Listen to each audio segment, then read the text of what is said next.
Welcome back, everyone, to European Pro League. We return at the Division 1, and we, of course, have 3 matches today. Let me put my mic a bit closer to the mouth to say really welcome.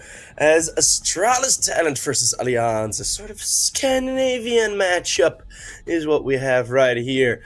Yesterday, I had the honor of casting a certain girlfriend from, Let's reverse that. Right now we're gonna cast the boyfriend of someone who we casted yesterday, as that is Astralis Talent's J-Boon, playing versus Allianz. Astralis Talent have looked a lot better, and that makes me happy because oh boy did they have a rough streak when this team first sort of got started. There were a lot of disappointing results. But for now, finally, we're seeing the level slowly rise back up again. And most of the time, Krok and Ansgi, if they are playing well, you really see the team picking up. So we have, of course, this Astralis Talent lineup. And then Allianz on the other end, with Twist now added, bringing in some more experience to the team. As Allianz, they have been the epitome of up and down in the previous couple of months. There was a very big loss streak, then there was a very big win streak, and then there was a very big loss streak, all against teams of around the similar level. Vertigo will start on, Astralis will start on Vertigo with the initial pick, and Inferno from Allianz. So not a lot of teams do pick it anymore, but Allianz won it. And then in the end, Mirage. So we do have quite the brawly matchups. Mirage, yeah, one map, 100% win rate. It's okay. Vertigo, by far the most played map from Astralis Talent. Allianz have had, of course, their struggles on there. And Inferno is going to be a bit of an unknown against Astralis Talent, which is going to be somewhat interesting and somewhat risky. So I think Allianz really trust their own gameplay right there. Hopefully they trust their own gameplay. They should. As we're looking to get started with this matchup. The one map that Astralis Talent played on Inferno was against Sashi. It was an L, and it was recently. But next to that, I think we're going to get quite a close game here because both teams have been prone to make some mistakes.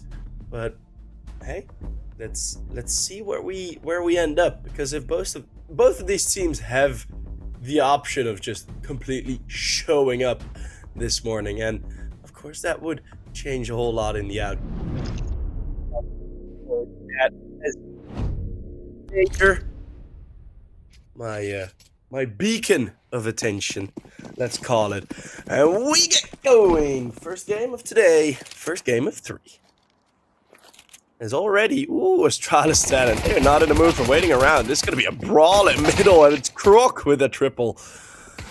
Nice start. Bowden can be a bit meany here, as he will take down 2 on his own. So we end up in a 2 versus 2. Krok's 3k, pretty much nullified. It could be another push. Bodemaster seemingly ready, but J-Boon is very sharp on the Glock. 1 versus 2 now. Tops Dington dead. Now Robin has to get the bomb. He has to get through that smoke. There's 3 flashbangs available for J-Boon. That is more than most will have had in pistol rounds.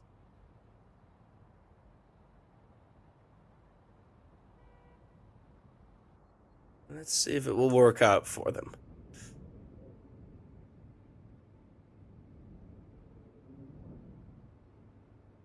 J-Boon has picked up the Glock for close range fights, and oh my goodness, that was one of the quickest headshots we've seen already. So Astralis Talent, they do convert the round, winning in the 1v1. That was a crazy shot. That was damn quick.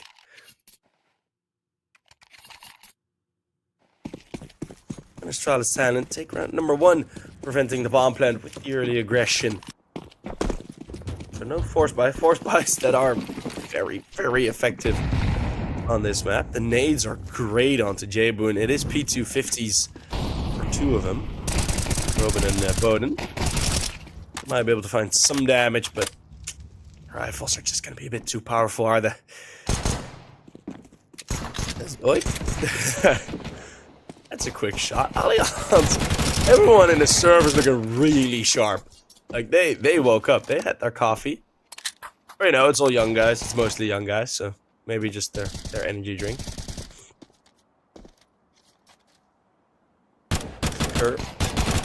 Most likely gonna get a double kill here. Bowden. Okay, well, just keep hitting shots then. Although I don't think in this 1v3 he'd have much to do.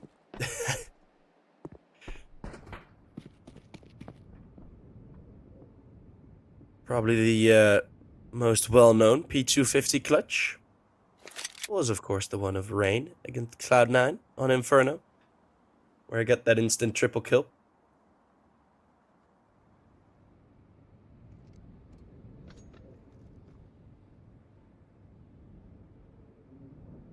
This bone is going to be looking for more damage. Oh, it's another dink.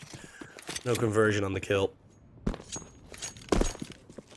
But there is a conversion on the round.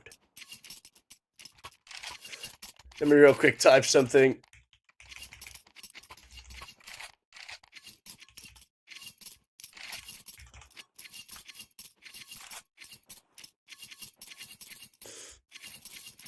Hey, what up, Magiska?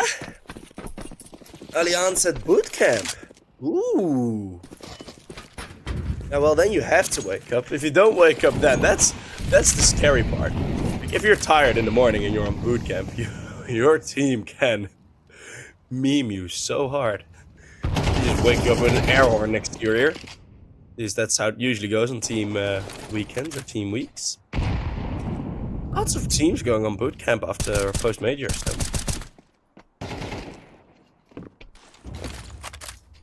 Good to see. Here.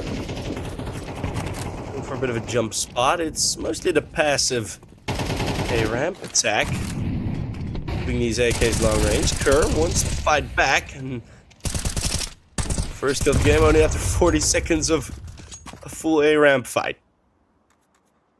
Rock has the damage done to him. Get my tea back out, really. Round slows down a lot. Allianz still slowly waving their way through the A-ramp.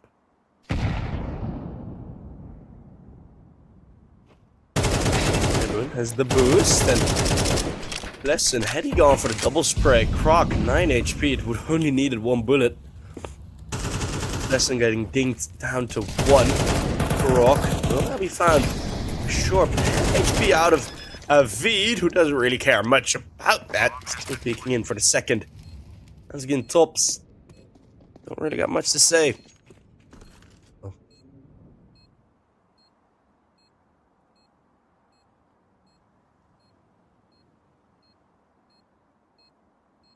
They're going to be slowly back over towards middle, saving their weapons. A good round from Allianz, even going down to man. Still, yet again, pushing the A ramp, so persistence being rewarded.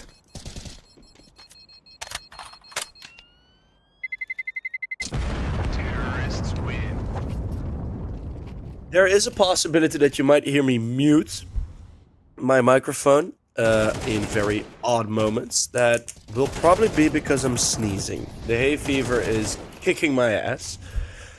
So that might be a reason that I sometimes mute. So don't worry about that if I'm sometimes just gone. I'm probably sneezing like right now.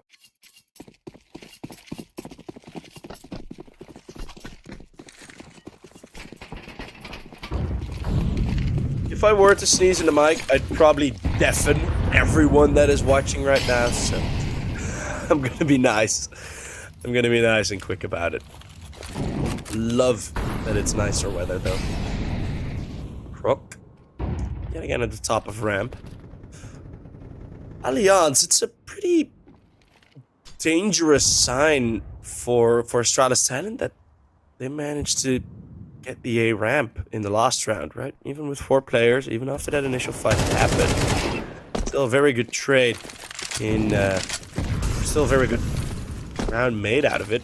Bach is 1 HP after the fight. Unsky's gonna be pushing in without any util support, so Unsky just goes full blind and dies.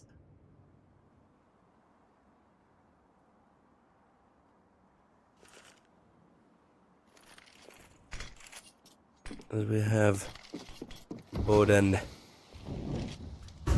making his way up the ramp again. Here, forced out of the sandbags, and then it's Boden with 1 kill picking up. Both players not looking at him, and Jebun is fighting back on his own accord. A rotate imminent though, as Boden will most likely get both here. It's Tops that will keep himself alive in the 1v2. It's a bit too early. If he had thrown that just like a split second later, that would have been pretty much max damage. Let's see if Tops can do this. Robin is low HP. That's the first. Doesn't know where the second is, and that is really going to hinder your progress.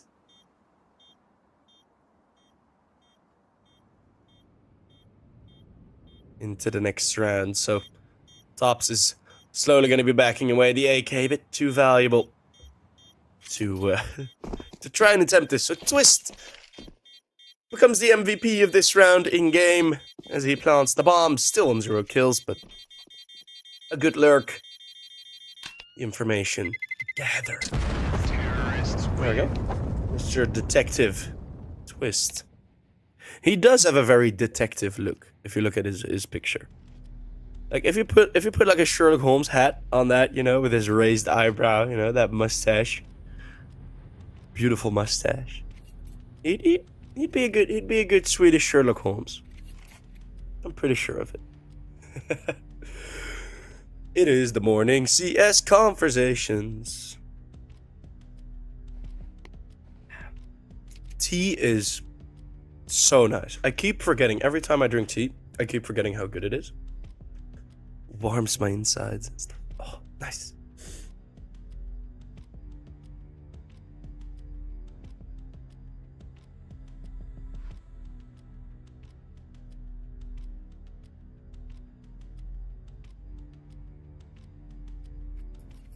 Is a bit of a tech pause.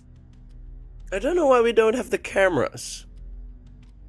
It would have been really fun to see the cameras of Allianz at bootcamp, but I don't exactly know what our ruling is for this season, because it is Division 1. Anyone up for a barbecue? Jones barbecue and foot massage. Jones barbecue and foot massage. Jones barbecue and foot massage. You want a barbecue and a foot massage? Come to Jones barbecue and foot massage. Yeah, that's a reference. Hell yeah.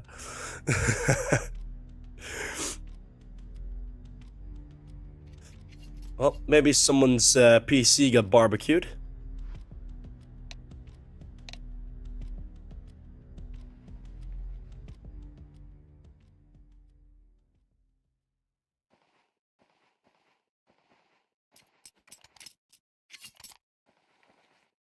As we luckily are ready to get back going.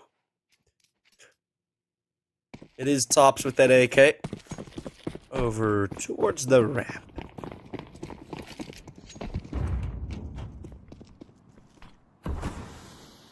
Allianz has been putting up pretty consistent pressure. They abandoned the idea of the... No, they are going to go for the triple boost.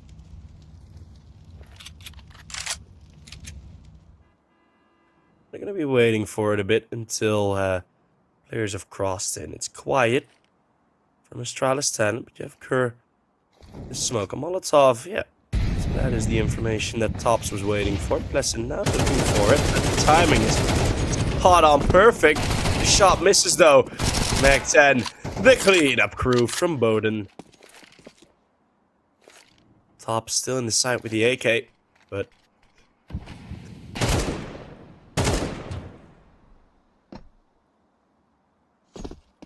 that was a perfectly timed sneeze. Thank you very much. Tops getting the headshot. I could also not unmute or not mute myself with the sneeze for comedic effect, but I'm very sorry for my sneezes. It's a Mac 10 picked up from Ansgi. It was a good headshot onto Bowden from Tops, but not much more in this round. It's going to be Allianz taking the lead.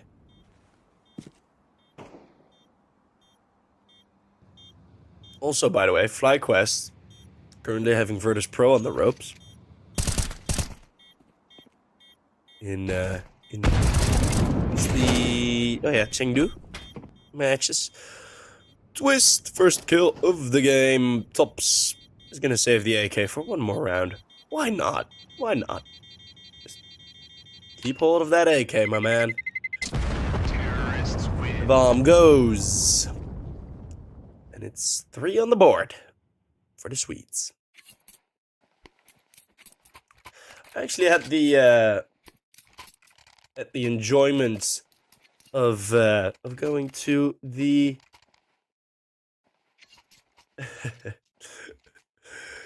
yes, it is me. I just had the enjoyment was that last weekend? It already was last weekend. Not previous, but the one before that, of going to the Astralis Nexus headquarters. So, well, yeah, it's open for everyone, so I just walked in. It's not like I got invited or something. Fredrickson, I think his name is, pretty sure. Yep, he wasn't there, sadly.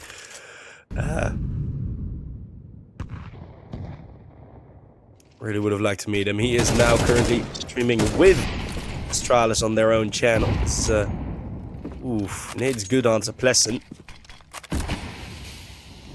It's Kier. Jumping up. What a peek! What a spray from Kier. And Ansky then finds Twist lurking in the corner. Okay, Astralis talent, 2 amazing peeks, and it's Avid again with the AK opening something up. This time towards middle, Tops forced away. He also has an edge above the smoke. Pleasant finds him on the trade.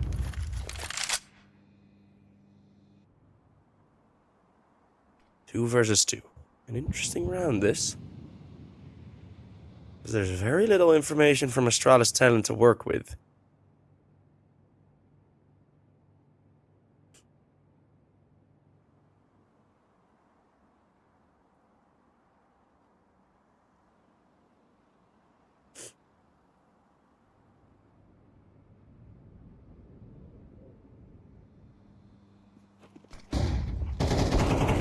When flashbang does reveal the play over short, the double spray from Tops is enough to finish it as Avid and Pleasant sort of get tangled up in each other.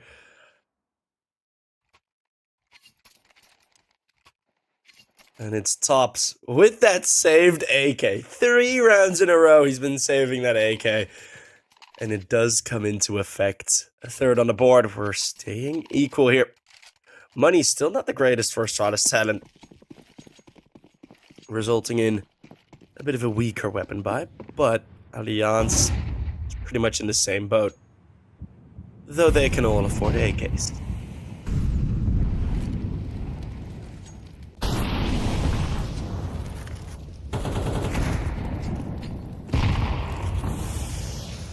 Bit more aggression from Astralis talent on the ramp as Croc is walking down together with Kier. Kier's gonna be vulnerable to a spray through though. Pleasant not checked by Kier. Kier, hello, behind you.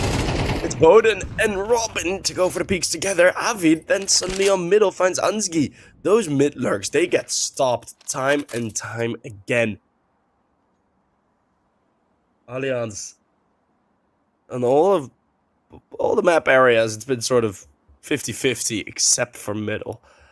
aTTaX have really had middle under their lock. Now J-Boon up for a multi-kill. Doesn't expect the third to be close, though. Gives Tops a chance. Or a chance, as Machine so nicely puts it. There's a chance.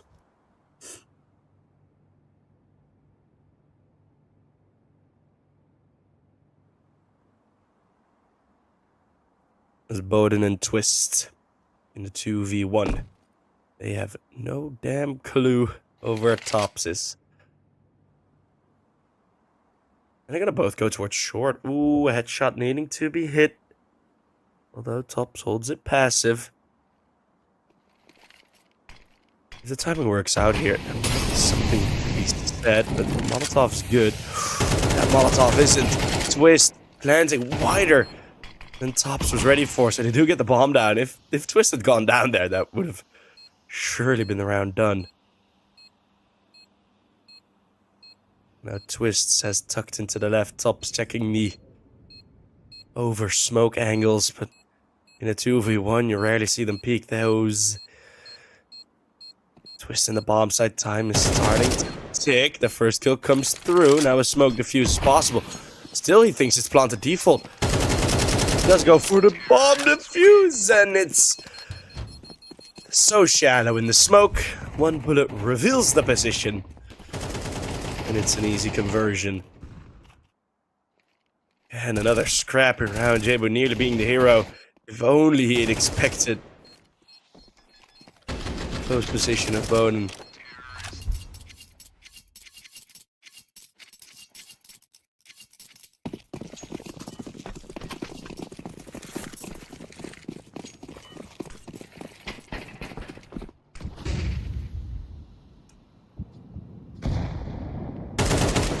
As whoop.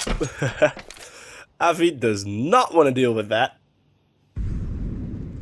Run, run, run, run, run away.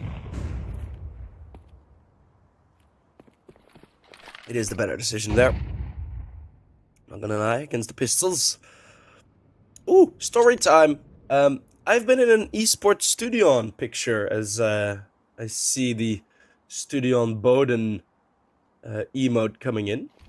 So yeah, if you go to the Twitter and you go to the Counter-Strike Arbest på svenska.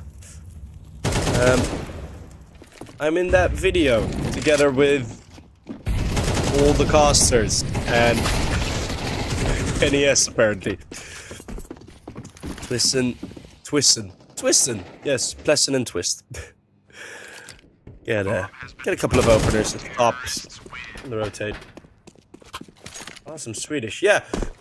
The one thing that I'm mad about is that he pronounced it really badly when he told me, so I pronounced it wrong on the video as well, because it was på svenska, and I thought he said å svenska, which I don't know what the difference is exactly, but yeah, I'm in the video, and it was really weird to see.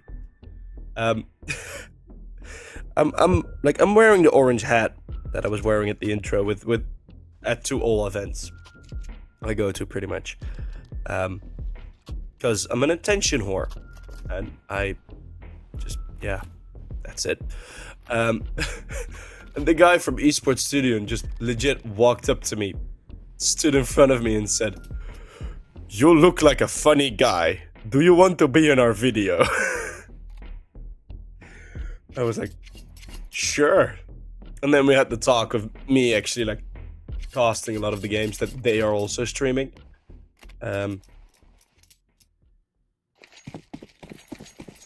So, for example, matches like these. I don't think Esports Studio is live currently with it, but Astralis are. Who has the bigger fans? No, but it was pretty fun to see that video release. See my face in a video and then, damn anomaly. Yeah, weird times. The timeout has been called by Astralis talent. Lesson. To go through this smoke, or at least stay passive behind it. I think, yeah, there's a player right in front of him. Yeah, that's Croc. Instant dead.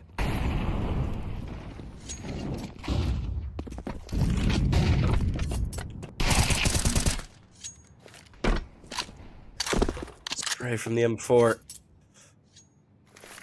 has to be ducked down. 1 minute advantage for Allianz. They're looking to make this a pretty damn decent T-side round.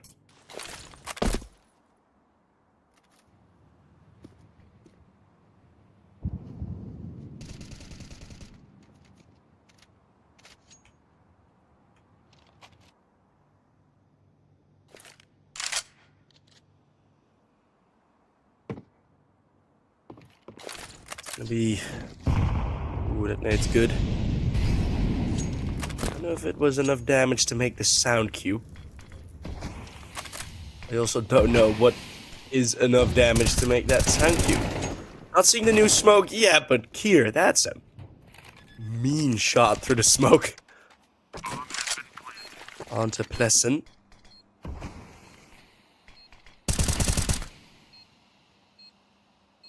Jonathan sitting on the bomb side, just ducking out of the dangers of the spray through, but with tops being low, with the money being Garbo, a full save. It's a tough one. Yeah, you're not enjoying yourself right now if you're Astralis Talent. Hopefully you're not enjoying yourself. Oh, it also still says... Let me, speak to my producer real quick.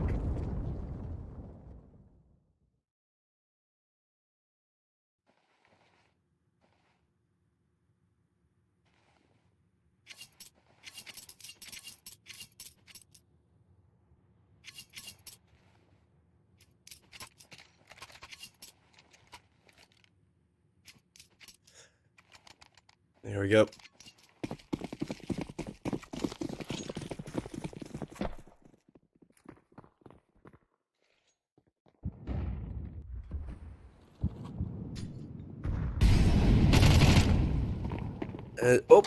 Hey, where did that come from? Hansgi finding Avid and Astralis Talent. Finally, for the first time in 9 rounds, they have a success, like a worthy success in middle. Haven't seen that much. Blessing, lobbing the nade in. His Croc is close range with the Deke. Ooh, a crisp shot through the edge of the steel. He steals a kill. But Robin is at least somebody called a spray. Not all too accurate. The nade is.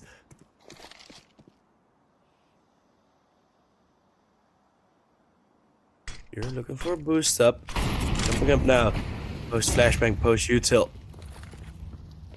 But he doesn't spot anyone and he doesn't want to be lurking around in that boost. The first advantage Astralis Talent have had in a long time.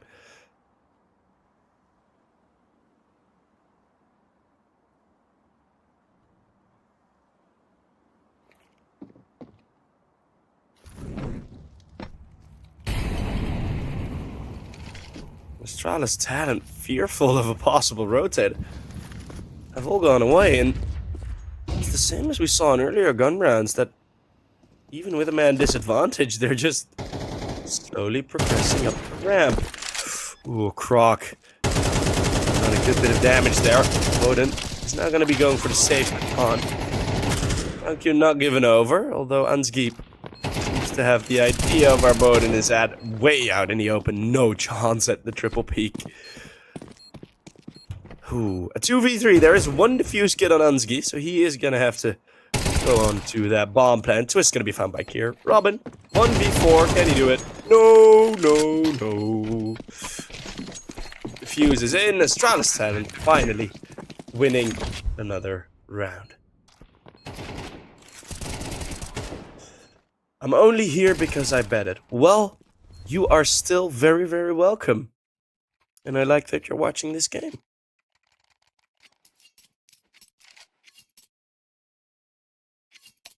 I'm only here because I'm costing. No, well, that says enough, right? I really do enjoy costing EPL. Hey, and it got fixed. Rooting for Bodin.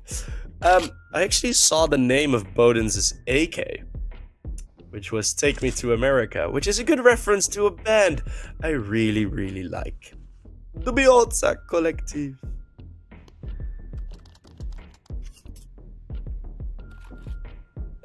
have like a bit of their song got like somewhat popular on the TikToks for a bit. The I am from Bosnia, take me to America. That's such a good song.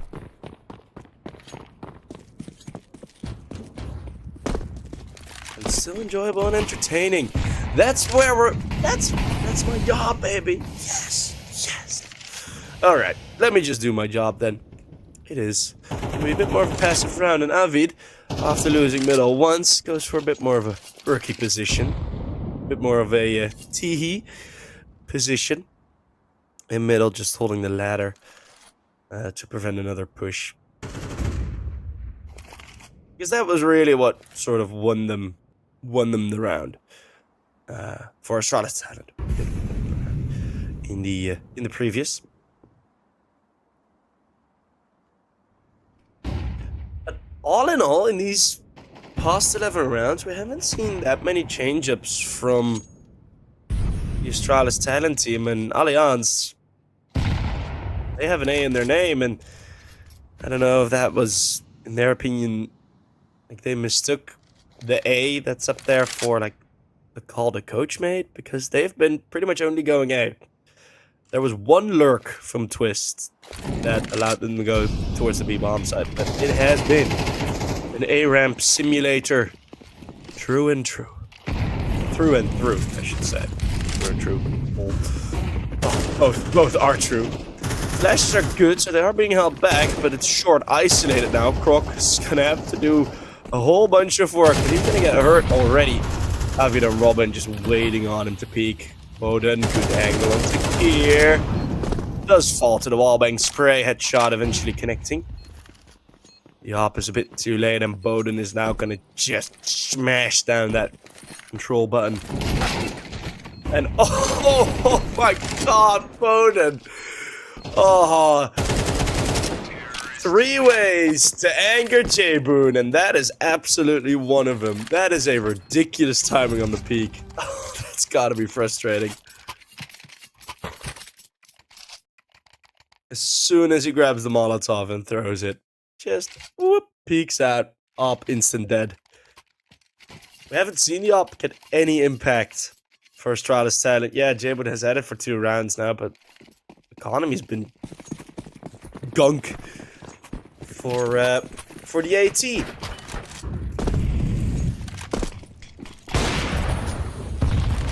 Okay, well, never mind. Flick is hella quick from J-Boon. The nade and flashbang combo, pleasant. Double-barreled there. Twist, looking for an opener towards B.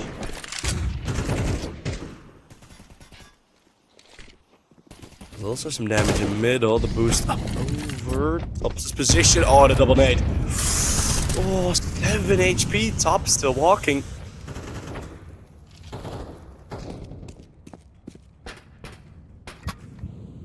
Somehow. Top still walking.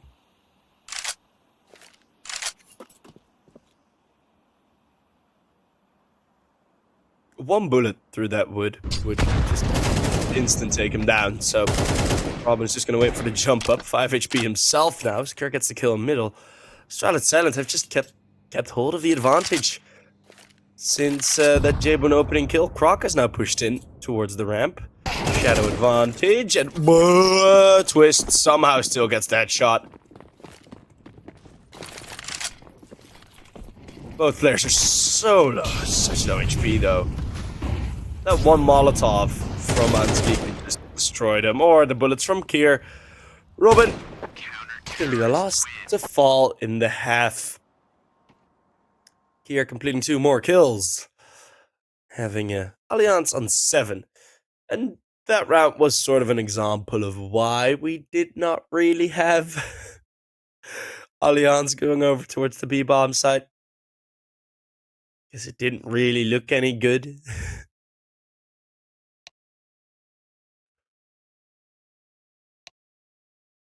Love the profile pictures though. especially from Allianz.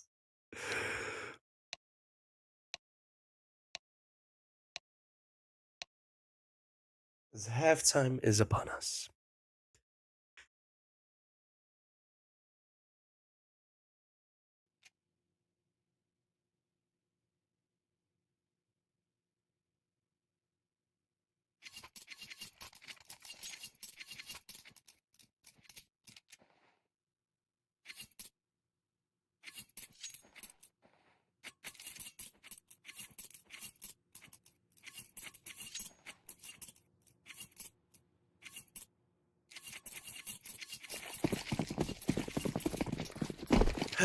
We get back. Bunch of util for Astralis talent. As, both teams have sacrificed one player for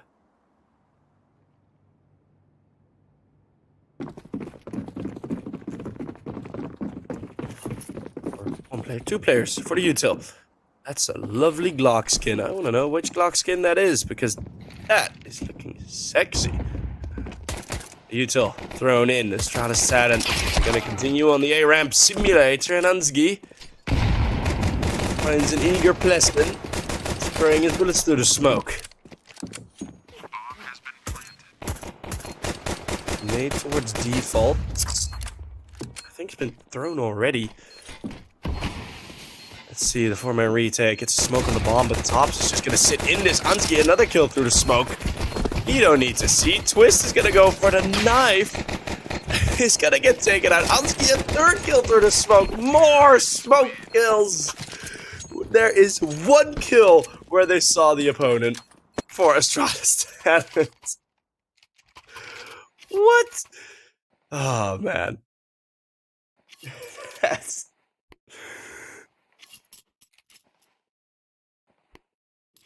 one of the pistol rounds of all time. What up, Dave? It's been a long time. It has been a very long time.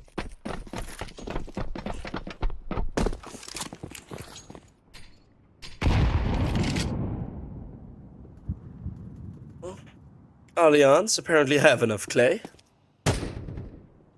as they are building a bit of a pyramid. Not a big one, you know, tiny bit of clay, tiny bit of pyramid as... Oh, that's gonna be some yelling. Hansky getting blocked by Kier. That's one of those oops, sorry situations. And this round spiral on the back of that, probably not. That's a mow down. Well, hey, hold up.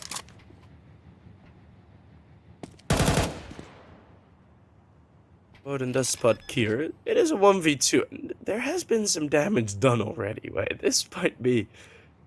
Huh. This might be something here for Bowden. As that's a great first headshot. No double peek. Kier, he's only half HP. Yeah, there's no armor, but Bowden is still on 100. Kier doesn't dare pull out the nade, but the position is now known. Kier, throw your nade, mate. Please do. You need to equalize the situation. It's Bowden with a quad kill. Full USPs. A block. Initially, it was Kier as well that blocked his teammate, starting the spiral of this entire round. And well.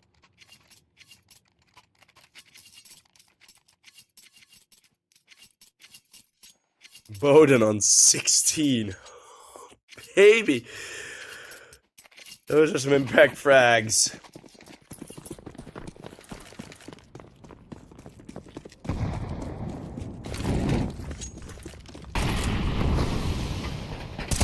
Is it 3 games tonight? Yes, it is, baby. Not for me today. USP is a bit stronger than the Glocks, which will result in discrepancy in terms of both rounds. A mow down, the full full eco was necessary. And Allianz continuing their good streak. They had the economy of Astralis talent on the ropes for most of the first half. And now they are continuing with a good bit of momentum.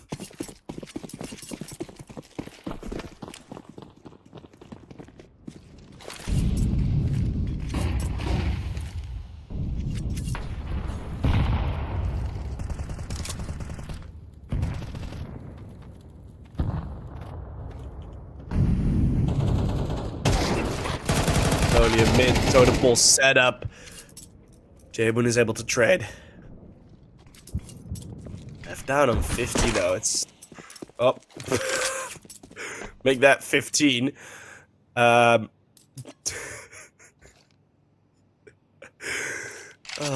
boy.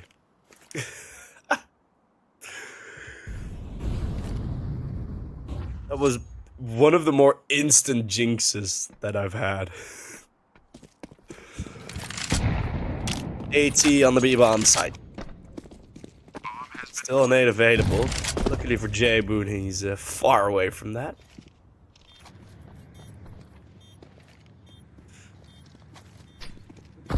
So, just gotta be careful not to step out too wide. First line of defense. Allianz are waiting a long time to get this retake started. Twist though. First kill, Croc mows him down. Bowden yet again in a 1v1. And Jabun is so low. The advantage once more for him. But Jabun great position in the smoke. And this 1v1 swings the other way.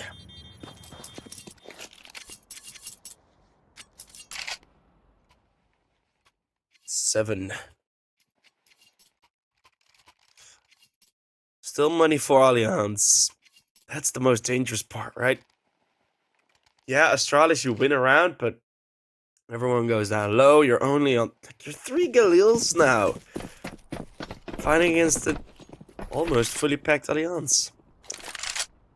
Difficult situation.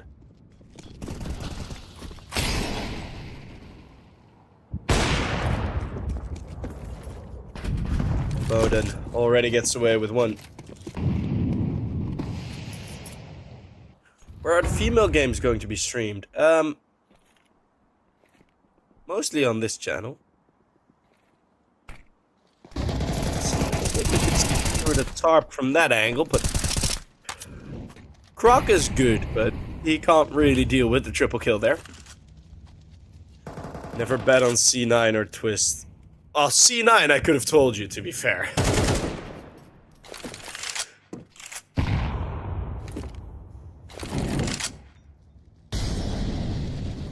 FlyQuest is currently losing against Virtus Pro, sadly.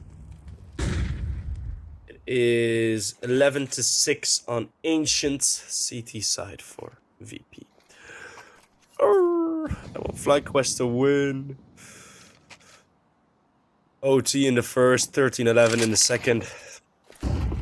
Now they're getting dunked. Top, what? Where did those kills come through? Oh, those are at the edge of elevator. Kier gets another headshot. Oh my goodness, Kier! It's all headshots, Astralis talent. Just 2 fights, 4 kills. My goodness, yeah, Bowden, that is one of the easier save calls you make in your life. Whew!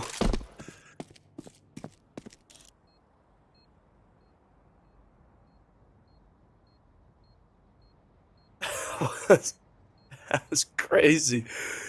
Oh, I want to see a replay of those kills from Kier. That was some sharp shooting.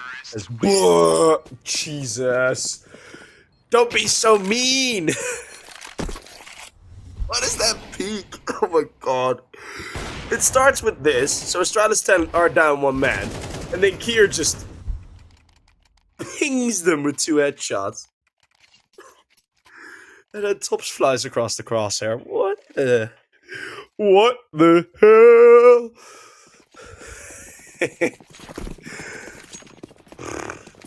Sure.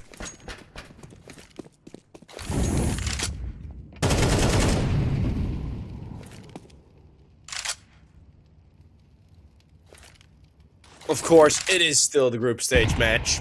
Nothing's lost or won just yet. There's gonna be full USPs again. Maybe again. If Astralis 10 lose another one of these rounds, that would be devastating. And very funny at the same time. Hansgi, learning from Rops on the ladder.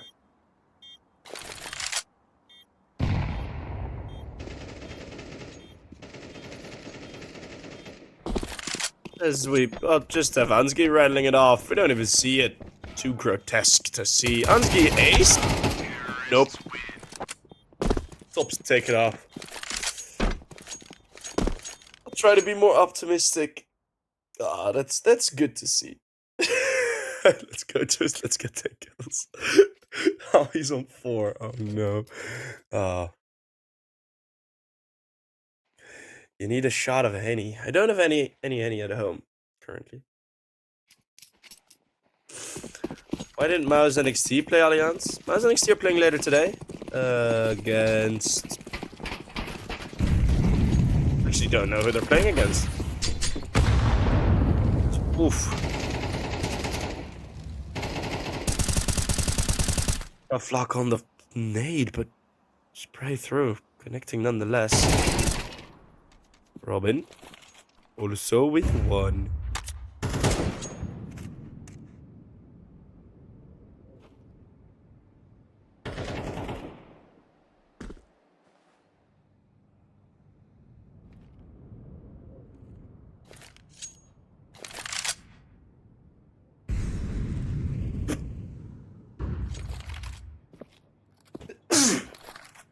Yeah.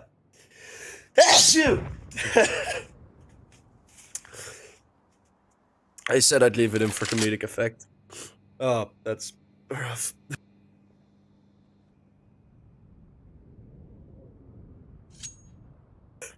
Thank you very much. 3 versus 5.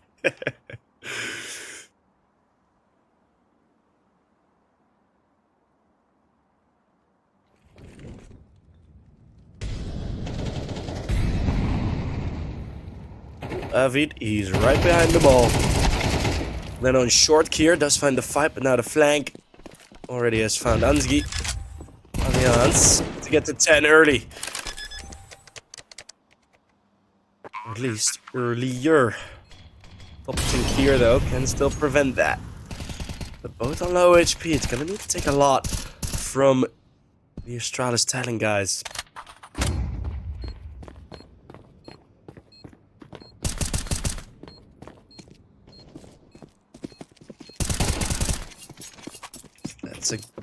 That's done already, actually. I was gathering some info. But yeah, Allianz in a 3v2, very winnable 3v2. They do convert it. So it's Twist with the final kill in that round. Double digits for Allianz.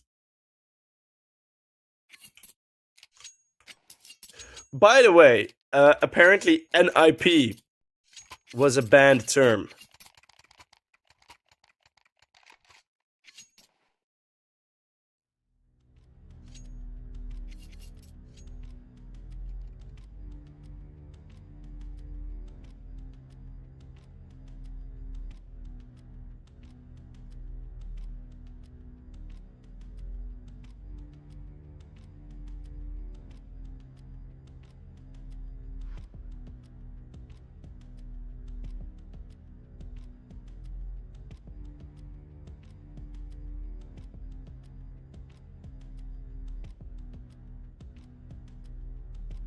As we have a bit of a tech pause.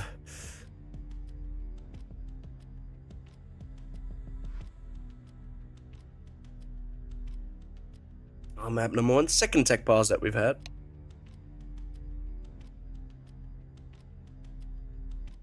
Let me ask real quick. Huh? Oh, yeah.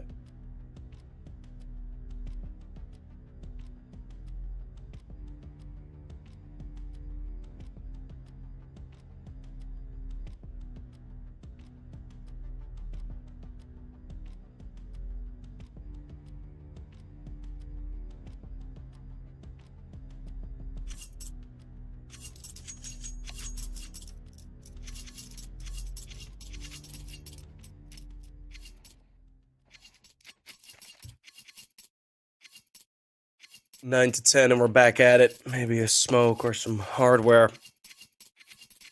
No OT.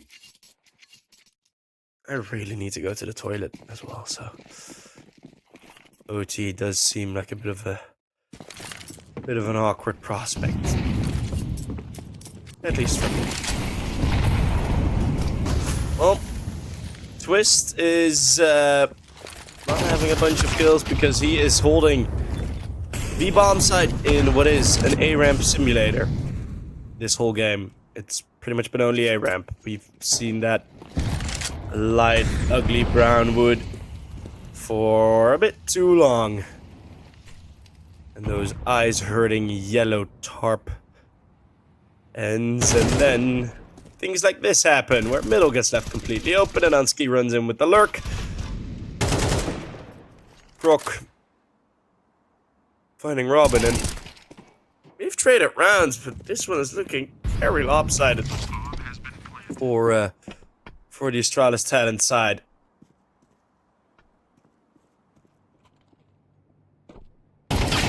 Lead. Oof. Also getting caught. Now Pleasant is just going to try and save that AWP, but it's going to be difficult.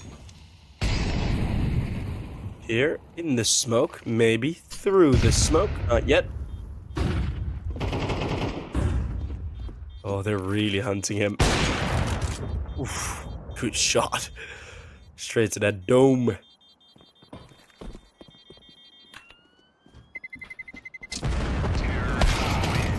And J-Boom finds him, so that op will not survive. Vertigo, one of the more difficult maps to save. That's also a contributor as to why the CT economy is so hard to maintain. It's just so easy to hunt.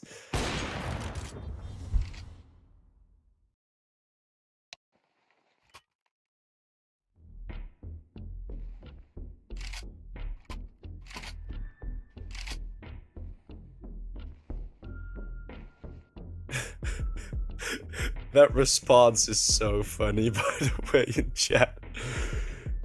Maybe invest money? I'll do as I'll please. I'll do as I please. Such a good sentence. I'll do as I please.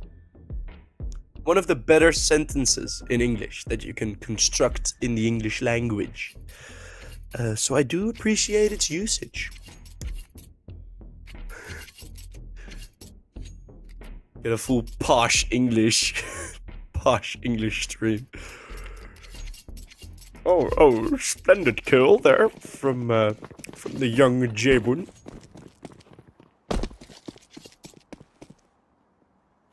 Sure talent he is. Ha ha ha. Or something, I don't know. Haven't spoken to many posh English people in my life, but gonna be the Bodenmaster Hero M for A1S. Rolls a bit less nicely of the tongue than the Hero AK, but let's see if it'll work. Twist. Hitting a single bullet.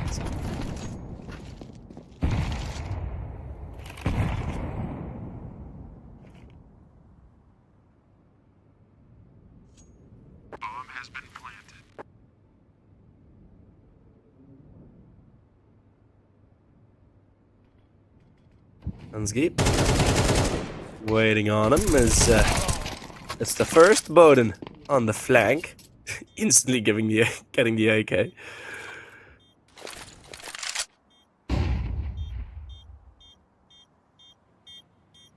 It's gonna be 11. I mean, the rounds themselves for the previous sort of 3 or 4 have not been close, but the game itself is close. It has a really weird vibe to the game thus far. And it doesn't feel that tense because all the rounds have been so lopsided. But they have been for both teams, which is the weird part. It's 11-10. I mean, every single mistake could absolutely mean the map right now. The Allianz have saved their eco just for this. I'm called Maybe a stack somewhere, maybe a push down B. We haven't seen that from any team yet, even though it has been an exclusive A-ramp simulator. Except for eco rounds. Who cares about eco rounds?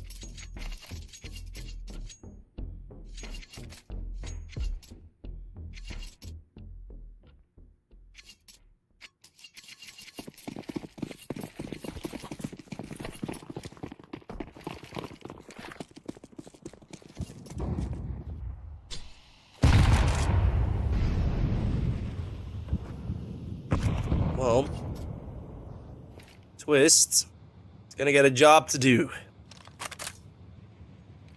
They actually are lining up outside of B. Dropping smoke close range. Croc has already found Plessa, and it's gonna be Twist with one. Falling away. He swung 2 kills on the A ramp. Where does that come from? From Croc? Just out of nowhere. What? We didn't see the kills. It's simultaneous fights. I had to pick one. It'd be lovely if we could get the split screen going on, but sadly that is impossible. Okay, towards Ansgi. Yeah, the damage is done, but 2v3. It's gonna be a tough one. Jabun still ready with that AWP. Robin has a kit. It's a good peek, but behind the molly. The molly's faded. Clear view. Oof, Twist. Crisp shot on the M4. The Molotov. There's no smoke. But it's thrown a bit early. If they stay alive long enough, they can very well win this. The double peek, though. It's Twist going down. Robin. He needs to hunt. The time is up. It's 12 on the board for Astralis talent. It's that 3v2 got eerily close, but the Molotov setup was more than enough.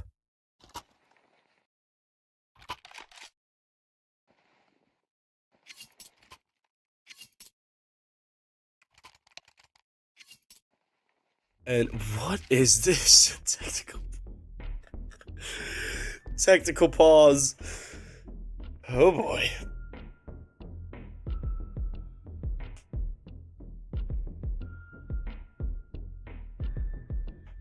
What a moment to throw in a tech pause, by the way.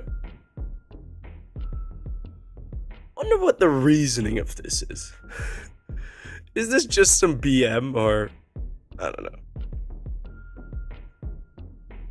Just purely BM or just actually wanting to talk about closing this game out?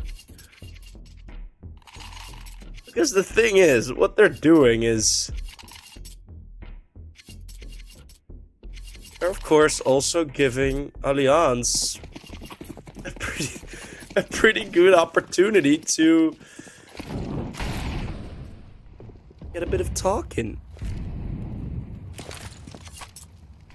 Would it be worth it? Let's see. Possibly the last round of the game. 12-10, round 23.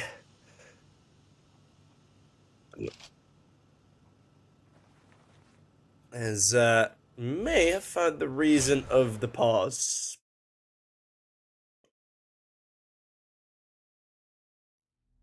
One of the players crashed. I think that's it. I am pretty sure. So let me see if in the HLTV page. Yeah, something happened there, I think, or something happened on the stream side. I am unaware of the exact reason, but yeah, 12-10. I don't see. I got the HLTV page open. So I'm looking at if something is happening. It does say Croc quit the game. So Croc just poof. Yeah, Croc lagged out, just gone. And he should be back soon, so we should be able to get it rolling. I can wear my hat again. Wait, where did I put my... Oh, I threw my hat away. Wait, let me show my hat. Ooh. Jesus, missing it. Hey, recognize this from the stream? from the major. If you ever go to a live event in CS and you see this hat, you just know it's me, right? So, by the way, that's it. So yeah, we got the drip.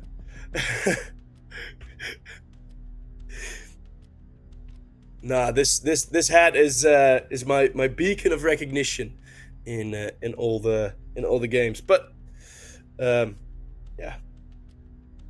The records in the back are fire. Thank you very much. I have many more. They're all like 4 layers deep. So okay, yeah, but we do have to go for the quick reset. No, it's not cancelled. Croc got disconnected. He is back in the server now. We're just waiting on the sort of the you know, when all the players die and then the round gets reset. We're just waiting on that, and then we can get back into possibly the final round or the final 2 rounds. Who knows? Who knows? There's the reset. So we should be able to get it going, baby. Let's see. All of my favorite artists. I got some more at the top as well. You know, Manu Chao, Heartbreak, Cherry Bomb. We vibing. Reset my bench. Maybe. It looks like he gets hose. Oh, I thought. Okay. I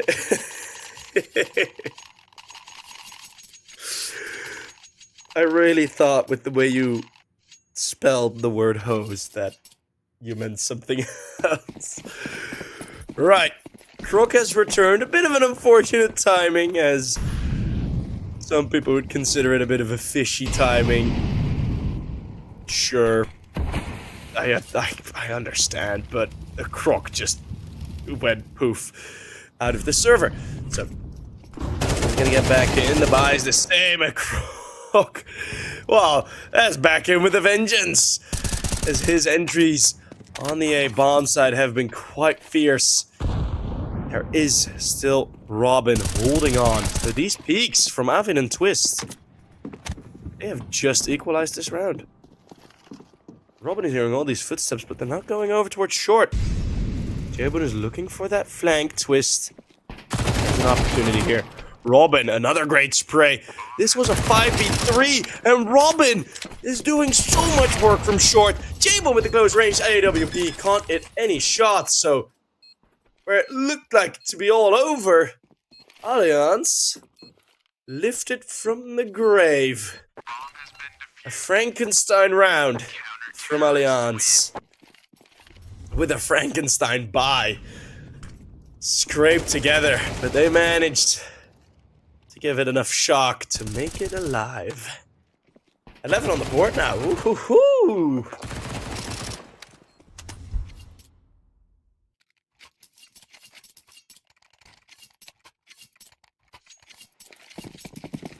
Why do I always laugh like a sick man? Oh, because my full laugh, like if I don't try to like sort of curb my laugh, my full laugh breaks ears on the stream microphone. I have a very high-pitched laugh, so I try to keep it a bit low.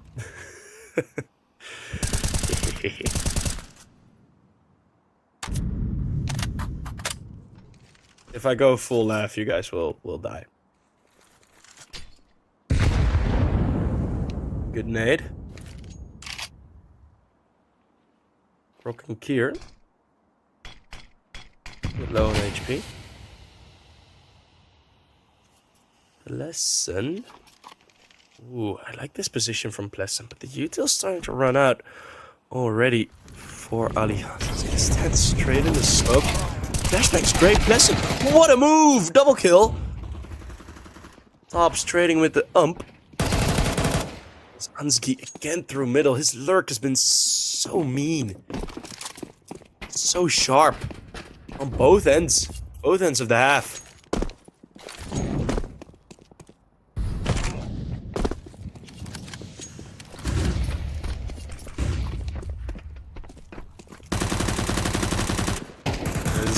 Tops nearly getting it. It's Twist who does fall on the bomb side. Low HP for 2 still, though. Jabun is close with the op. Oh, that's Bowden, sorry. With the AWP. Yes, it's Jabun with the AK. He's really getting it, Bowden. In a 1v2 and out wide. And it is Astralis Talent that will get it over the line eventually. We did have a bit of a lag out. And we did have a bit of a struggle, you know, a couple of tech issues, but all throughout the game, we've seen a very back and forth game. If you look at the round graph thingy on HLTV, it is looking very fun, and it was a very fun game. It was the first map of the Group B matchups, I'm pretty sure. Yes. Oh yeah, Z10 MOUZ NXT you're playing against. Yeah, I mean, a very back and forth round. Alliance maybe got a bit more worth than, you know, what probably should have been the case, mostly because of that full USP round win. Although Astralis Talent managed to nullify that very, very quickly. For both teams, the problem in this round, or in this map, has been the CT side economy. Consistently, for both teams, that was the issue, because in so many rounds, you just saw the lack of util. Right? If there's an extra smoke, an extra flashbang, all those 2v3s, especially for example, the last round, like, you have so much more options if you're Bowden there with an op. If you already have a molly, right? You can put the molly down, you can put a smoke, they can move a bit more. They just did not have that at all for so many rounds. Same case in the first half. I mean, it is so difficult to maintain, and both teams did not succeed in maintaining the CT economy. And Astralis Talent was just better on the T side. So that's where we are right now. We're gonna go on to the next map. It's going to be Inferno, which, with how scrappy this game has been, is going to be quite an interesting one as well. I reckon we're going to see at least more saves. You can bet your ass on that. So, I'll be back in a bit. Map number 2 coming up. And I'll see you guys there.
Welcome back, everybody. I'm not gonna sing again. MOUZ versus Astralis. We've had our break. I've had my toilet break, luckily. And we can get going. On Inferno, it's the dual dualies. Oh, it's so good to use my trademark term. If you ever hear another caster say dual dualies, you know they got it from me. So, tops. A single bullet here. Getting sneaky. He finds Robin. It's pleasant. It's one dink is ahead of the flashbang. All by himself. Grabs the dualies. Rather has those than any other weapon. Croc, good flick. Onto Pleasant. Now, into the B-bomb site they go. Avid with the 180. Bowden with the long-range shot on the P250. It's Kier. And, oh, wait. It's Unsgi in the bomb site. Kier now has to rotate in. A 1v2. I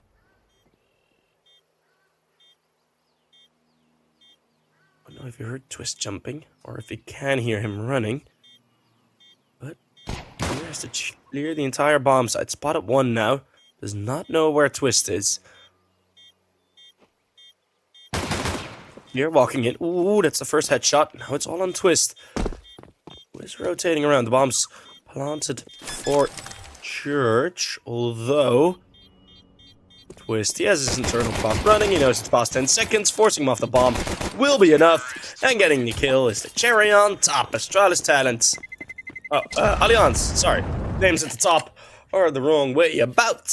But it is Allianz that will win the first round. Don't get fooled by the screen. There we go. I know how annoying LHM can be, so yeah. It happens sometimes.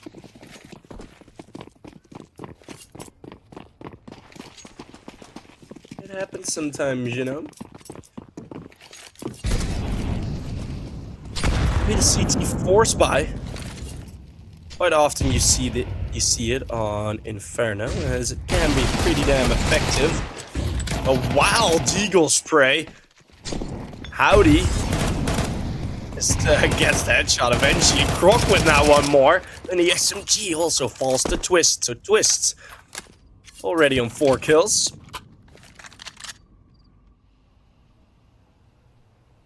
Bound to make a couple people in chat a bit happier.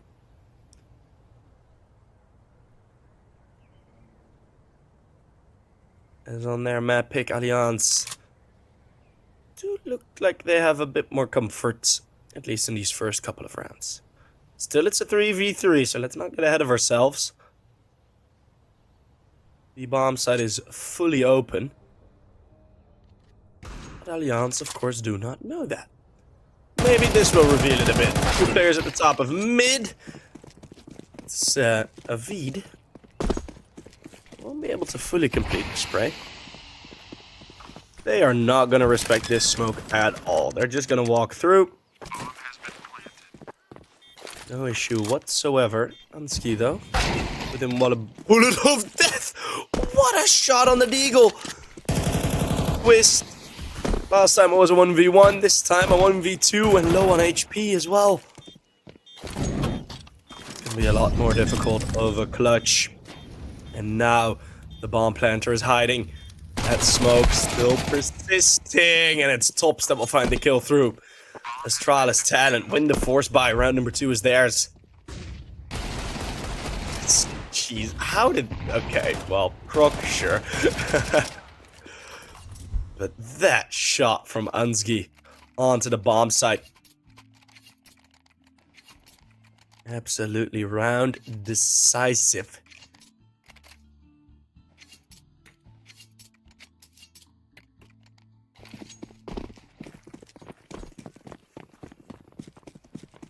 Allianz, of course, with the force buy. It's their turn. Fort. After the bomb plant.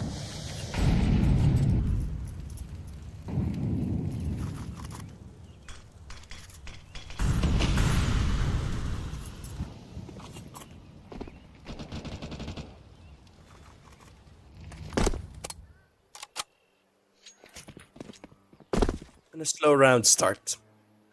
Not much happening. Went and got some food. Hell yeah.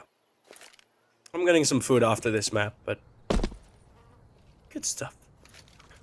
A full stomach is a happy stomach.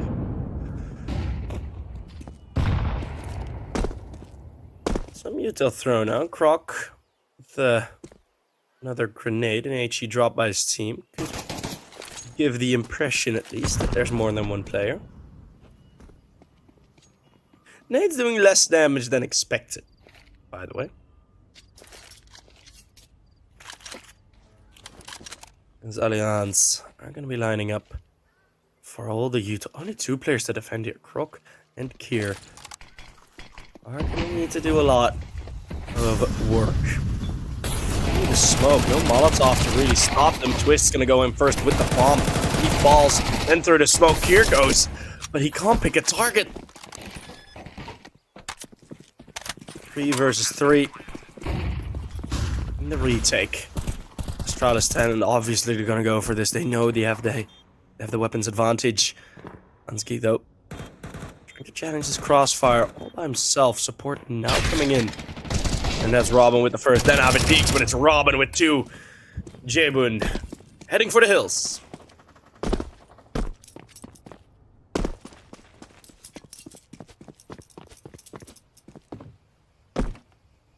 Going far, far away. Saving a Galil for the next round. Allianz, they fight back with their force. Terrorists win.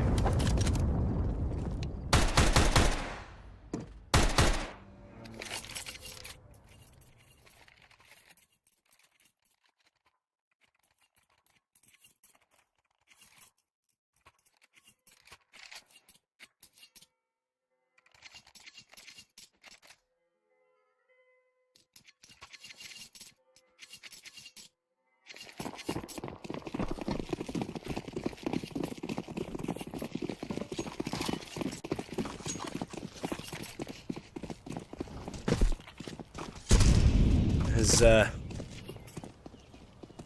player from Astralis Talent, or rather Ismo's girlfriend, or Ismo's boyfriend, I should say. Nearly messed that one up.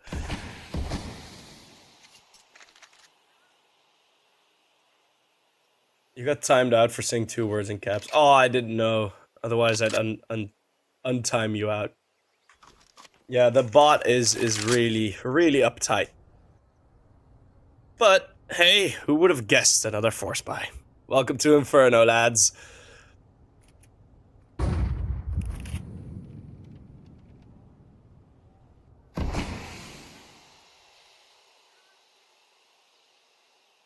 Let's see if they'll have enough. Here's gonna creep over.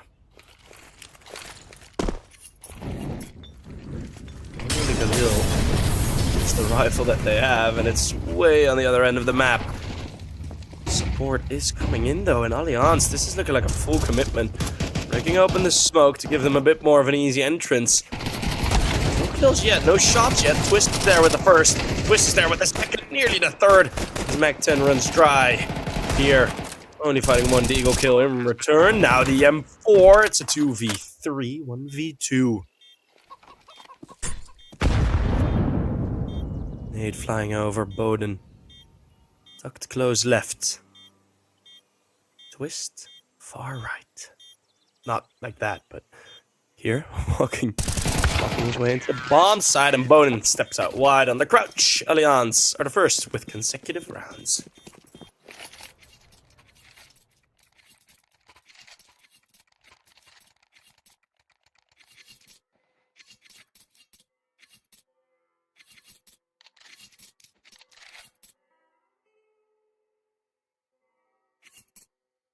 And we have our first eco. Our first full eco.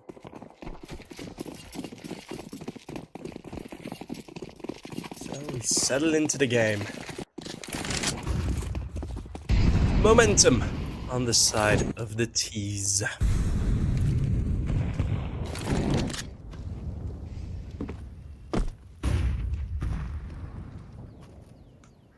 Inferno has been receiving a lot of criticism. as HLTV released a statistic, it being the least played map out of the current map pool this season. Meg 10 from Robin, only getting the 1. With information and trades and the... Well, okay, hold on. Everyone having the Galil now. We've seen this go wrong before. It was on the other end. Maybe Allianz wants to return the favor. It's Twist with a kill on Croc. And him having that M4A1S. Bomb has been planted. Oh, wow. Oh, he actually caught Jabun already. Twist feeling good. Feeling good on this map, baby. Terrorists win. Avid. Finding tops.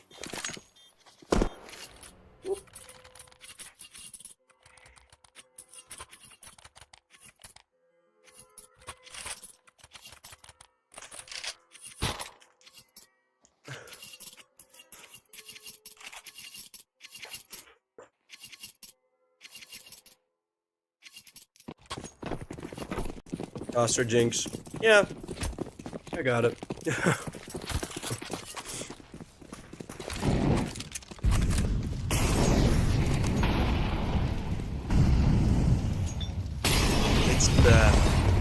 It's an overarching issue. It's a risk of the job. You know? The Oster Jinxes. Be careful with our words. Listen. Ooh, the nade is good as well. He just keeps firing at the angle. Ansgi just patiently waits until... Well, the AK is done shooting. Ansgi steals a frag. Flashes and nades. Twisted stuck in the corner. It's progression. Ooh, that nade. Probably get the kill, and it will. Bowden. Fighting back on 1.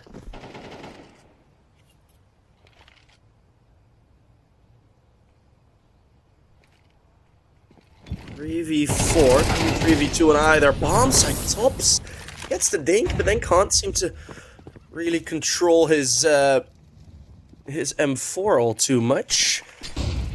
Cool now, Jabin in the bomb site doesn't even shoot on the first as he was blinded. Flashbangs are perfect. Bowden gets that kill. Robin with one more. Allianz, what a round. Going 1 man down straight into the A bomb site.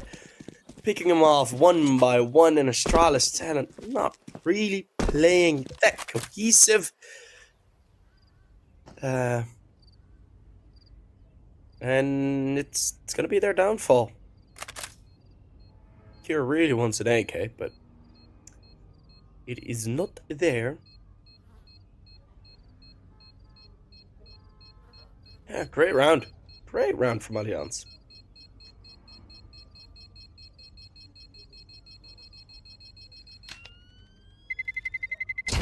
Terrorists win.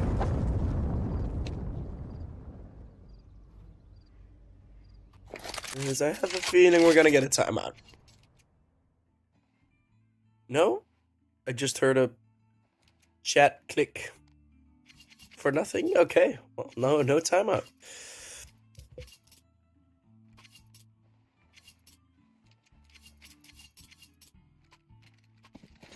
Allianz looking really, really strong on Inferno.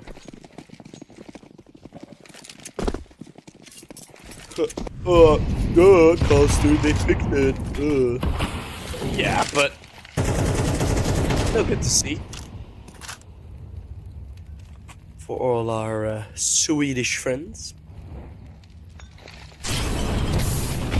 Bob actually bounced backwards. Bob's gonna go forward. Sent out for a backflip is Croc, but then here with the 1 save rifle finds himself a double. He's forced to reload. It's a distraction peak twist. That's a lovely kill through the edge of the barrels. Straight to the head, accurate on the spray. And Jabun falls as well.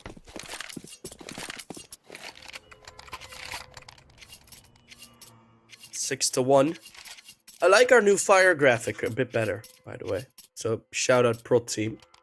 the new HUD in general. Text is all a bit tiny, but you can still see it very well.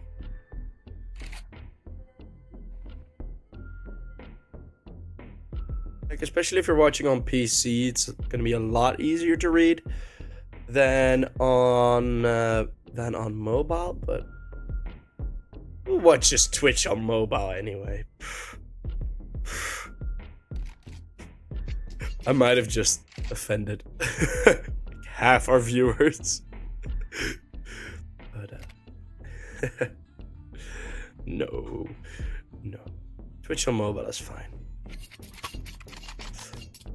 Let's see, timeout this time. It is called because a 1-6 scoreline is something that you need to call a timeout for. Maybe even a bit late, in my opinion. Not a lot of teams call other timeouts, in my opinion, early enough. Because if you're 1-4 down, that's already... They already have, like, pretty much 1/3 of all the rounds that they need. Might as well call a timeout. Avid. A kill on A. That's not a short. Jabin going down. I don't know if he had the AWP already. Failed to look. Lesson is going to be holding off this push, and Astralis are trying a lot, but failing at a lot. Kier, though. Double kill. This Bowden finds Tops. So it was back to the 3v3. Bowden Master. Resets it. The Glock finds the low HP Kier. And the A bomb side's open for business. Hansky. Gonna be the only one left. Bomb has been planted.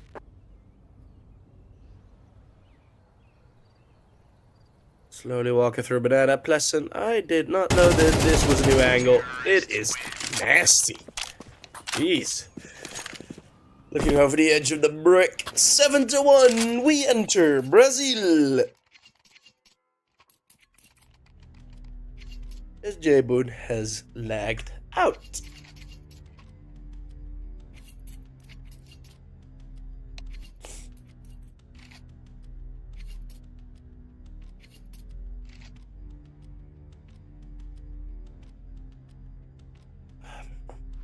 Astralis Talent, they're having a lot of issues with connections and stuff. Being disconnected, being straight up wrecked.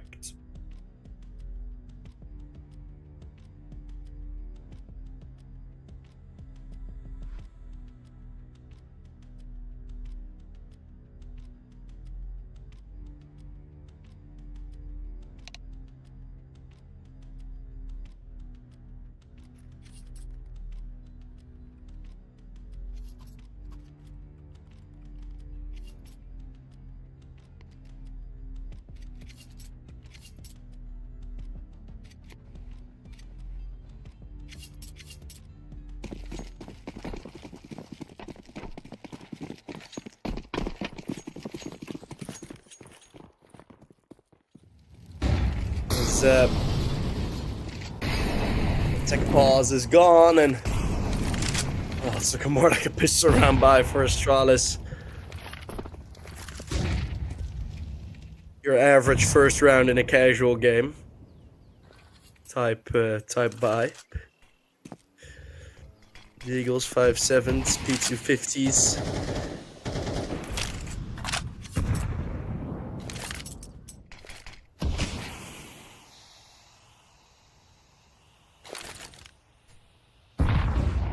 And a spread out hold from Allianz until they get more info. That nade is goes right into the front pocket of Kier. Next to his keys. Yeah, it's gotta hurt. Listen, taking a step. Yeah, he's gonna be the only one on this end of the map. An easy bomb plant will follow, unless Kier, of course. There is a possibility of Kier just magicking a triple kill out of nowhere.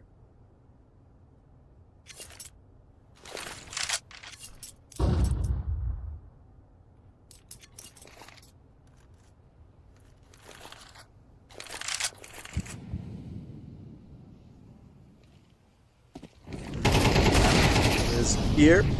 Won't be able to find one. It's Avid. Finding him in this round is just gonna water down. Allianz 8 rounds on the board. Astralis 7. They have been trying, right? They have been switching up some of the holds, but or some pushes, some aggression, this and that, but just not in ways that were able to threaten Allianz.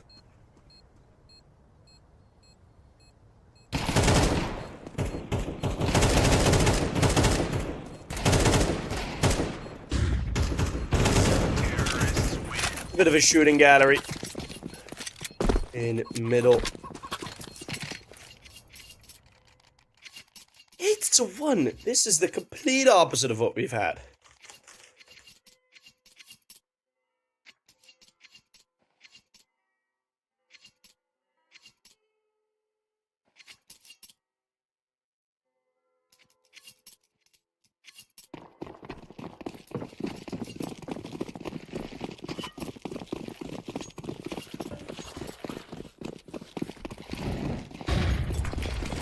Just hoping that Astralis can pull something off that is going to be worth more, and by the looks of things, it's looking like a mistake from Allianz. Is going to be giving exactly that. Croc with a double, one with the nade, one with the bullets.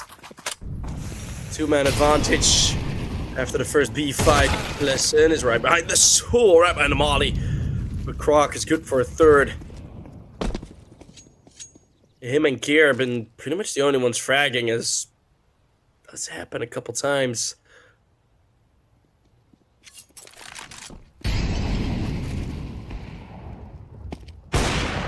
Vid, edge of the smoke. Jabun finally getting that up to yell. It's I'm looking for a word, but I forgot the word. It's gonna be the second round on the board for Astralis. If they make this an 8-4, Jesus Christ! If they make this an 8, why do I keep sneezing?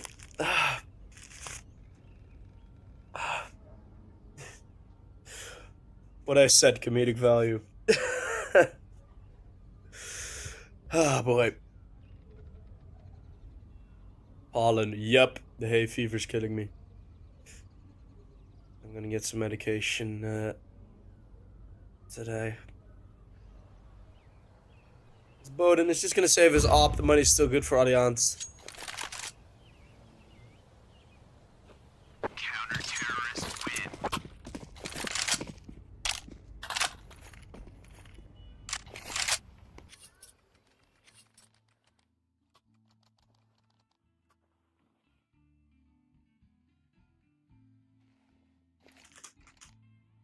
Well, we've seen a lot of very one-sided rounds in the recent couple. But maybe this is the way back in. If it's an 8-4, not all hope is lost. For Astralis talent, that is. He's thrown over and in. Croc under a bit of pressure. Robin wants to escape. Has to use the smoke to do so. Go, and he hits the arm of Jabun. That's how angles work, baby. Bowden knows it. And the off angle from Bogan, man, from Jabun, been a bit too shallow. Now smoke into long. Twist gonna lead the way towards short.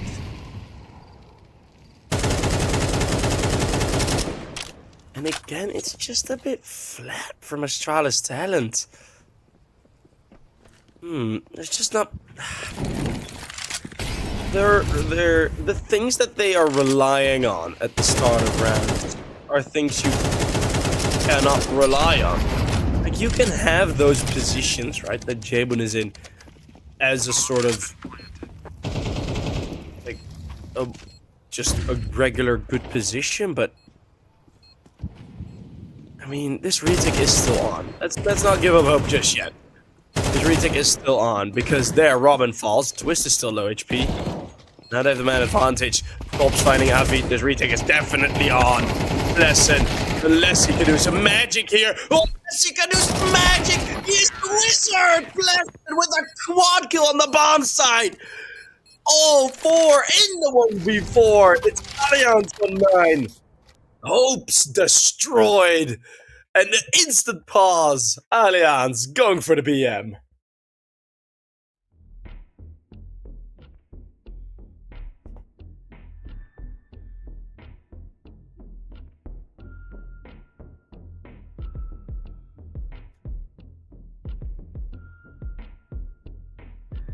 What a sick round. Oh my god.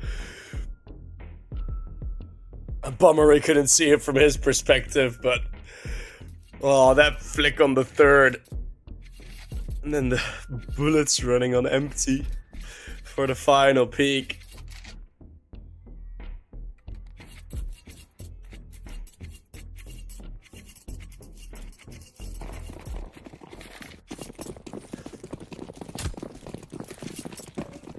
Well, that certainly makes a statement.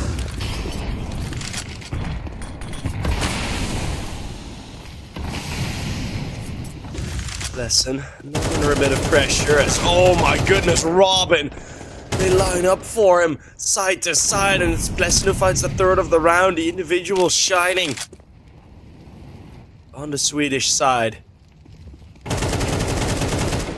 And then another double spray. That one is for Twist. It's 13 for him in the first half, leading his team. Kier and Crook have been the only ones to somewhat keep up. The rest of the Astralis talent team has just not been there. I mean, 2, 3, and 4 kills tops Jebun and Ansky. It's... whew.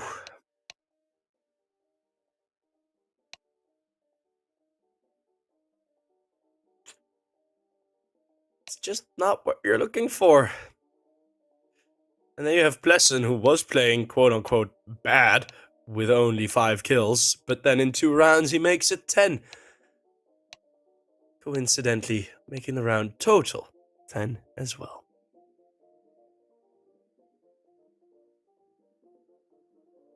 Well, you're saying it could be the worst choked round, but if you go for a double peak with the knowledge that a third can peak very quickly afterwards, you're gonna be expecting to, like, take him down. He was in a bit of a unique position, as in not fully tucked into the corner, which you could see on the second peak was the corner being checked for. So they went for like the deep corner check. Well, Plessen, he's right out in the middle between default and the front corner, bomb site. So that's the second, and the third is low HP, coming from a different angle, but the footsteps have been heard. And then the fourth one in a 1v1, his bullets run empty. Well, yeah. That's how you get a clutch. Twist falling quickly to Kier. Astralis talent looking to change their luck, change their favors on the T side.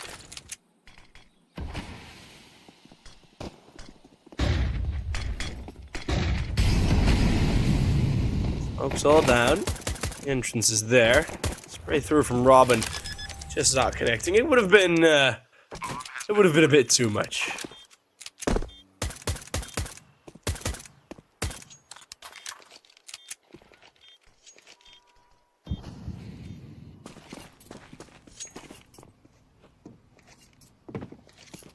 Well, it's gonna be the save already. Leon's just running away, saving the armor, saving the kit. So, second round force buy. Well, it's okay. Well, welcome to Inferno. These past 3 rounds have been exemplary for Inferno. You have a close round with a 1v4 clutch on the A-bomb side. In the round afterwards, you're getting pushed from the CT side and double sprays galore from the CT or from the T side. And then after that, you're gonna get a pistol round where 1 kill is enough to win it.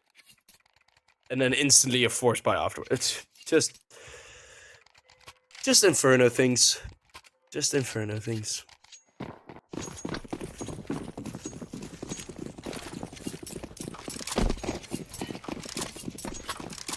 I've once seen a team like win 5 rounds with just 10 kills. Or like not even, just like 8 kills or something, because they just wrecked B 4 times and A once, and they didn't have to kill much. And every time it was a save, so yeah. A weird map. Crook catching a nade.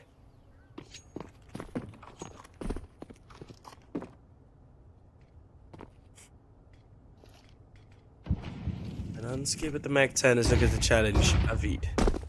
Avid also has the SMG. Doesn't peek out just yet. Top mid control and top banana control. It's a bit dangerous for Allianz to leave that, but Avid hears me as well. So he responds. Steps into Allianz. They have a very good setup here. 3 players already. First one falls though without getting any kills. 4 versus 4. Pleasant in a good position. The spray transfer. Not as easy with the MP9. Still equal.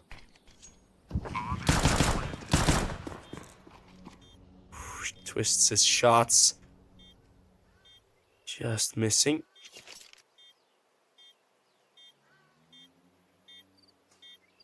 The scout is clearing the bomb site. Everyone is at the back of the bomb site. Tops has revealed himself. There's 2 players dark. They know that everyone is deep in this bomb site. Oh, Crook misses the spray. Tops gets smoked. He has to peek out wide. Avid finds one more. It's the force buy from Allianz that's gonna win it. As Bowden with the USP finds the kill through the smoke. But is the defuse on time? No, it's not. They're just too late. Astralis Talents somehow win the round. And I don't know how. Wow, that is very, very lucky.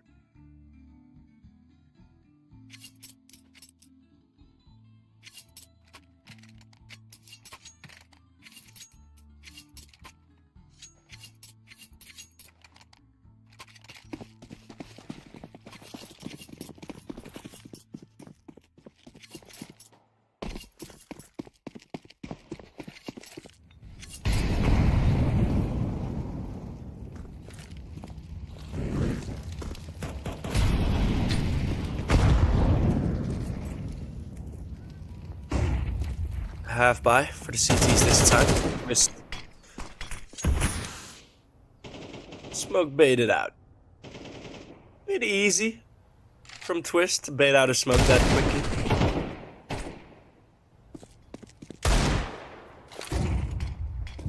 To go for the double push into Apps here. Not moving away, and then a shot from Bowden on the scout. Still 2 players here on B. Still 2 players on B, and another smoke drop. What the hell? Tops. Okay, man, that's just mean. That is just mean. Just spraying straight through the smoke. First position revealed. 2 versus 2. Bowden, the only one with armor. They're far away, so Astralis Talent, they have options to move. And the move that they will make is into the church. Crook supported as he tucks into the corner. Difficult corner to clear, and it's Tops with the first on the Pleasant. Bowden trying his hardest, missing the shots. As Crook appreciates the blood in the water.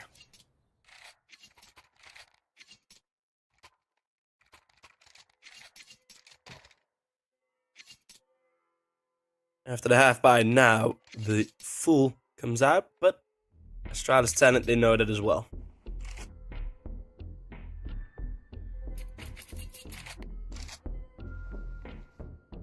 So a timeout called. They need to keep this momentum up, or they need to get some momentum. Looking at you, Jebun. 3-12.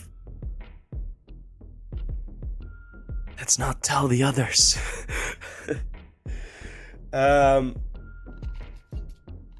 not the greatest of maps from our man Jabun.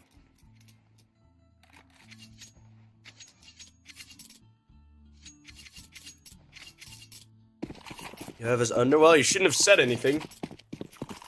Now you're gonna lose it. Yeah, probably not. I don't know. But, oh, hey, there you go, Bowden. Opening pick. Full blind defense headshot, actually. That's some commitment. And of course, it's Jabun to fall. Those types of kills, right? Those like blinded shots or sprays through a smoke or just random grenades. Those will always find the player that has the least kills. Always. Bowden, I don't know what that move is, but Robin is saving your ass as the flashbang here just forces his way through and Twist gets team flashed. This is a brute force approach from Astralis talent. Going through the smoke, going through flashbangs. Whatever it takes, it's Avid. First, made into church, dodged. Second one as well does a bit of team damage. Tops has to get used to the new geometry on Inferno. An equal retake, I'd consider this as Hansky starts his spray way before lining him up. Tops in a 1v1 versus Avid, and Avid is low, but the spray started early as well, and he is on the bomb in time this time, and in no time it will be 11 on the board for Allianz. Finally winning another round, and it was a clutch of the sprays. Just so many sprays trying to mow them down. All the sprays started before the peaks.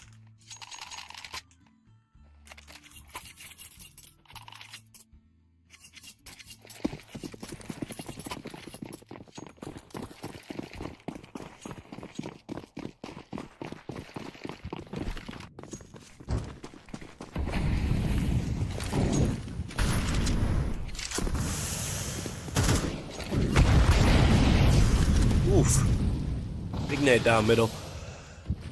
As here, she finds another opener. That is in apartments as he's jumping up. Robin throws the final grenade to end Croc. Oh, Avid. I'm just looking for it. The spray is XM now from Bowden, only finding the one. The 3v3 of its position, very known. Molotov. Sort of prevents. I don't know what the goal was from that molly, but they're gonna be falling back, repositioning. I don't know if this retake is on. Flashbang missed. That one will connect. Nade is going to be right onto Kier, and they at least won't be able to save. They're going to have to run Twist down here. It's Twist behind you, Twist! Hey, you heard me scream.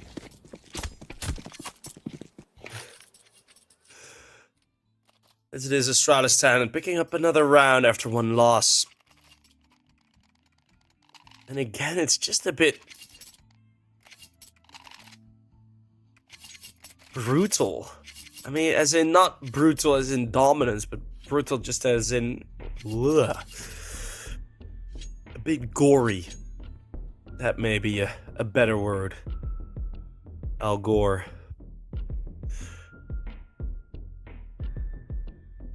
It's not clean, not at all, and we see Allianz sort of trying the same positions. Their util timings consistently have been a bit better, as Astralis talent haven't been able to take. Well, they have been able to take a lot of control, but it's mostly because of Allianz's passive setups. It's in the side takes where just through flashbangs, through mollies, just by sheer force. The AT team making their way into the bomb site.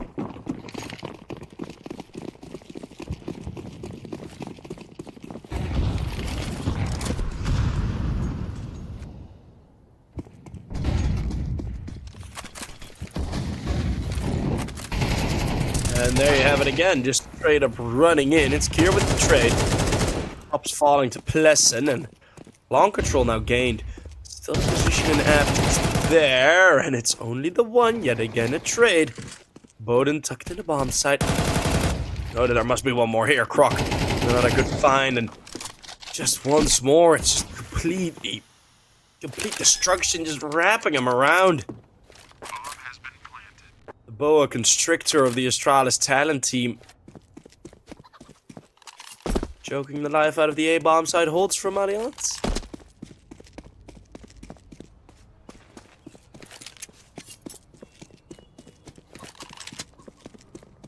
And Allianz now for a second round didn't really have the util to deal with it. They're just a bit overwhelmed with them running through Molotovs and through smokes and through flashbangs.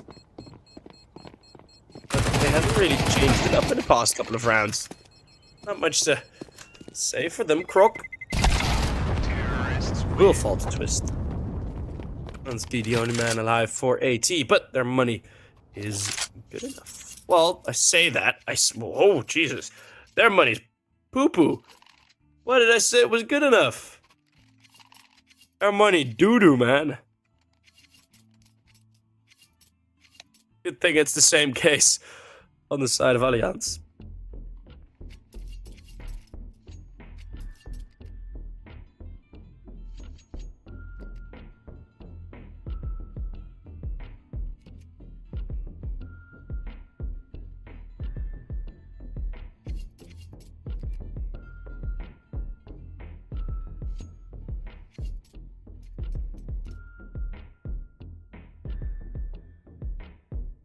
Yeah, I need to get some hay fever meds because I'm just...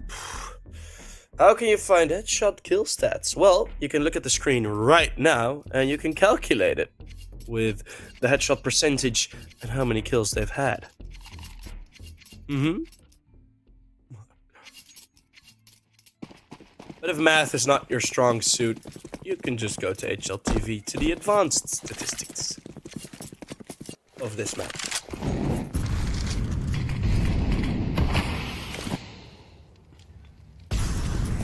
HLTV is probably better.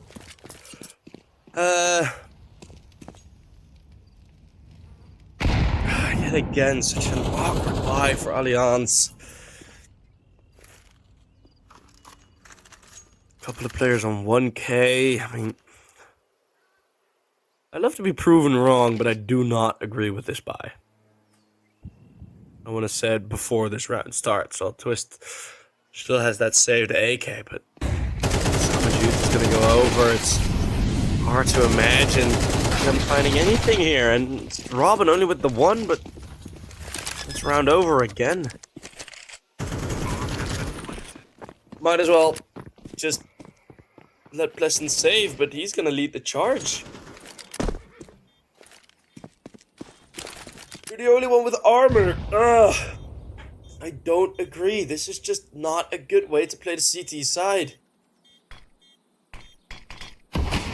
What is the difference between a round like this and a full USP round? Nothing. Absolutely nothing. Yeah, you have a bit... Like, your chances are higher. Yeah, but they rarely are.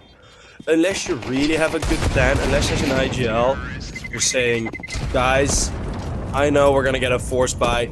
They have not been holding this. Or at this point, you see Ansgi alone around the apartments.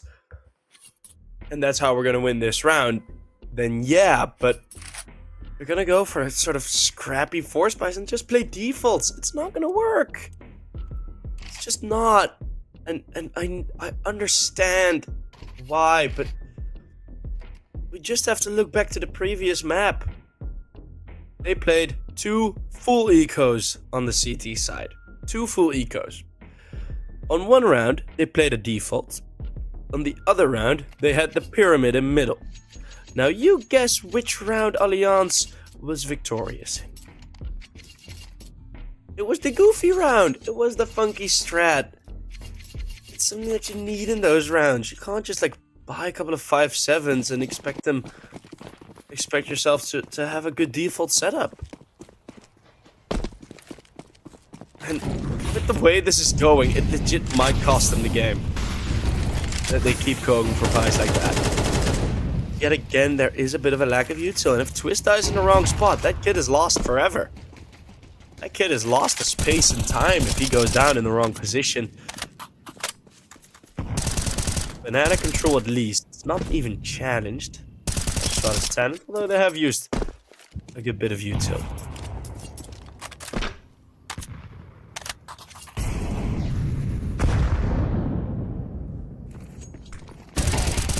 The apartments, Blessing blinded. Not before he gets a kill. Hansky going down. Defensive line is deep, but it's active. It's looking a lot better for Allianz. It's Astralis talent sneak.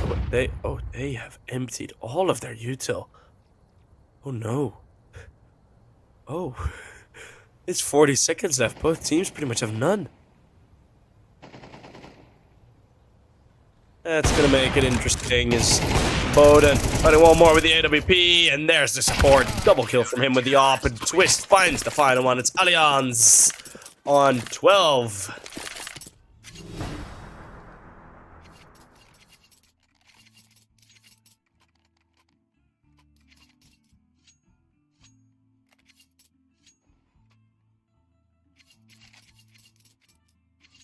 We'll end up losing to an eco. They will not end up losing to an eco. I can tell you that right now. The ecos from Allianz have been horrendous on Inferno thus far. For the half buys, they have not been good. Twist on the sandbags, good nades. aTTaX running in. Twist only finding a one. Lesson, maybe a multi-kill for him. Oh, no, well, the nade can still do its work. Robin chiming in with some kills. Croc on the edge, and all of a sudden, hey, you have weapons with util now. Look at how easy the CT side is. And it is Twist getting to 18 kills. Showing up that the old man still has it. Together with Plessen and Bowden, they have been leading the score for Avid. Or for Avid. Well, they have also been leading the score of Avid, but it is Allianz that will take map 2. So their map pick, both of the map picks going the way of their original picker. Yeah, that should have been closed out way earlier. Right? You have two different options with the same excuse. So you can either go for more full saves with the argument we have a round buffer, or you could go for more force buys with the exact same argument. Hey, we have a round buffer, we can take this risk. Yes, it kind of works, but from Allianz, the 3 rounds where they had a half buy, the fact that you just play default absolutely hurts my brain. So I'm glad that Allianz did not let that get to them, right? Did not let the fails of those rounds, the disappointment of those rounds get to them, because as soon as they got back into those gun rounds, especially near the end, I mean, yeah, they were getting a lot closer. They were hindering the economy of Astralis talent a lot, and that is difficult to do against a T side. So that Allianz absolutely deserve props for. They did play a very good game. A lot of facets of their game this time around were very, very good. Just the force buys were a bit, yeah. But yeah, it was a great game from Allianz, and of course the highlight of the match already, Plessen with a 1v4 in the bomb site. The bomb site delivering clutches time and time again. Now has one more. So I'm guessing that we're gonna head off for a quick break before map number 3. See you guys there.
Map 3.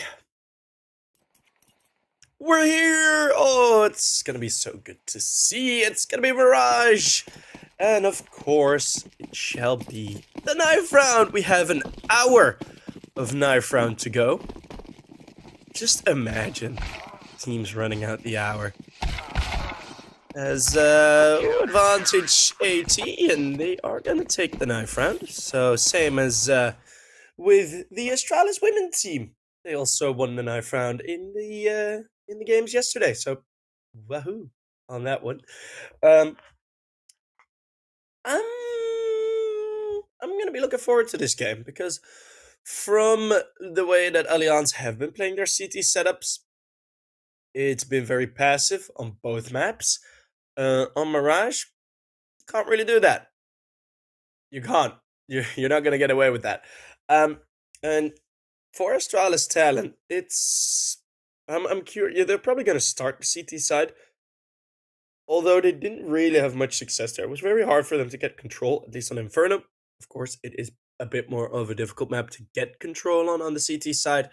I think we're gonna see a bit more activity from them on the defensive end. At least I hope so, otherwise they're just gonna get wrecked by Allianz. Of course, the pistol round will dictate a bit of the momentum early on in the game. I doubt we're gonna see as many force buys back and forth as we had on Inferno. Let's see. Let's get it going, shall we? No util on the end of the CTs. Here, dropping the dualies for tops. And that's pretty much it. Tops is gonna be standing alone on A. This two players are gonna go through lower. This is an interesting round for Allianz. His mid control is there. Croc taken down. Jabun already dinked. Twists finding Kier. Oh yeah, you have tops with those dualies, but he's the only defense on this bomb side. Allianz just completely outmaneuver the Astralis talent setup. Probably the worst possible play for the AT team. Allianz have picked it. Jabun also already dinked. Terrorists win.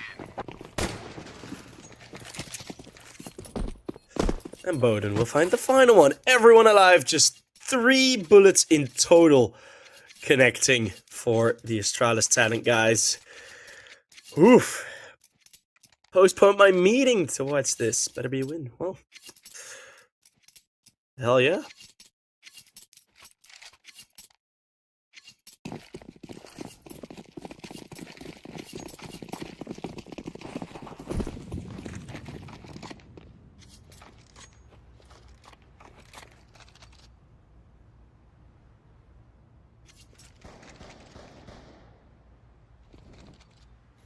It is going to be the force buy, actually.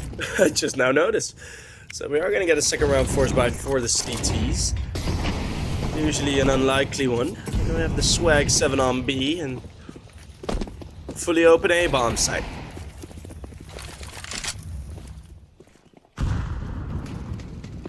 Lesson. Maybe standing here at the edge of triple. Spray through the smoke. Does a bit of damage. Line up from the CT, one flashbang goes over, everyone's unaffected, Pleasant and Avid, enjoying those spray patterns. Sprays are so enjoyable if they at least connect.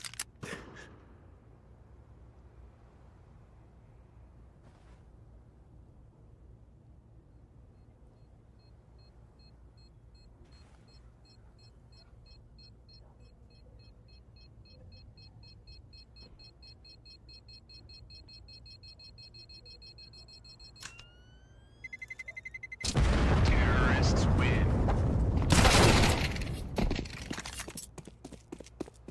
And an easy second round. It's going to be the full eco for the third.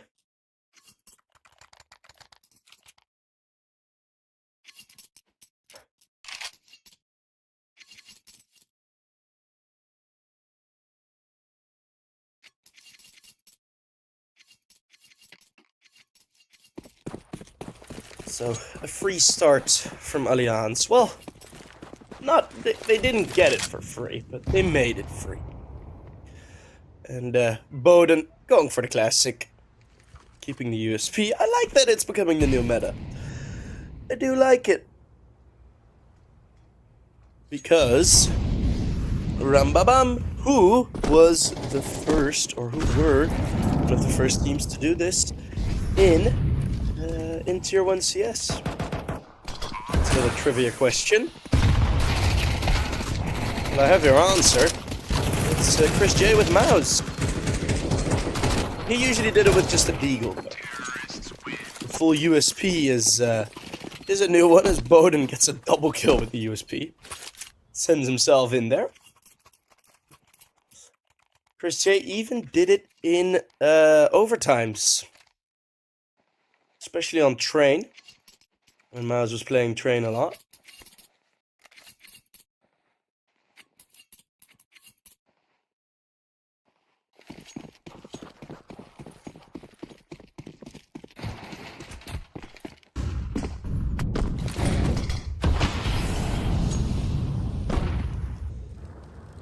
Now we're going to finally see the full buys. Astralis talent.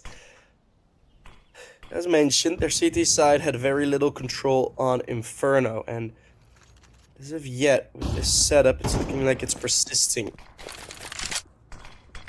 Pushes for control across the map. It is quite the hefty A setup. Oh, yeah, I was wondering. Eventually caught by the Molly.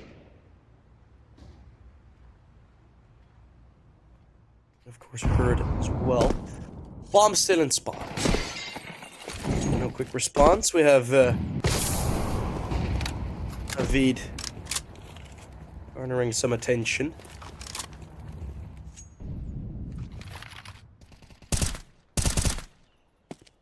Setup for the side take now starting. Allianz getting ready. One player has rotated away. That is Kier. And Croc is going to start to look a lot more passive as well. Jayboon completely mollied out of position. Croc needs a multi-kill. Gets 2. Twist is the one to shut him down. Top still low. The util's running out for Allianz. That smoke actually might be a bit of a blessing.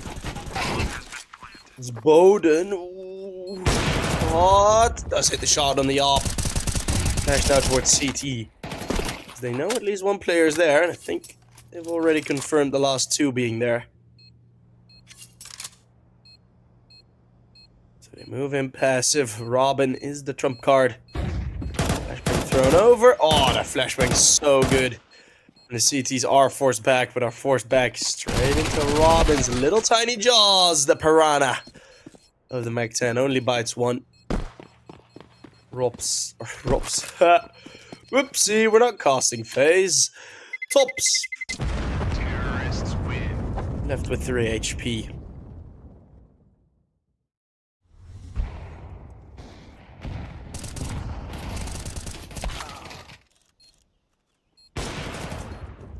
And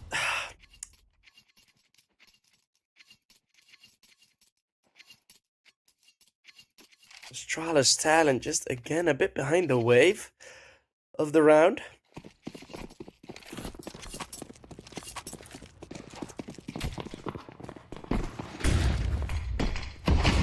Just the 1 rifle this time, and I just haven't. It's only been 4 rounds.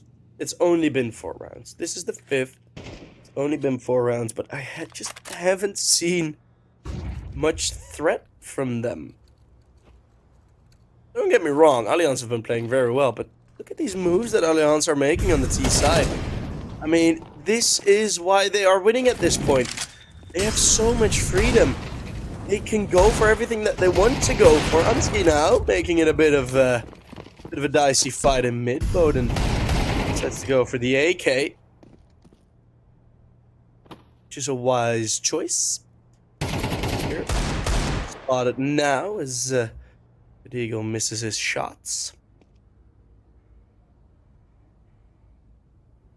3v2. Astralis Sand actually getting some kills. Maybe able to scrape something out here. Why not? Why not let the Eagles do it? back turn on the peak. That is a difficult shot to hit. Are they just leaving the op on short?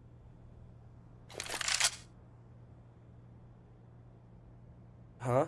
Bomb has been planted. Boden's op is still just lying short. Jabun finding the first. No armor in a 1v2. Getting the red-haired man be on fire.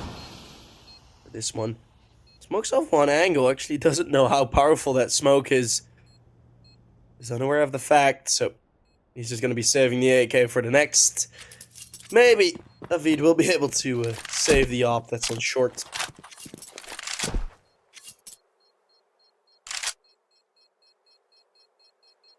But at least a good couple of kills. Reinvestment forced for 3. Terrorists win. The money. Not going to be an issue for the Swedes. As it usually is.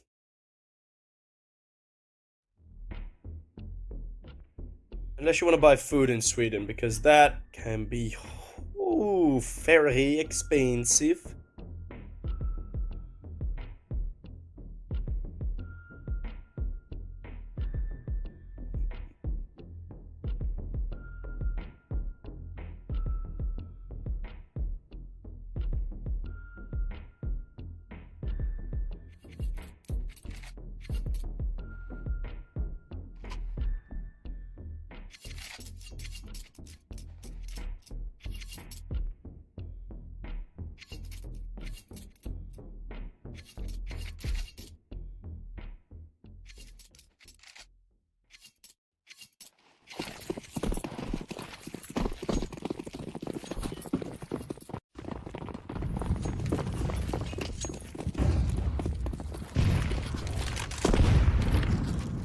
Boden with the AWP yet again dodges the nade. A bit of a timeout, a bit of a quiet run. Still my voice a bit for round number 6. Let's see what Astralis talent have talked about. Good util usage in towards B. Some of the footsteps have been heard. The scope as well. So good response with the molly now fading. Avid is allowed to escape.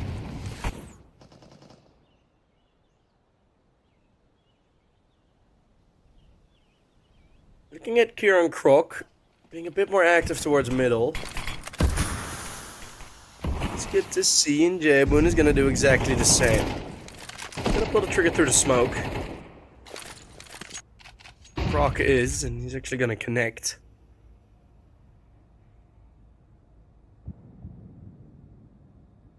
A single bullet onto Plessen.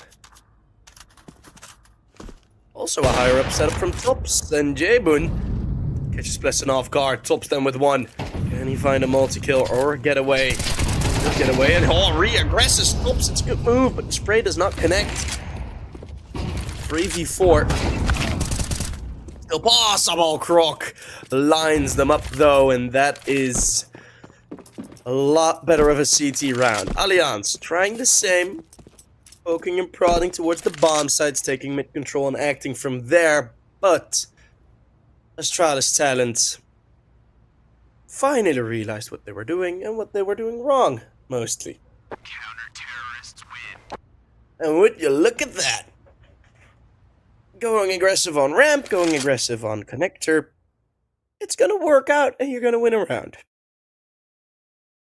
I always like when I'm correct. I like when I'm wrong, when I'm proven wrong by teams and by players. I do enjoy it because that means I learn something new.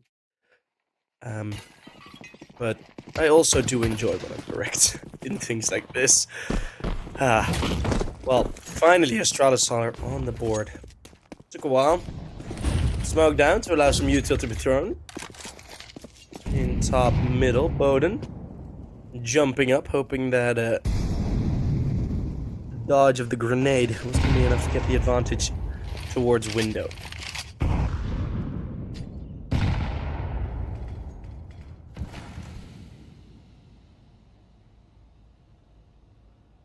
Same position again, and catching Plessen again. Towards the chair. Allows Kier to peek out a bit more wide. He will onto the blinded, and it's Krok that will nick the second kill of him. Twist suddenly all alone in Allianz. They have to regather there. Oh man. Cartoon ass sneeze. But they have to regather their plans from the T side because it's not working out anymore.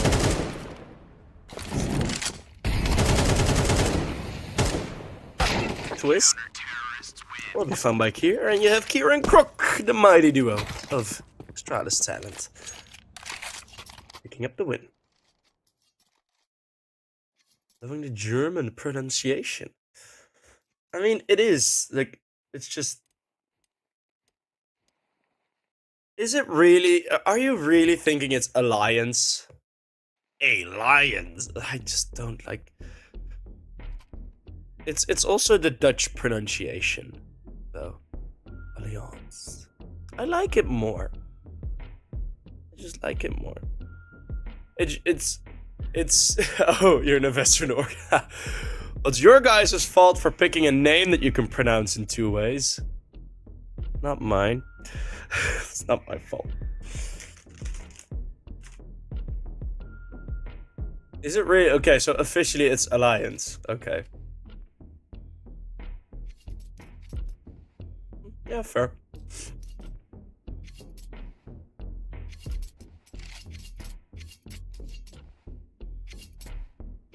Your way is cute too. Alliance. I just like it more.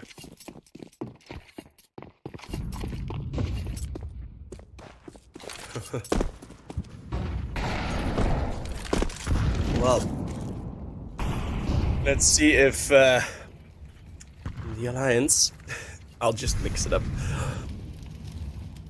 a little bit, but find something of a response. It's gonna be a bit more of a passive setup, picking out wide. Ooh, pleasant. Looked like it was gonna be ready to really get that kill in, but not exactly.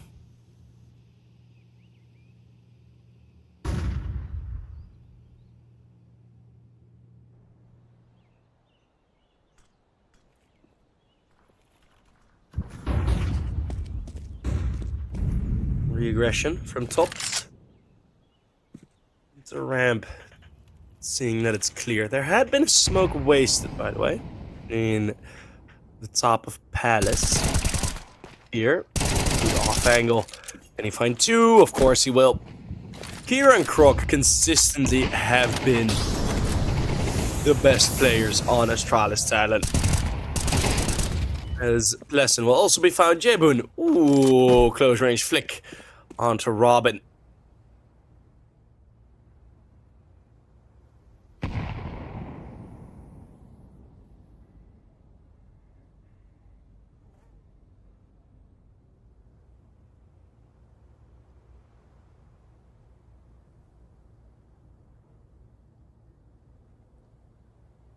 As Avid.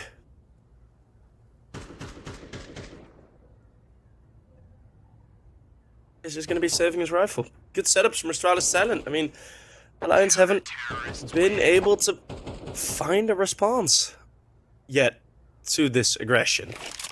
It took Astralis talent a while, but finally they're here.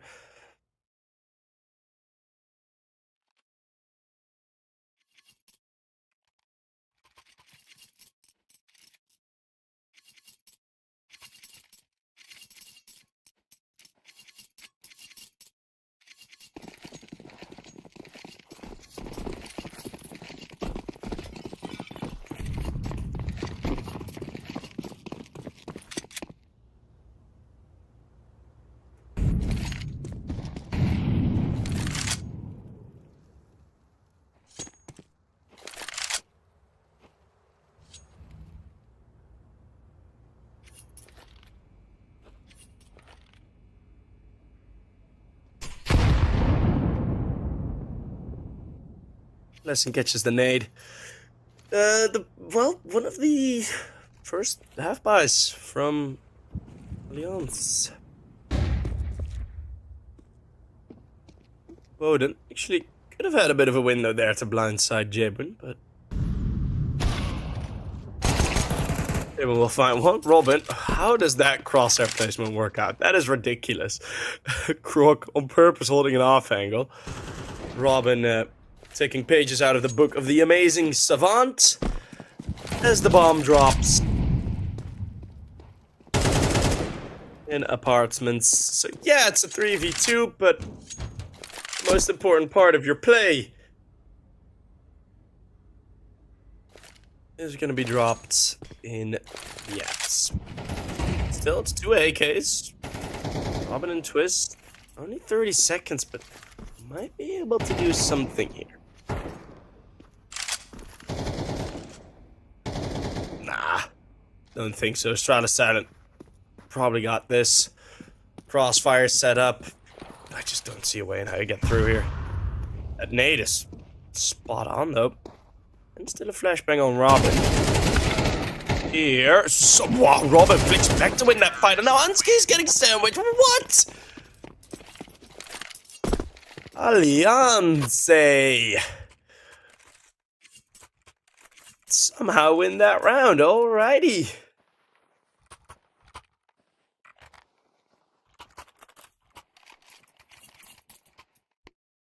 That was Kier. A bit of an uncharacteristic miss on the spray. Am I German? No. The German accent is a bit stronger, you know. No, I'm not German. But in Dutch, which I am, the pronunciation is also Alliance. It's close enough. But yeah, I've been switching it up. I've been switching it up. It's all people of Europe. Yes.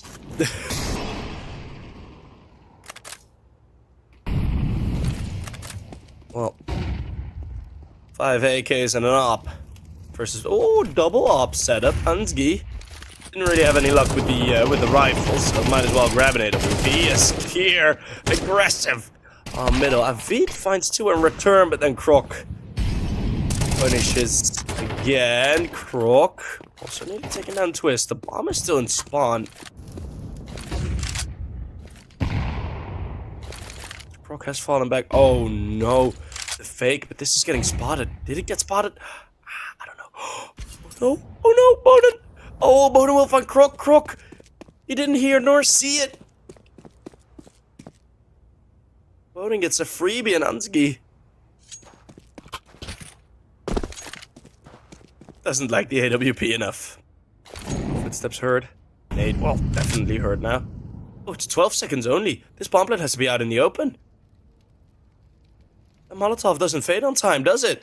Bowden. Ooh, just on time with the bomb plant. Thin margins. Ansky has a defuse kit and Twist is low. As soon as Bowden misses a shot, that is when the window opens for Richard. Bowden flicks down, does connect. It's Alliance winning a third. Mostly on the back of Bowden getting a triple kill. And Crook running through. Get flanked. It was a weird play by Bowden to go over towards the B halls. So we don't blame Croc for not expecting it. Dutch people, the tall people of Europe. I am 1 meter and 84 centimeters tall. And I am the dead average of the Dutch adult male. So every time I am at an event, a festival, whatever, I have 50% of the people being taller than me. 50% of the guys there are taller than me, which is a very annoying statistic. Oops, that's a flick. Croc.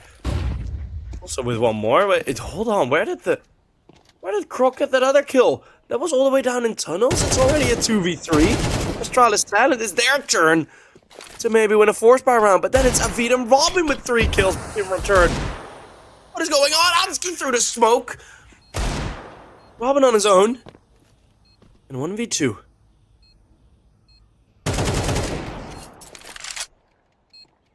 Flank coming in from CT. He must be aware of the possibility.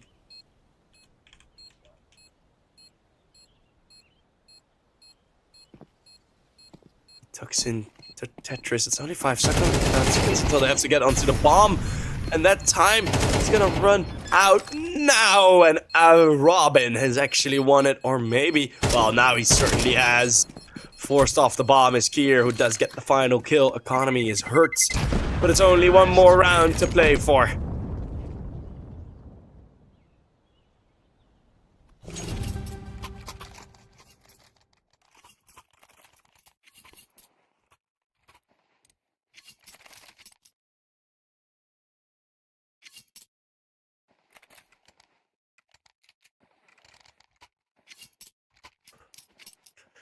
I'm 180, never felt smaller with Dutch people.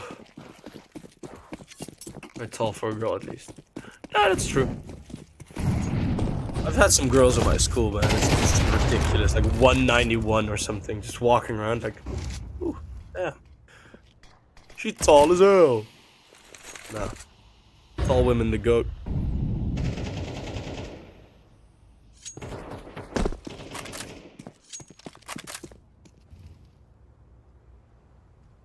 Lesson. Yeah, that angle doesn't exist anymore. In the new Mirage. Hansky. Nade right on his feet. He says he has to fall backwards towards the van. Off HP, Pleasant. This is pretty much a solo mission on B, trying to get some attention. Maybe chip away a kill. Ooh, Unsky goes through the smoke. Pleasant, does he turn around or does Unsky turn around first? Unsky's going through. Kier, in the meantime, finds Robin. This is a weird round. Oh, Unsky has spotted it. But now he has to... Oh, you gotta be so careful, man. Oh, Pleasant is not gonna turn around. He's just not. Yeah. Unsky will find that kill. Pleasant probably scared out of his mind. But then you have Avid in this position, and there's another flank from J-Boom with the AWP coming up ramp now. He's already warming up for the T side. J-Boom does find another one, and it's a clean headshot on the final. Astralis talents are 4 rounds on the board. Kier getting 12 kills. A kill per round. Same as Avid. As Allianz, well, they do take the 8-4 lead.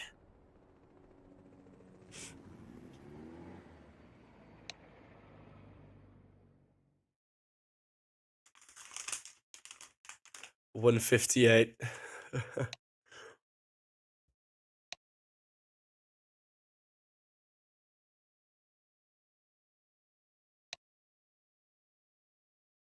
Short king.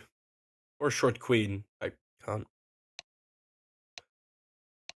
A short person of royal descent.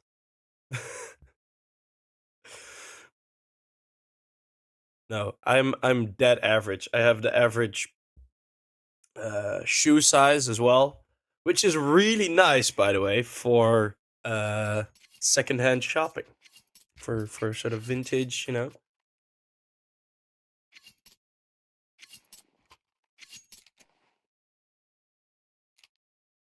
West Europe, yeah, kind of true. What is the definition of a short king? Where does the expression come from? Ah, just the internet. It was to hype up males that are a bit shorter, as it is a typical dating disadvantage, but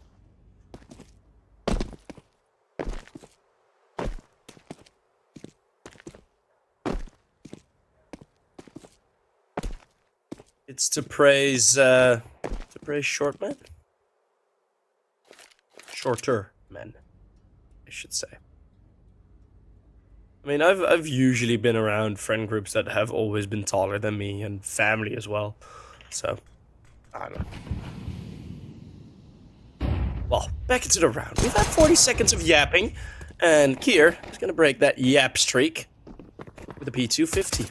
Opening up the round. Good shot by Twist on the only lurk. Might give the impression that it's a fake. Odin just has a clear run at the bomb planter. No coverage at all. He's going to get found, though, so it remains the 3v3. Robin still has Utah. Oh, difficult fight with Kier. Robin, you see he's in an awkward position, but he can't fight the bomb planter. Misses the shots, though. And that's a good double kill by J-Boon. That looks very fast.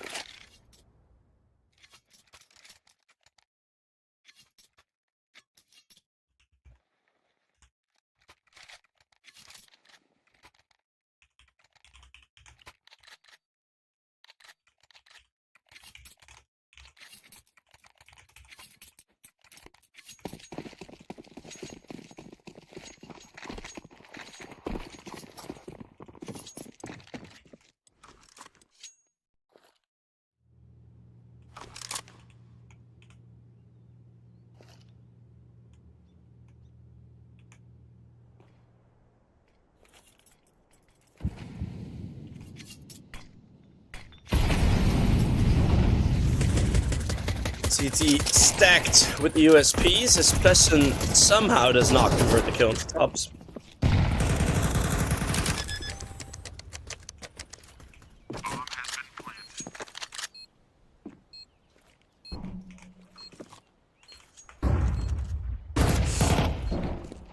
Here. Find one. Bowden converted. Just a couple of kills coming through. Astralis Tannins are going to be closing the gap. This round. Yeah, Mirage just trying to close the gap.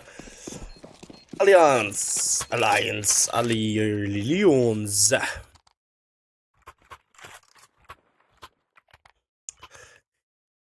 They did go for a bit more control on the CT side.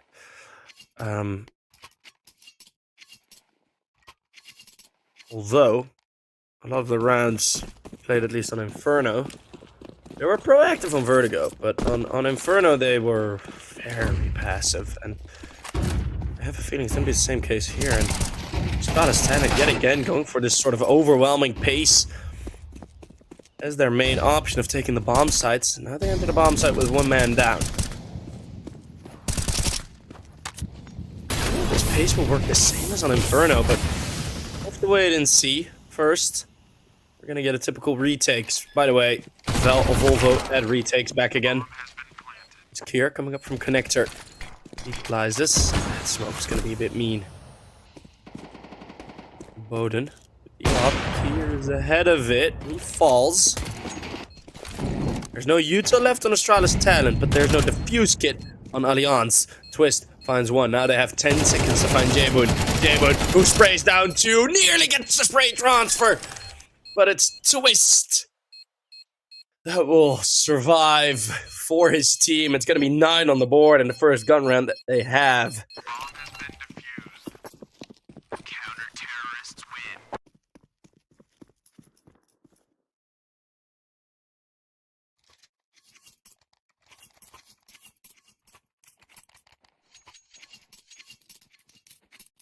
That spray nearly connected.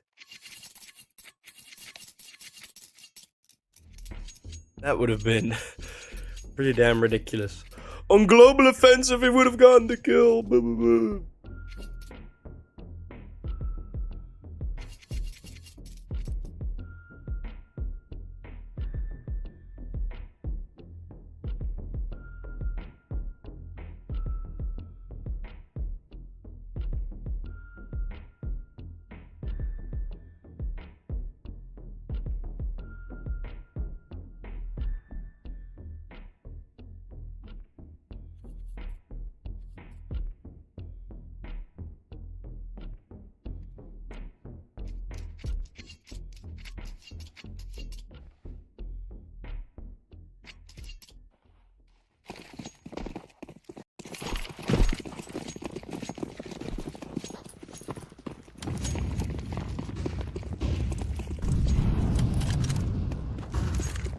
Alrighty. Middle, the approach from Astralis Talent.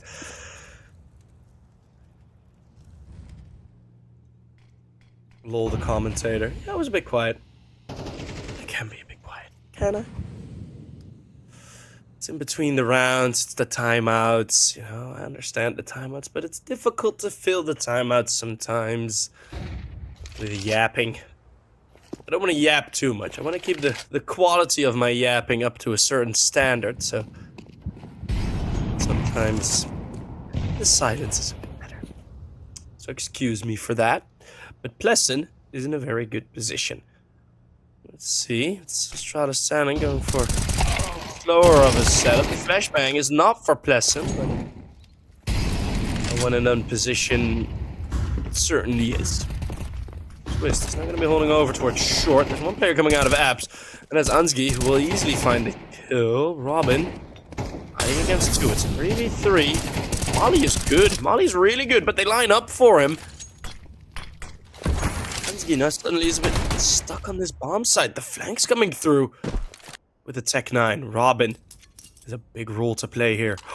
The avenue towards A is open. Oh, Astralis Talent, they know. And Allianz now know as well.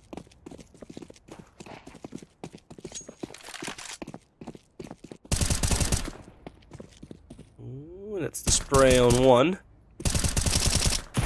Oh, it actually connects! That's the bomb down! That's the round over! Robin! Just get... What the...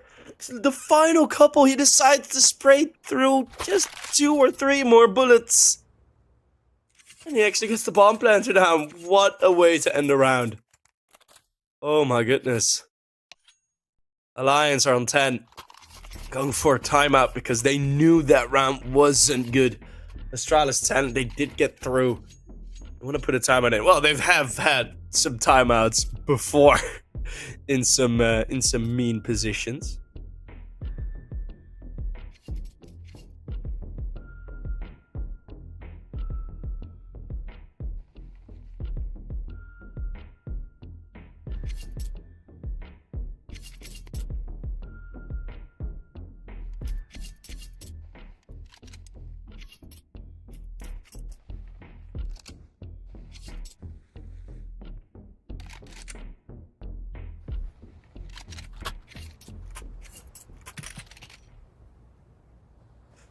So the timeout's done.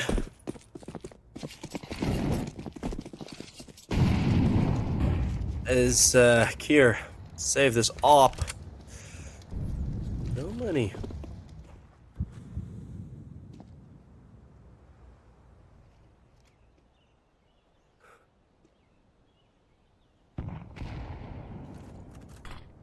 Pookie apparently is classified as a sex word level 3. That's high quality yap right there. Oh, that's funny. Okay, well, let's see if the op from Kier can open something up. He's been having a very good game.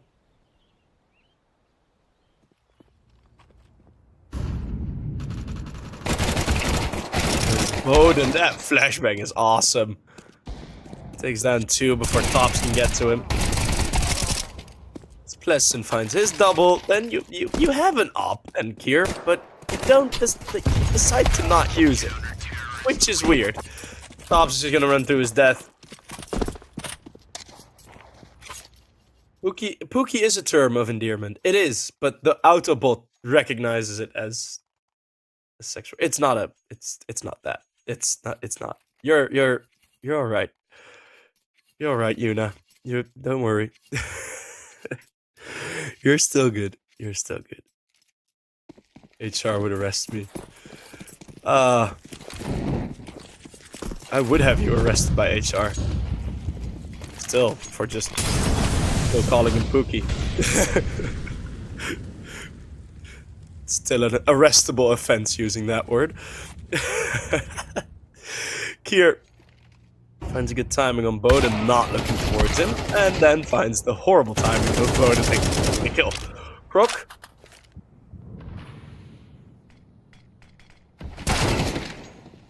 Oh, wow, Unsky turning around on the right timing.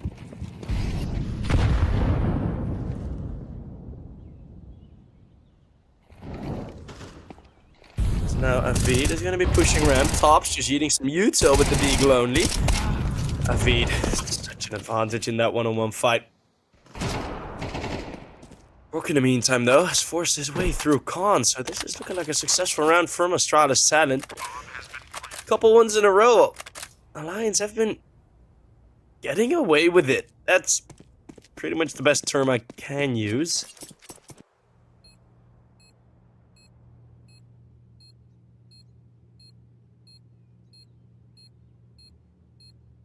Because that has been happening. Astralis Talent had some very good rounds, and it's been some clutches needed, some clutches prevented for the Swedes to get to 11.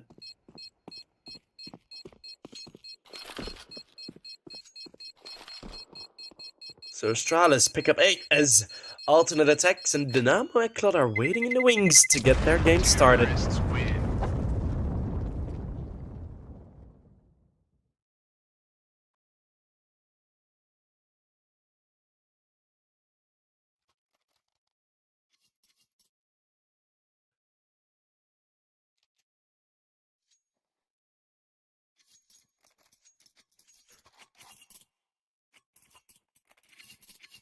Seven to 11.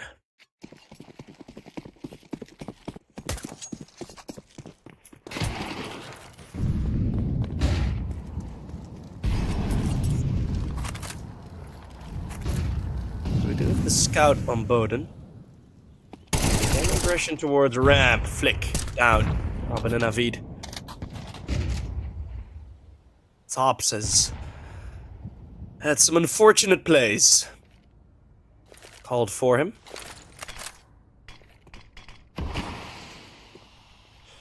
Holding ramp alone, of course. Maybe being a bit too aggressive. Just walking in there, soft clearing. And Avid is in a strong position to take down the other lurk of Hansgi. He's thrown back and forth. Hansgi, good spray through the wood. Lesson and Croc trade into the window. It's Robin that stands tall and survives. Weak in the knees. 3 HP. A man limping. And a limping man can still hold a rifle. As Unsky on 60 HP gets the kill into the CT. Twist, another spray through. And again connects, but this time the bomb does go down. So the timer is on. Unsky's out in the open, and Robin just goes for the wide swing on low HP, knowing he had the support of Twist. They forget that there wasn't an op in the server for this one. Awesome BM as well. And yet again, Alliance, they need to clutch, but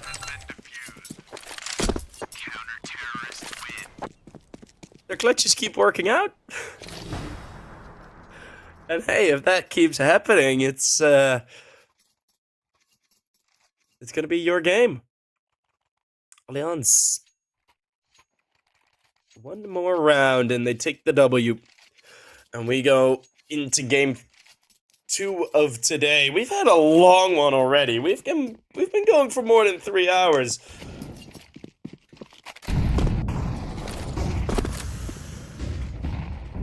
Already with this one best of 3, we've seen a whole bunch of rounds, and Avid on the bomb side only finding the one yet again. The overwhelming strategy is there from Astralis Talent. They've already lost 3-1 in top middle. A vague fall unseen.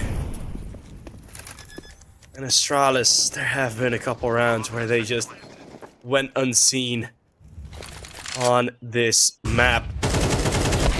Especially in the first half, those first couple of CT rounds from them, they just weren't it. And in all the clutches, Alliance has been there all throughout this entire best of 3, actually, and it is a nade to rub the salt into the wounds. Alliance, the Swedes, win in the Scandinavian bouts. And they take 13, the first win in Group B is there for the Swedes. What a game. What a game. A long one. A long game. A very long game. But a very good game. We've seen a whole bunch of rounds. A whole bunch of close rounds. A whole bunch of complete blowout rounds. And a lot of clutches. And yeah. Astralis talent, they just never had the control. Never had the control. Even when you go for those types of rushes, go for those types of like sort of bursty plays. I mean, yeah, it's gonna work on Inferno because, or well, it did work a bit on Inferno and on Vertigo as well, right? Vertigo is one of those maps where you do get really close to those bomb sites already. And then those sort of bursty strategies do work out. But on Mirage, yeah, they did get a bit closer with it. But then you go to on Inferno, I mean, they got close in terms of rounds, but then you go to Mirage and you just have like, such open play, right? So many of the areas are very open. The B halls are very long and narrow. It's just not really where that play works out. And you see them get through, but never with control. So every single round where they find success, it still remains into a 2v3 or a 2v2 or a 1v1 every single time. And that brings you in such a dicey position because Alliance, they were just sharper in those situations. And that means you're going to lose so many rounds because you just don't have that control. Something to fix on, something to work on for Astralis 10. And on the other end, Alliance played an amazing game. And we're going to see more amazing CS right after the break. It's going to be aTTaX versus Dynamo ECLOT. I will see you guys there.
Oh, I didn't see you there. I was just mewing.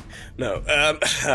Welcome back to EPL. It's going to be the second match of today. The second match of Group B. Not the rally kind, but we did see quite a wild first game. Alternate aTTaX versus Dynamo ECLOT is going to be up next. And Dynamo ECLOT have been in great form, great shape, great vibes, great just everything. They have been looking really, really good. And that's very exciting. Hopefully, they are able to continue this form, as they had a 5-game win streak with pretty much all 2-1s in some of the local tournaments. But then also losing a lot of 2-0s and then winning a lot again. So they had like a couple of rough stretches where they lose a bit of momentum, but mostly they are winning more than they're losing. Alternate aTTaX, on the other end, have also had a bit of a dicey run. Freeze has been really good as a newer addition to the team. But yeah, lost against Rebels, lost against Umcall, two pretty strong teams. Guild, yeah, they beat them. It's a bit up and down for alternate aTTaX as to who they have beaten and who they have been beaten by. Inferno is going to be their first map pick, understandably so. I don't think I've ever casted a best of 3 where alternate aTTaX did not play Inferno. Anubis, the pick from ECLOT, and the final one shall be Overpass. We got a collection of the HLTV stats. So Anubis played by both often. Dynamo ECLOT feeling confident on it. Inferno, similar win rate, but a lot more maps for alternate aTTaX. And then if we had 2 Overpass, will be also quite equal. Not the best map for either team, to be honest. So, it's gonna be interesting to see. We do have map in the current map pool. The current map pool that I hope will change. 2 things I want Volvo to be working on, which is anti-cheat and a new operation. That's it. I don't give a single damn about anything else. I want an operation, because then we have more fun maps and my friends will play more CS. And the anti-cheat, I don't even care about the anti-cheat at this point. Just give us an operation.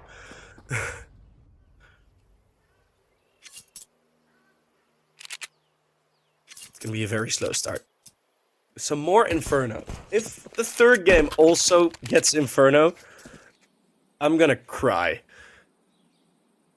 Because this map just takes up an hour, always. At least an hour of gameplay. And it was a lot more hype during the major final, because LXCB just made it a quick game. But enough complaining about the map.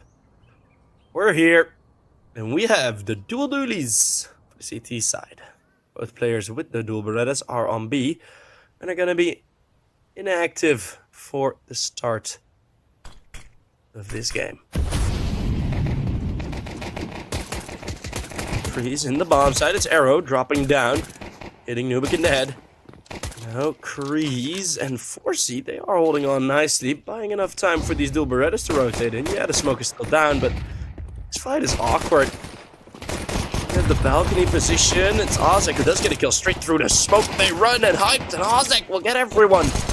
Because now it's just Blitz on the bomb side and Hype just sprints in. It's going to be alternate aTTaX, winning the first round.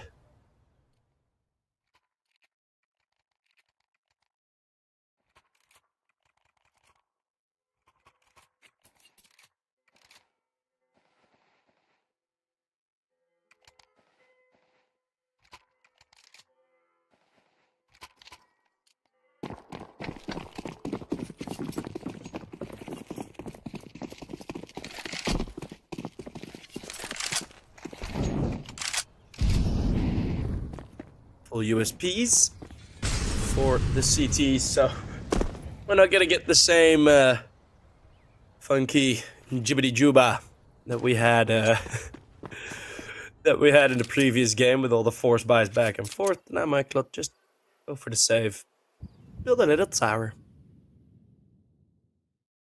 How cute. Look at how tall Forzy is. He is so tall. Yeah, alternate attack is gonna go towards A again.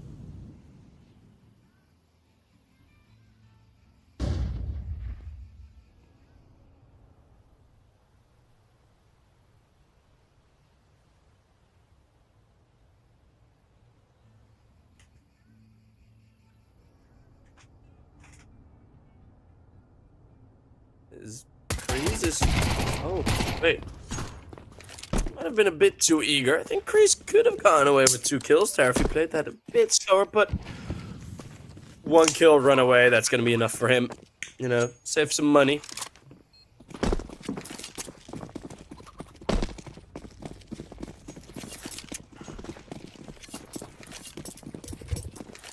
Get a kill, get some cash. And then run for the hills.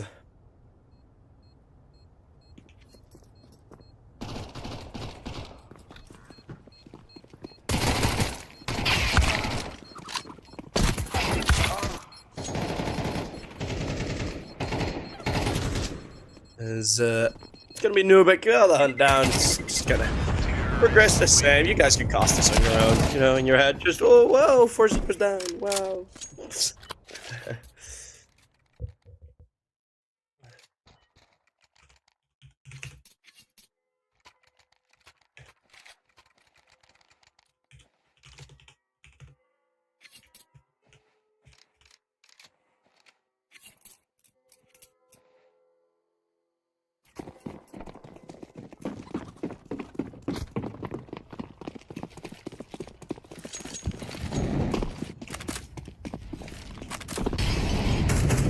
Weapons are out, and it's gonna be a bit of B control. Not yet any real aggression.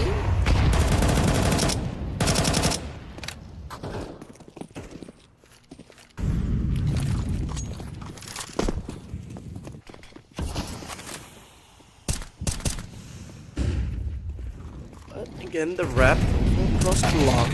Alternate attacks looking good around here as the double peek into pit. It's Kreese only with the single kill. The bomb's planted safely.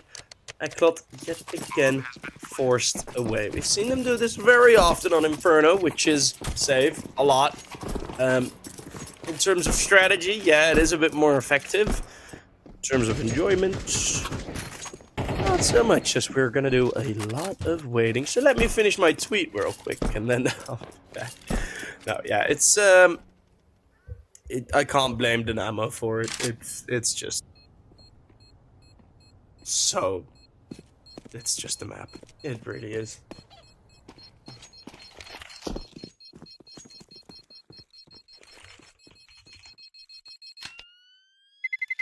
Terrorists win.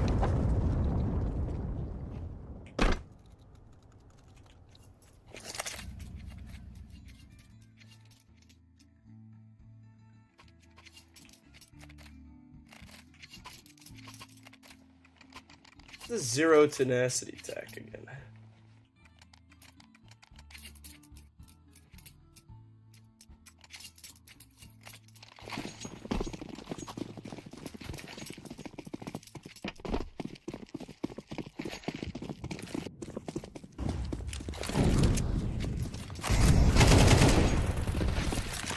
Ooh, Sky, early fight as a peek from Nubik instantly gets taken down. Alternate attacks, they keep fighting over a lot towards that A main hall.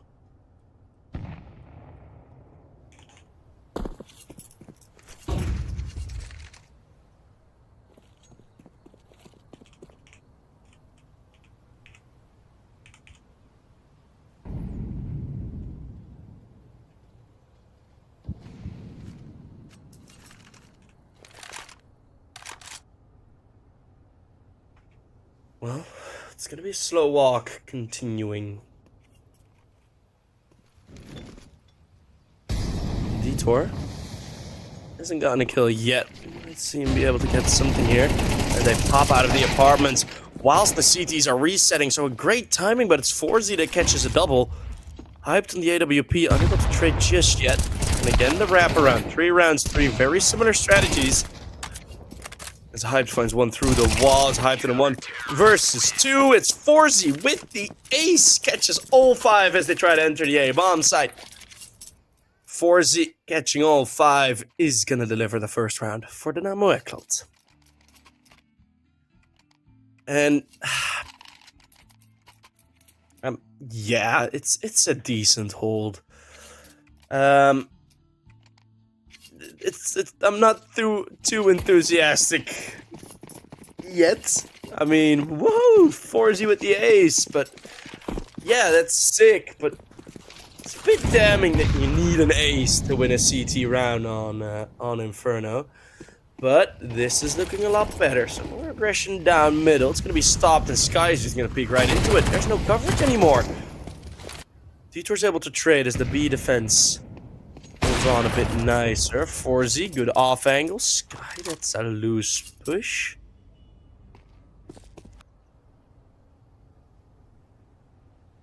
Three versus 4. Arrow re-clearing the apartments.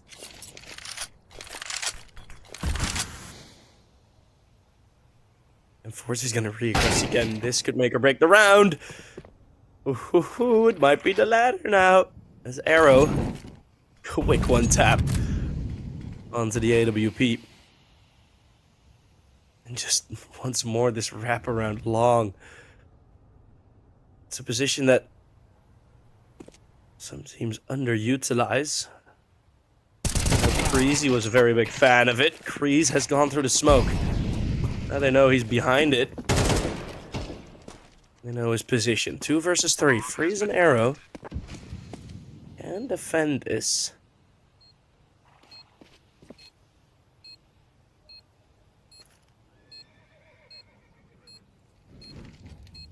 The 2v3. 2 players coming from middle. The Molotov will buy the T side a bit of time. Gonna be a difficult one to enter into. Flash is gonna go high. Hit. Not affected actually. So it's on the bomb side. Arrow will hold on for the 1. The wallbang for the 2nd. A quad kill possible, but with 3 it's enough to send Kreese for a retreat. As he spent his entire time in the bomb side, he remains the only one left standing.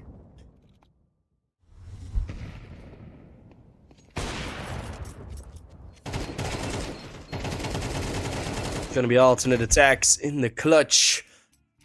They didn't see where the first position was. Spread to the wrong spot. Couldn't trade.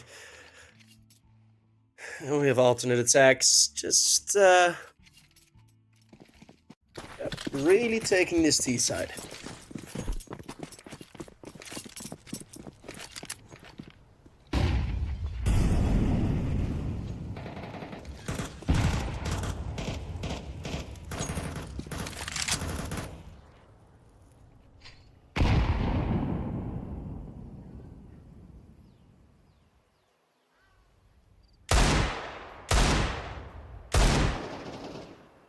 Ambitious from Blitz.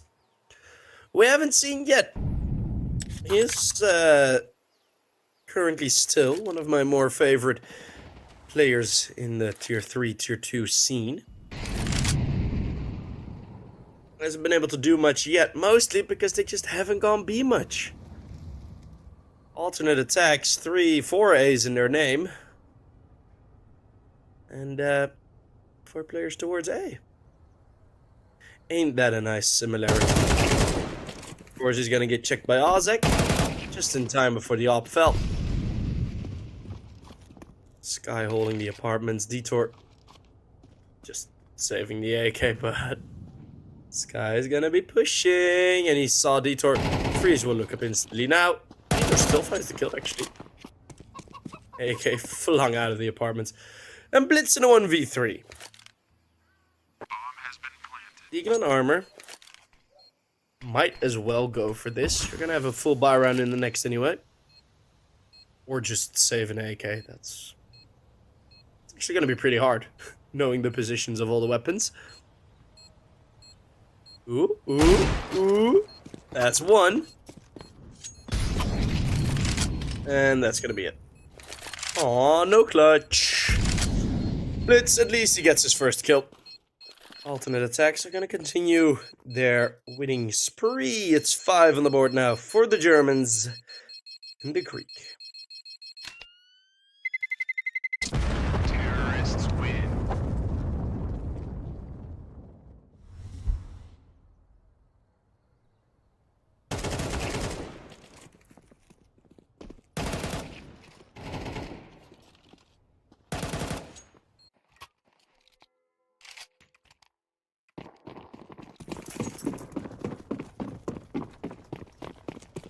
As the full buy is going to be out again, our alternate attacks are going to be attacking the A bomb site again. They've just been avoiding B altogether. Just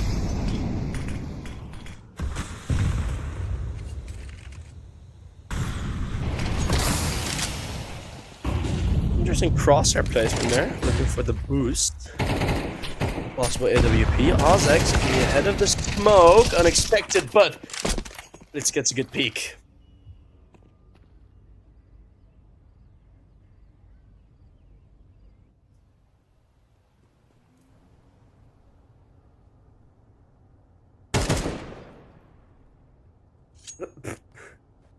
Shooting at painting.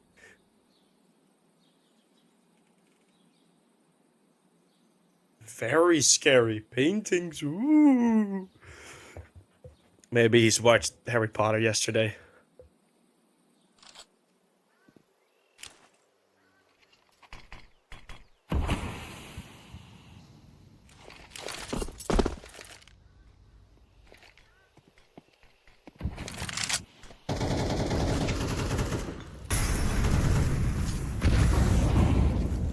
Well, B-bomb site, finally, they're under attack.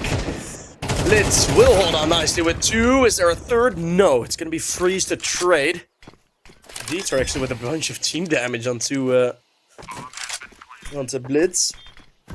Didn't see exactly where that happened. May have just been a missed nade or just a single bullet. Hyped is gonna be sitting in the smoke. Though I do think Kreese and Forzy have calculated that option. Or not. Well, yeah, there you go. Freeze will find the kill, and now you have, Forzy. Both oppers starting with an F, making it a bit difficult. Let's see what Freeze can do. Only 1 kill. Is there a kit? Oh, whew, thank God. I really thought there wasn't a kit. And would have been a bit devastating, but it is going to be Kreese and Nubik completing the retake.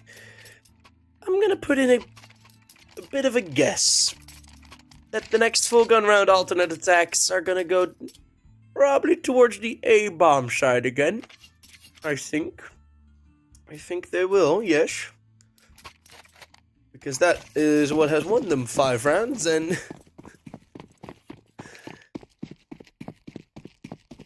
that's it. I didn't intend on finishing that sentence. That's why they won 5 rounds. Oh, Dynamo ECLOT, finally some movement on the CT side. They've been sitting, waiting, just sort of viewers of their own destruction. Now finally they're taking some control. Giving it up very quickly, as there is no B push in respond.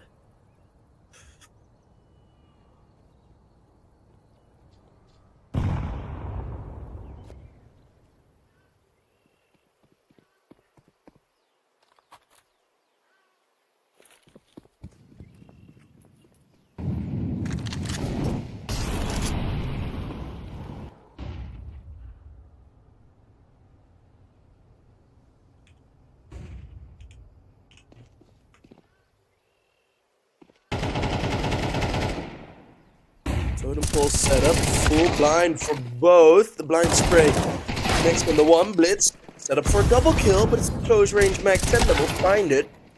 After again half an hour of very slow rounds, it's going to be A bomb site distraction from Arrow. Oh, who will find the kill, just dominating Nubik. A re-smoke Forzy. Can't even go for an easy save as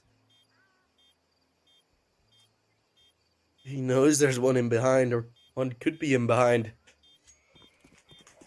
It's gonna be alternate attacks. Only letting one round slip through the cracks. Yet again, actually.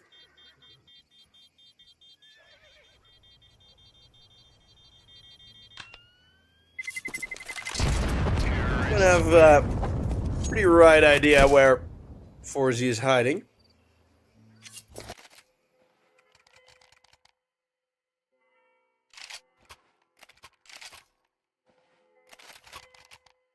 And they're just gonna be falling away.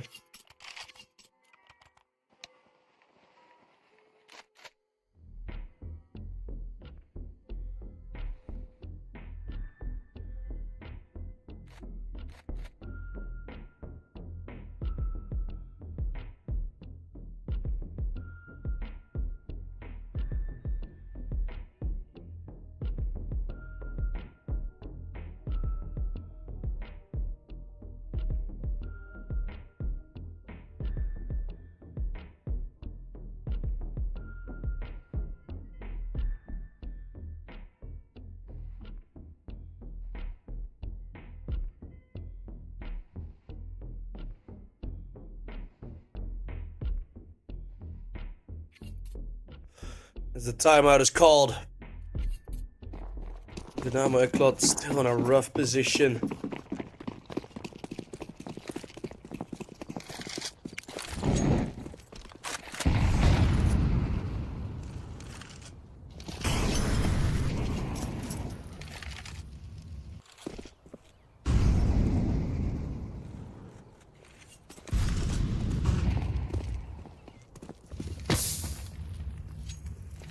Freeze gets a bit of a burn.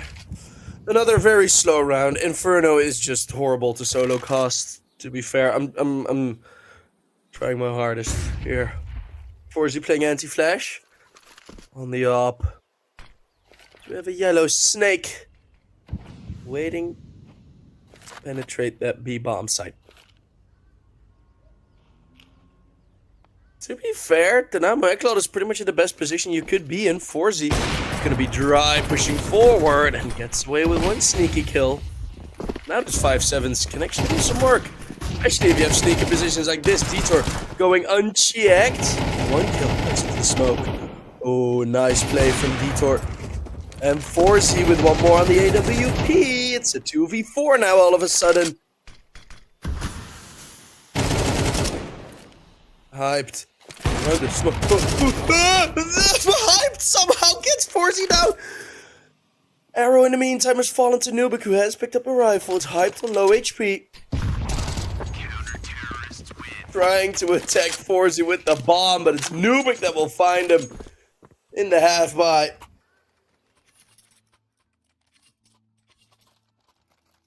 They will get the round W.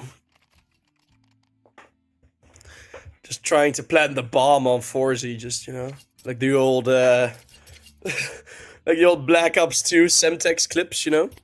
Like the Black Ops 1 Semtex clips. You're playing hardpoint, you just plop a Semtex on someone and he just dolphin dives into the hardpoint. Yeah, something like that. Could have worked, but...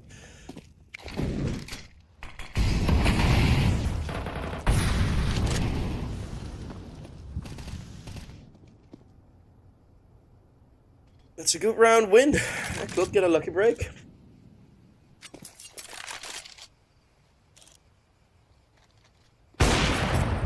Well, I say lucky, most of it came from Forzy. He's going to continue fragging, so... Kreese has Sky visiting his Molotov. Burn in the spring. Freeze will go down to the second shot. No scope. Close range. Forzy. He's gonna find 4.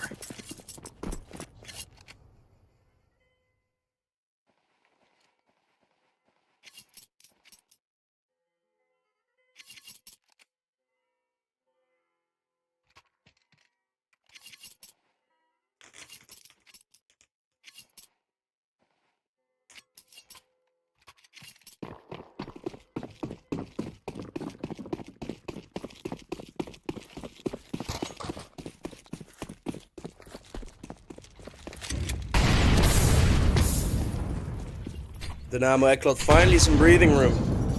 A full eco. Well, Saber. Oh, well, that's your P250 gone.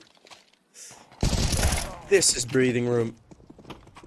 Easily getting a couple of kills. A 6-6 half would be a pretty amazing result for Dynamo ECLOT, considering how most of these rounds have been lost. Have they managed to equalize this? I mean, whew. I'd be impressed. I'd be very impressed. Forzy, of course, the long-time opper.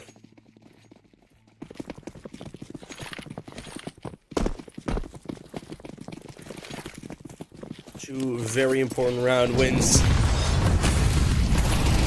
As they're gonna go aggressive down B. Ooh, fight meets fight.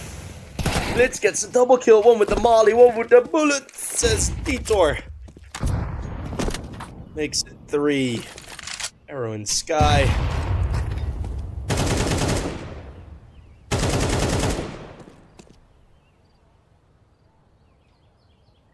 Are gonna be the ones left standing. So ECLOT, they manage a bit of a turnaround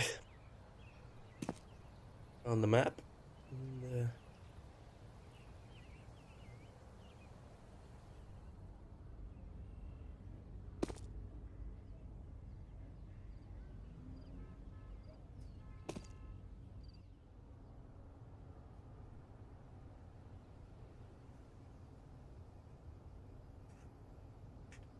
Freeze? I don't know if he's looking towards apartments. I think he is. Arrow. Really finding that kill onto Blitz. It is at least one opening kill. This guy's gonna need to do a whole lot more. As okay. Forzy falls. And then straight through the smoke, Dito runs. What is going on here? Oh, there's one more on the bomb site. The round where it was a possibility, now it becomes very improbable. The Dynamo ECLOT do indeed get the 6-6. Arrow was hoping that Blitz had already gone to CT, but it was not the case.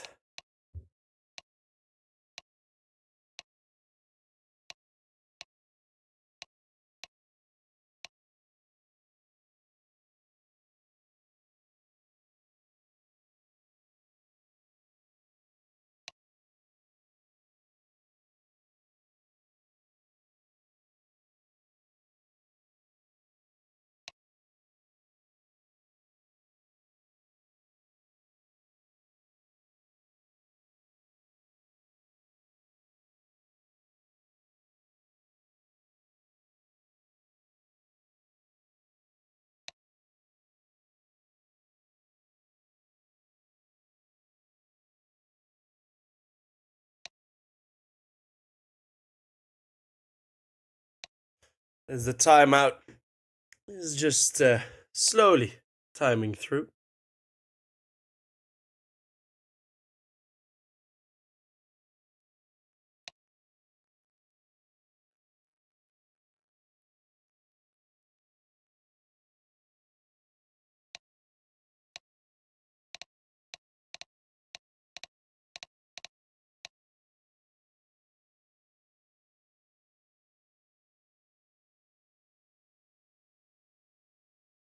It's a very long timeout. Maybe they went for a pee break or something. We're gonna have to be waiting for a bit.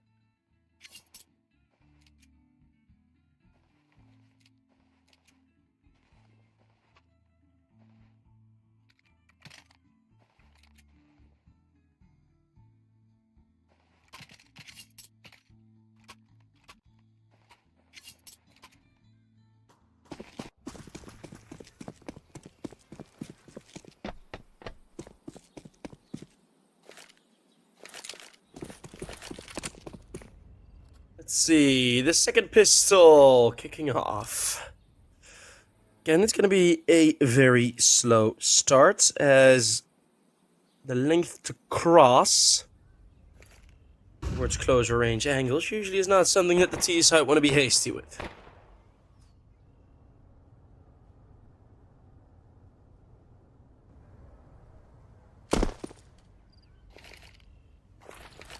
Lining up the util. Ooh, alternate attacks have been very aggressive in these pushes. Pretty certain there's gonna be a B-attack arrow already taking a couple of bullets. They need to go through the smoke. Can't really go on the flashbang. They just forced their way through. And it's Kreese with a triple kill. 2 of which through the smoke. Detour finding one on the flank. And our alternate attacks look to have such a good setup. It does fall apart a bit.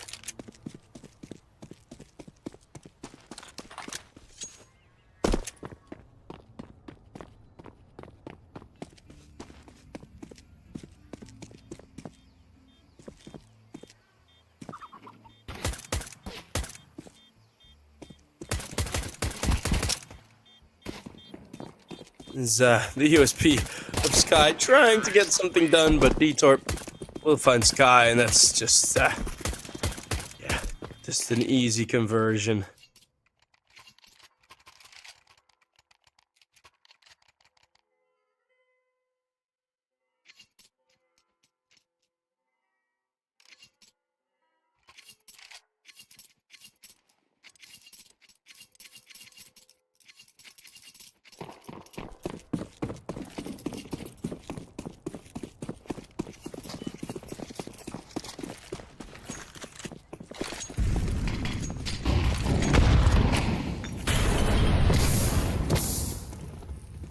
Burning to arrow, 5-7.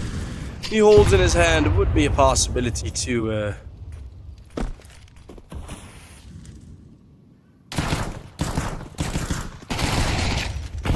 for a kill, but it's nothing.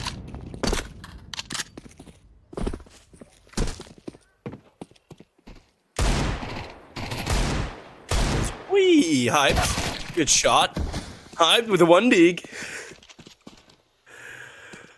Not another one, and not a third.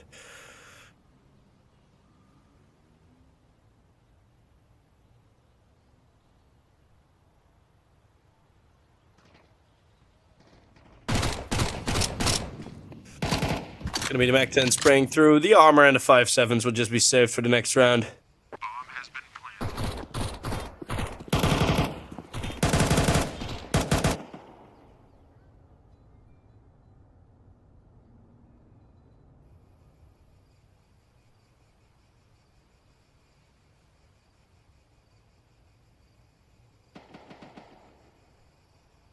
And it's quite the long save, and not that much of an active hunt.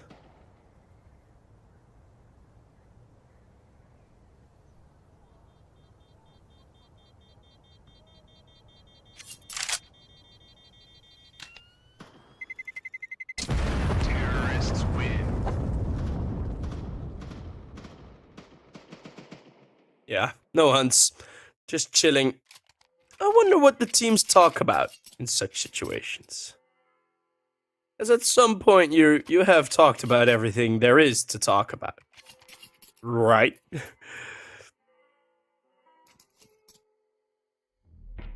I at least run out of ideas. But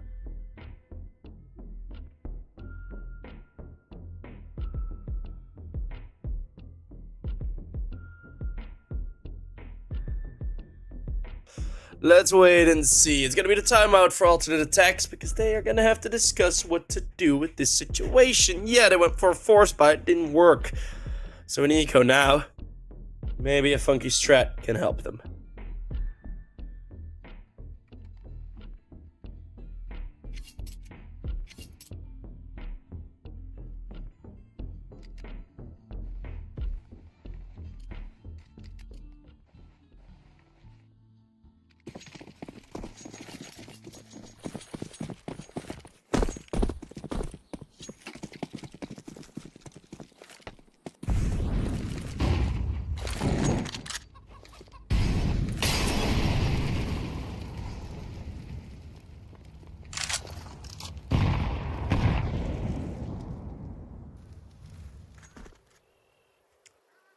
Gonna be one Molotov, one smoke, one flashbang. Alternate attacks. Fighting against a very slow going Dynamo ECLOT side. Something we expect from them on Inferno. I love them on every map except Inferno. And then you know it must be Inferno's fault. Mag 10s will find a couple of kills.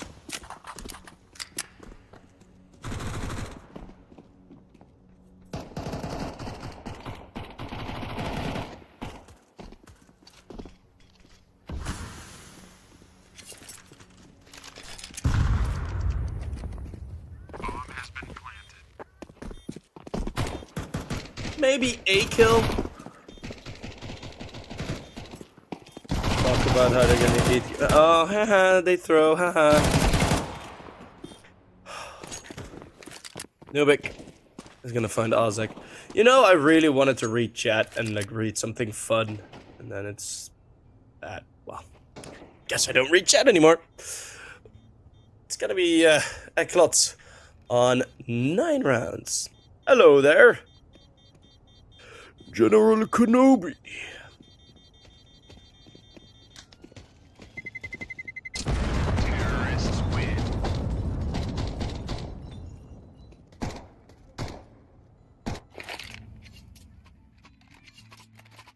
Weapons! After about 10 minutes. Alternate attacks will have weapons. It's been a long time coming. Oh, finally we can actually see, like, I could analyze everything around the map and how they play, but it's just with the pistols, right? It's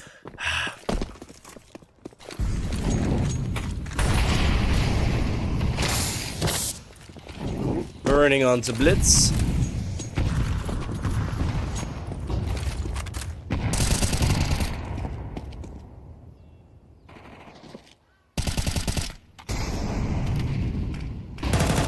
Fall away, 27 HP on the Mag 10.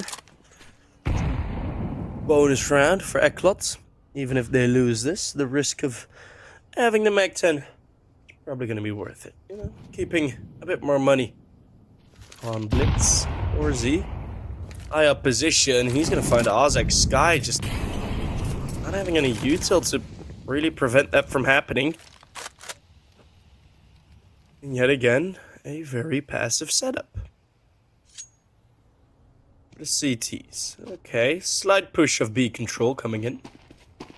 They don't dare to peek out wide just yet.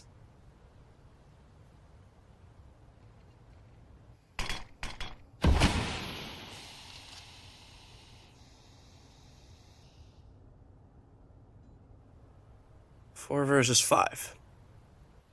One more rotate has come through. Alternate attacks. Mostly just sort of gambling on this by prayer. And Arrow might just sell it here because now they're going to commit. They are going to commit. Freeze! Still lurking about here. Forzy with the AWP looking at a possible angle of Freeze's peak, but also looking at the bomb dropped. The commitment towards the B bomb side. Alternate attacks. They flip the coin and they make it land on the correct face. It's going to be their 7th. And the gamble pays off. Good work. Knowing that if you play 2-2 on the setup, it's not going to work at all.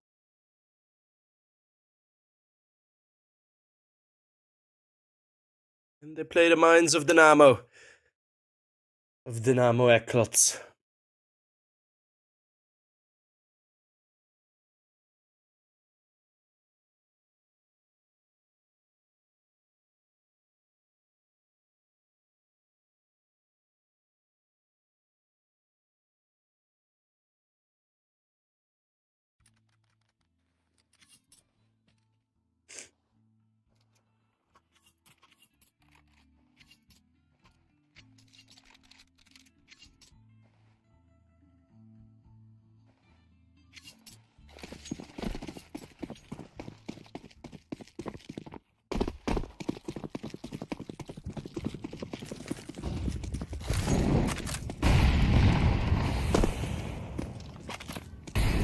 Let's see. And again.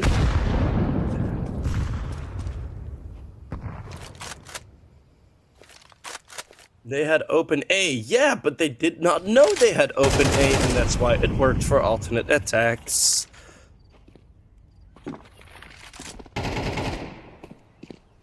They don't have the X-ray, huh? You know that? Oh, I know you know. Arrow to re-engage towards the top of banana. It's not the highest of priorities, as they still have top mid control. You know, the basic is you either control one or the other. Both if you can, but that's also a bit risky. Ooh, 4Z. Very quick shot, just snapping the hip of Freeze in 2.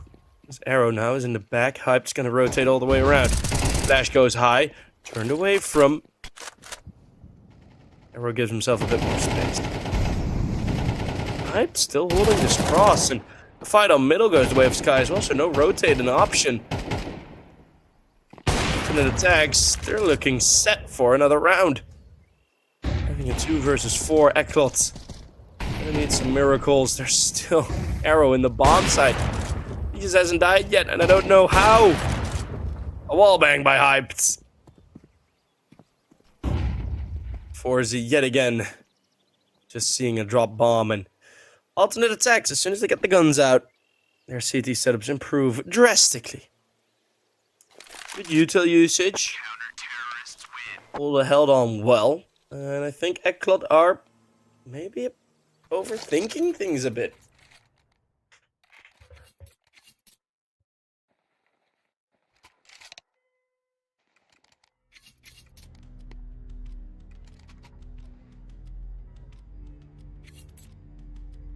As we do enter the technical pause.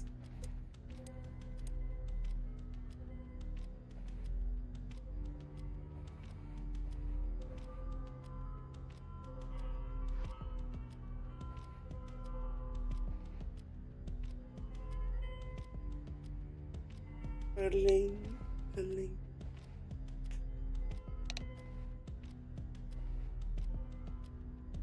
Such a beautiful song.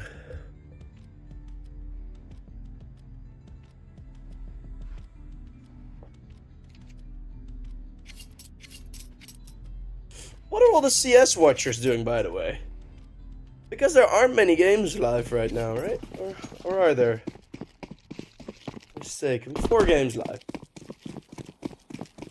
Is it really that bad that we can't access the main channel anymore?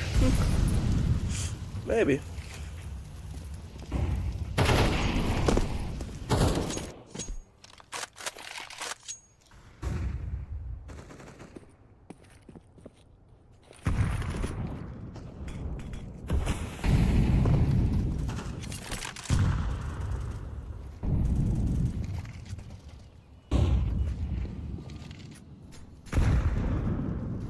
Could have had an off angle onto Ozek, but alternate attacks.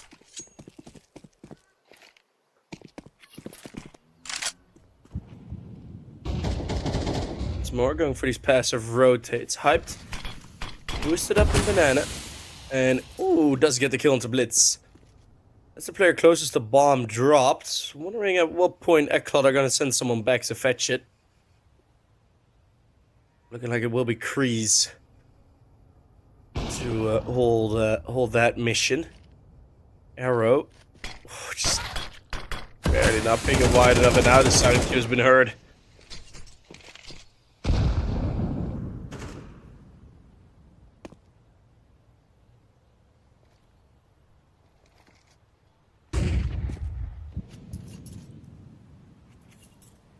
$8:15. It just started. Oh, welcome.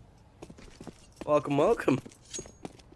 It's gonna be the 4 versus, 4-man save.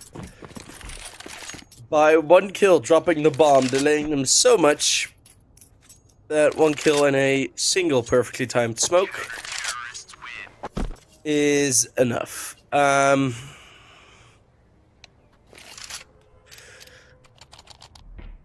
This is what I meant with Dynamo ECLOT are overthinking everything. There's just so many layers that they're taking into consideration. Layers that don't need to be there. It's like a lasagna and you make like a layer of I don't know, coleslaw or something.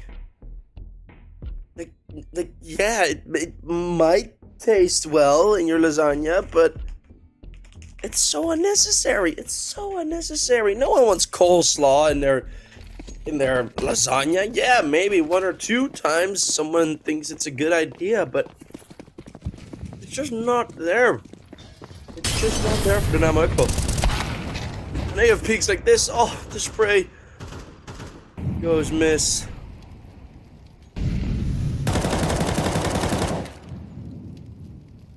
Or miss hit. Ow. Oh, bit my tongue. Ow. Owie. The spray misses. God damn it.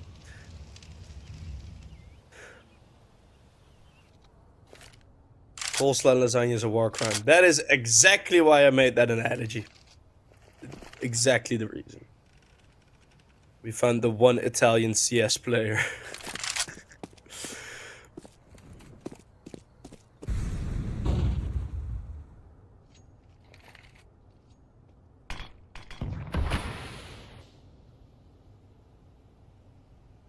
Ozek had already gone down. It's a full rotate over towards the A bomb side. Sky yet again. He's been very decent in apartments, but these rotates have been so weird for alternate attacks as well.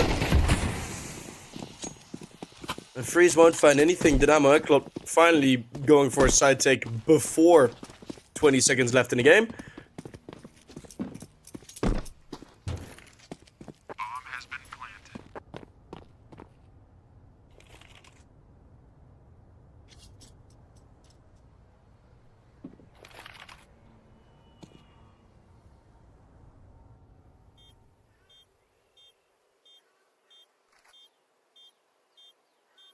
As it's gonna be another save from alternate attacks. That was a bit all or nothing, was it, Ozek? It's a lot more difficult to flash second mid now. As the building is now higher than it was in Go. So usually what you could just do is if someone were to peek apartment, you could just like yeet like 4 or 5 flashes over. It's a lot more difficult to do now. You can still like find a single angle where it does somewhat work, one from inside and one from middle, but you have to move down a bit.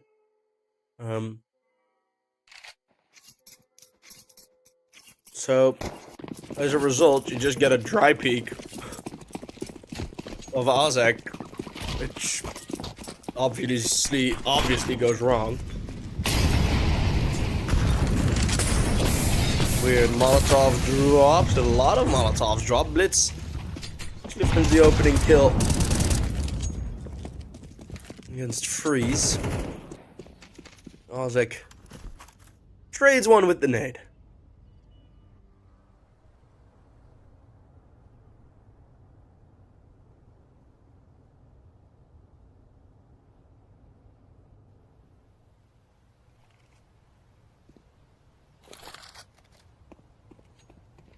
Hyped. Here's the steps. Maybe they get baited into Blitz, but Blitz was already low. 3 players all going towards middle. Each finds the first, and now suddenly they're a bit scared of getting crossfired. Ubik spotted by Ozek.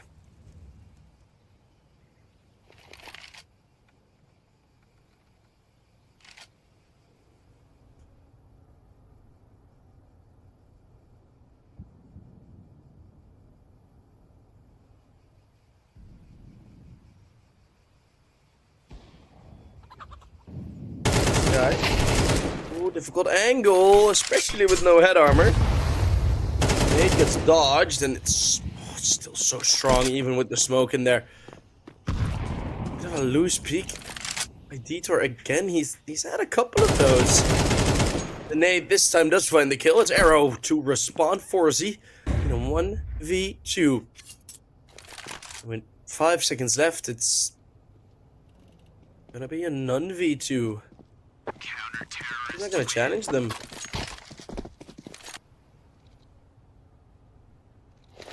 Anticlimactic rounds. Why does Inferno have so many of those?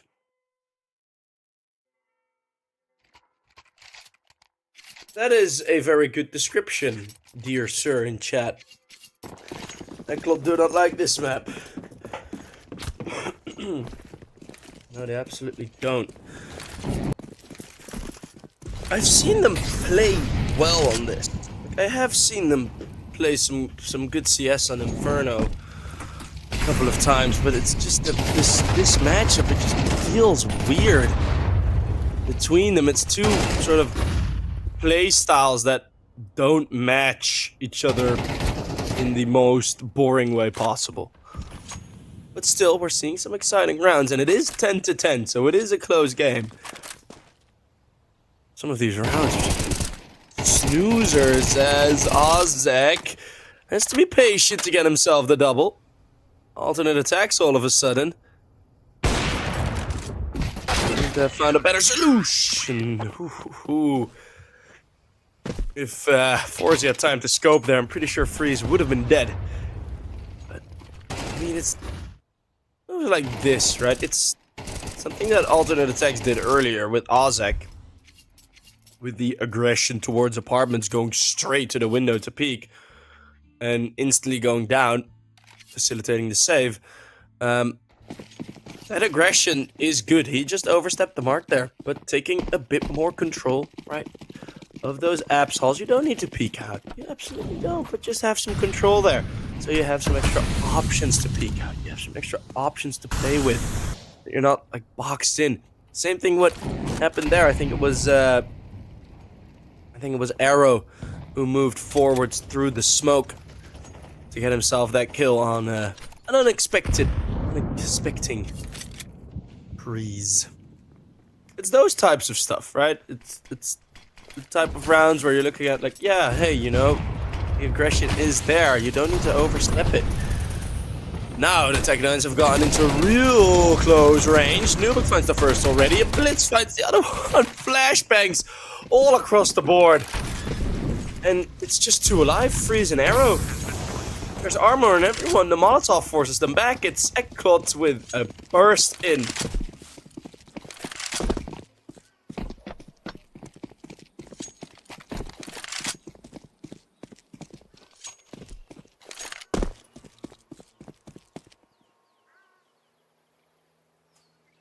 And it's another save.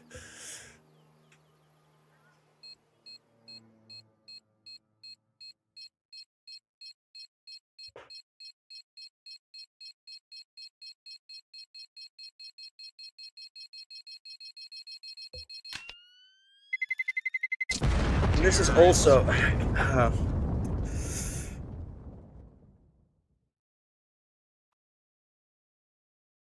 it's also very hard to analyze this game. They're making it very difficult for me because it's some very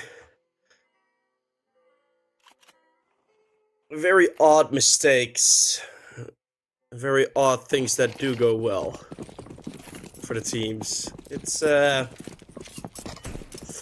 been an interesting game. It's been a very long game. Oh, hyped. Let's find Nubik.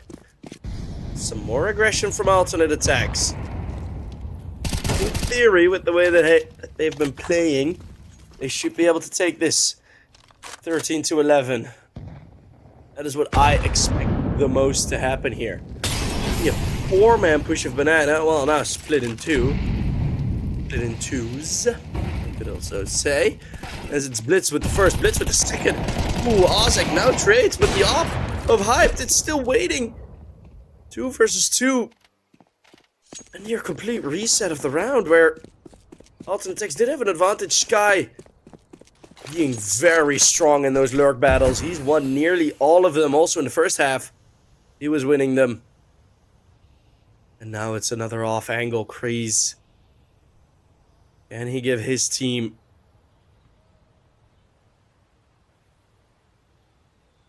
his team the first map point. He will not be able to. It's alternate attacks on 12, and the money is not going to be good for Dynamo ECLOT. 2 force buys in a row to have, well, this will be a force buy, but the last win that they had was the half buy. It's been very up and down. The T side have saved for 4 rounds. 4 rounds have Dynamo ECLOT been saving on the T side of Inferno. That is the most painful stat that I have ever seen. 4 saves on the T side. That is ridiculous. Already. First bits of damage done. The nades are strong from alternate attacks.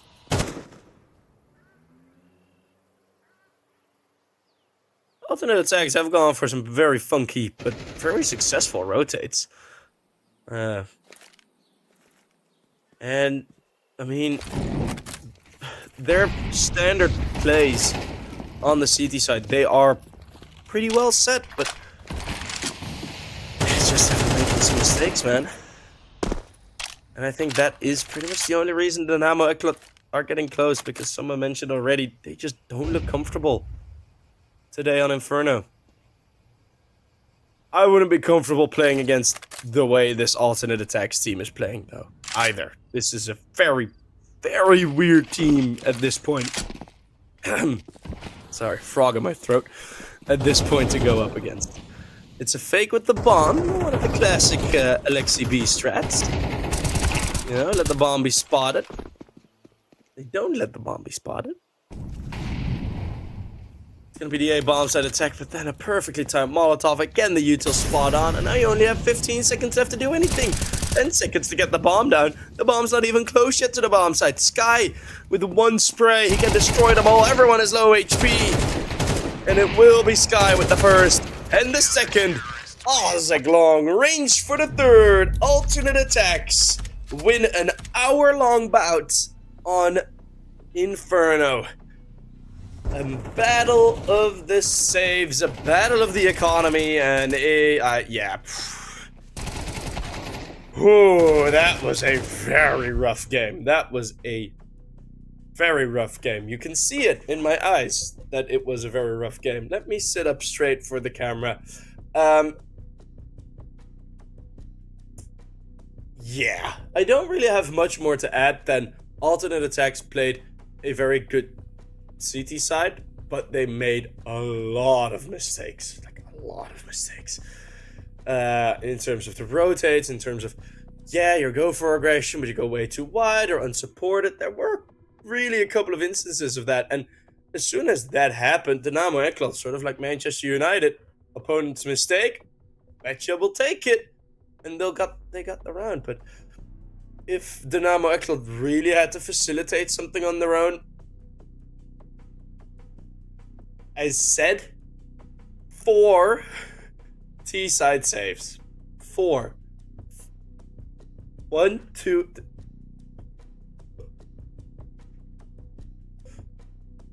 From that one green meme thing. It's a lot. It's a lot. And it's exemplary of what was the problem, you know, with them, because they just couldn't really set things up. As soon as that's a 4v5 or 4v4, 3v3 situation, then suddenly, boop, it kicks in and their sort of talent takes over, but the plans were just not there for ECLOT on Inferno today. Still, they got it close, mostly because alternate attacks made a couple of mistakes. So we're gonna head off for a quick break because I need it after Inferno. And we are going to head into map number 2, which shall be Anubis. A good map for both, so I'm curious as to where we're gonna end up with this one. See you guys there. Don't go anywhere. Grab some drink, food, eat. Yeah.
Welcome back, everybody. It is Newbies, the House of Anubis, an old television series. I think it was a Dutch series. Not too sure. Maybe it was in other languages as well. But okay, this is some unseen pace. As Blitz and Arrow trade in the first fight. Blitz is very frantic to get out of there. Still hits Arrow on the 180. Freeze gets caught with one bullet. Hyped. Holds his way into cave. Well, never mind that. He's gonna move out of there. Full mid clear, so they... Full tempo clear, so pretty much know where everyone's coming from. Hype though in a tough position. Blitz with one more before he gets taken down. Sky then ducks under one bullet to hit another.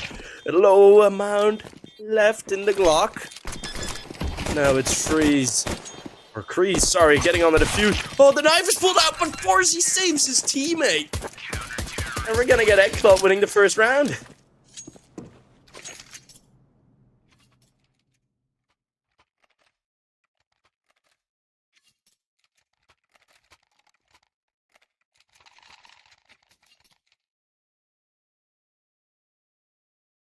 That's a very good start. A bit more pace. A very exciting pistol round. And, of course, we're gonna see the force buy from the lads of the T side.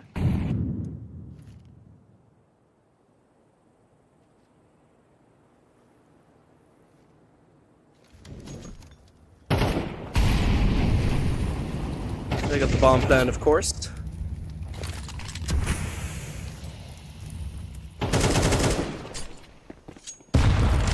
Even an AK on Sky.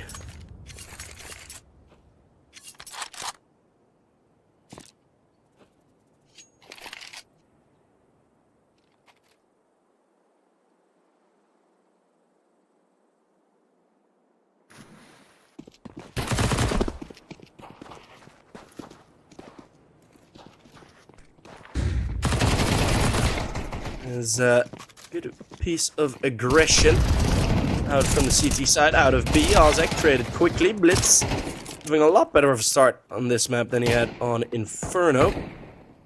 His Freeze is now low HP. The flank is coming in to support. Detour is hiding though. The jump shot hits. And maybe he'll be able to find Arrow. His own gun is empty. And Arrow propelled into the 1v2. Gonna get away just in time. Right, forced to rotate. Kreese is gonna check it nonetheless. And now he's gone. Now he's moving away.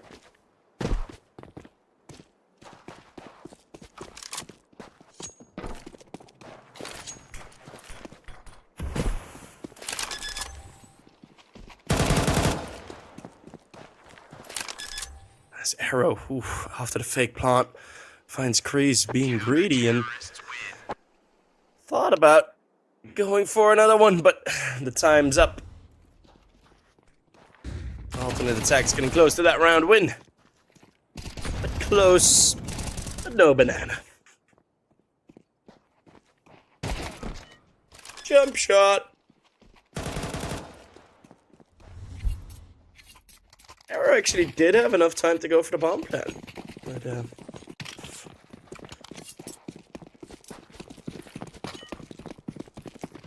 he did not think he'd have the time. Arrow is just gonna go straight through that molly, okay? The smoke filled terribly, and then smoke and a flash from the CTs will prevent any further progress. Knowing that the CTs only survive with one, that is gonna be the reason for the force buy again. It's a risky choice. If you get enough kills, it's going to be a bit worth it. At least a bit worth it. Of course, mostly just looking to win the round. Hopefully taking that T-side advantage with them.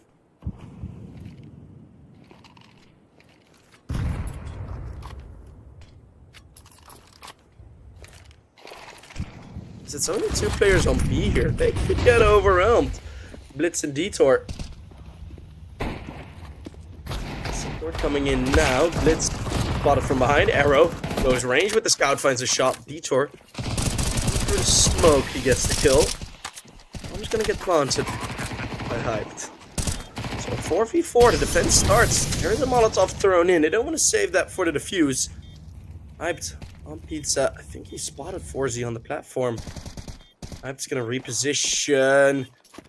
He's gonna get a couple of bullets in that reposition. Freeze, waiting for the correct timing to jump down. That should be the timing as they double into cave. And now it's just 2 players from B main. Hyped, low HP, very low HP. A lot of this is going to have to ride on Freeze, but Freeze delays it long enough. And alternate attacks, they win their round, losing everyone with the bomb down, exploding.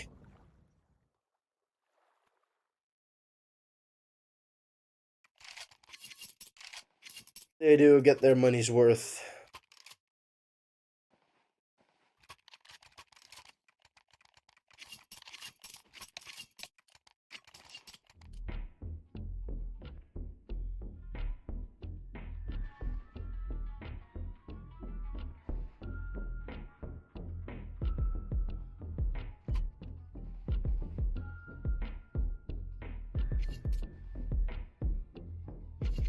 The timeout called instantly.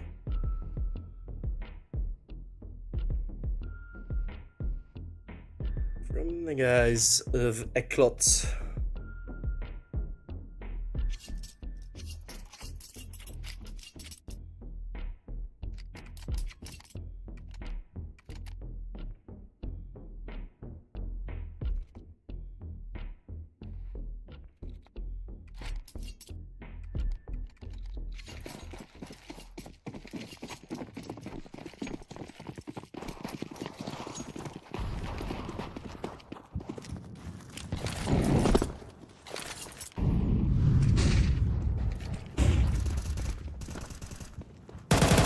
Push out, Arrow is ready for it. Nubik is not having the greatest of games today.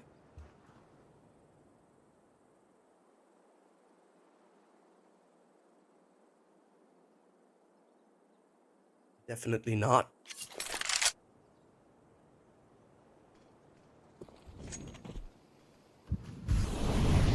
Molotovs towards middle is a bit deep to really prevent Detour from standing there. Yeah, Molotovs all thrown in, not really displacing all the defensive players. But Blitz close range with the 5.7. He's gonna get shot from behind. The B main entrance comes through. The flank is there for Detour, but no more than 1 kill. Okay, well, more than 1 kill. But Freeze finds his teammates, so now it's just the Galil picked up to save. As he knows he's gonna get hunted, and it's such a long way to safety. Arrow doesn't want to give it the AK, so he's just gonna move back. They know where Detour's at. I know where he will be. So at least we have a bit more pace per round than we had on Inferno.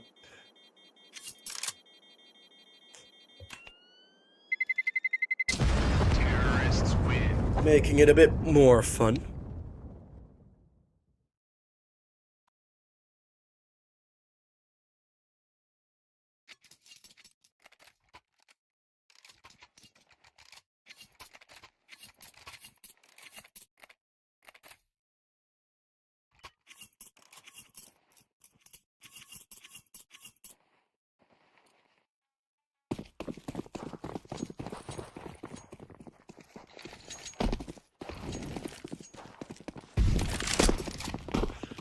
Let's see. Not a lot of aggression thus far. Also, not many gun rounds we've had from the burn. Heard the Zeus failed. Would have been fun if Blitz Blitz had a Zeus.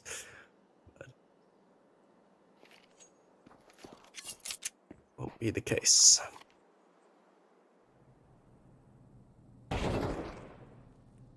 Arrow finding detour and this half-back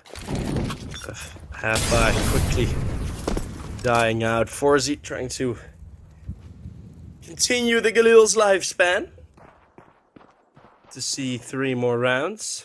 Bomb has been planted.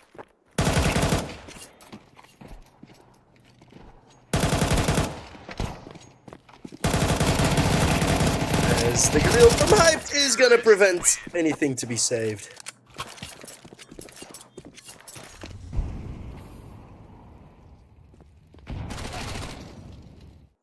Bomb has been planted.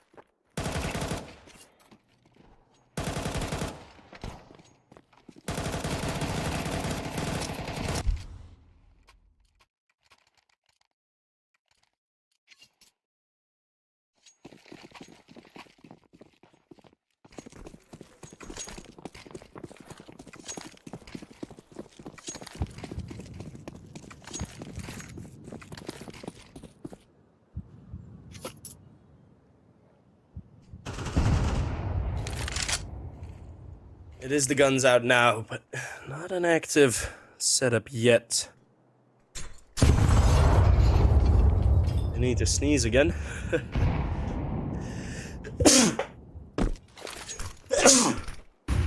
Oh, goodness.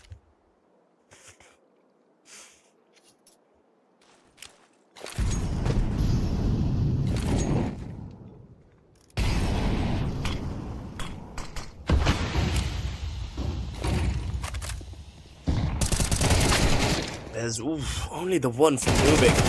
Forzy, he's gonna get stepped out wide by Oz at great peak against the Opper, and yeah, bomb set falling. Alternate attacks have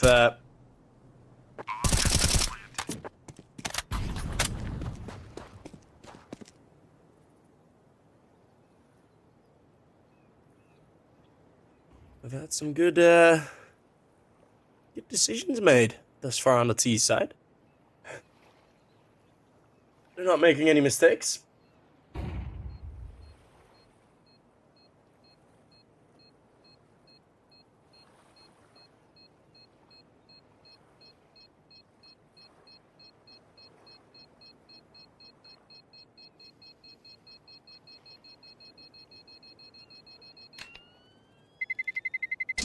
Terrorists win. Maybe 3 rifles save.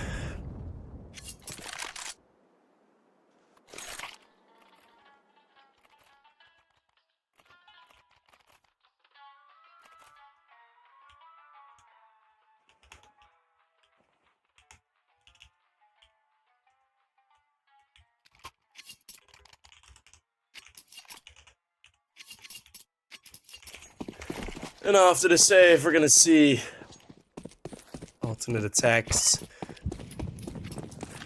4. Of course, still the rifles. There's cars honking outside. Hopefully the stream doesn't pick that up. An arrow getting spotted. Now Molly'd out of position as the drop of smoke. Arrow somehow still alive. There's another Molly, 1 HP! Whee.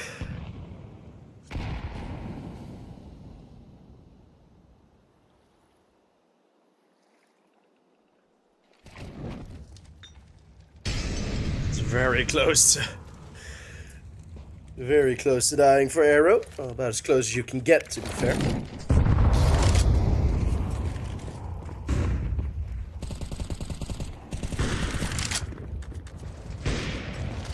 Is hyped.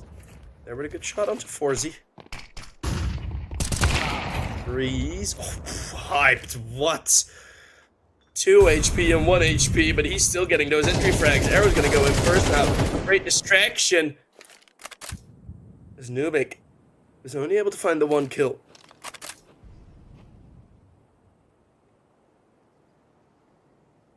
Bomb has been planted. Freeze will be found.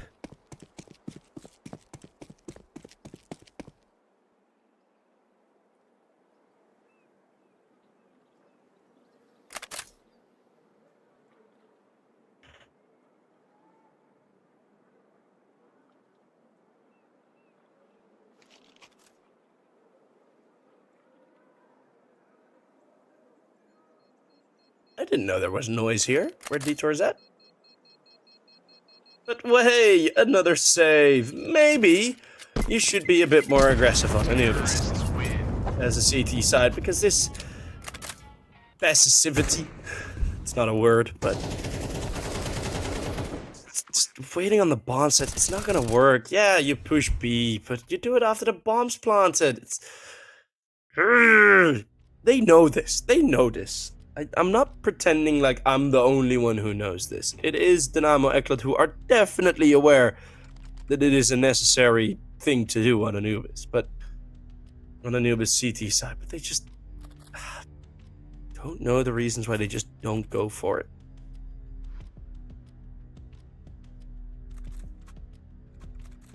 Technical pause. Called in. Possibly, as always, possibly some hardware issues, as all the players are still in the server.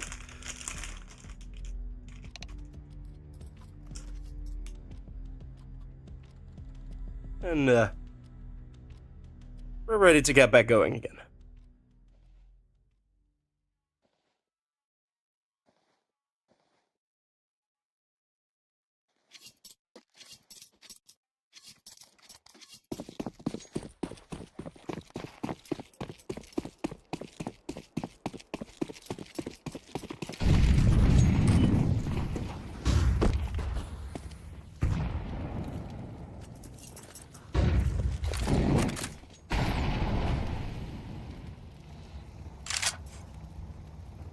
Let's see, it's gonna be 3 players on B. A bit more of a lopsided setup.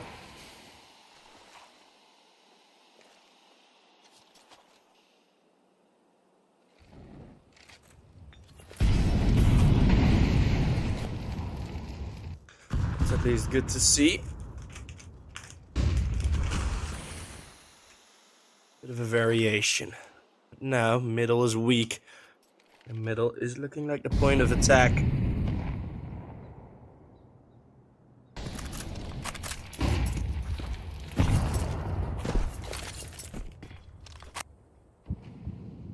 From alternate attacks. It's gonna be a slow attack, though.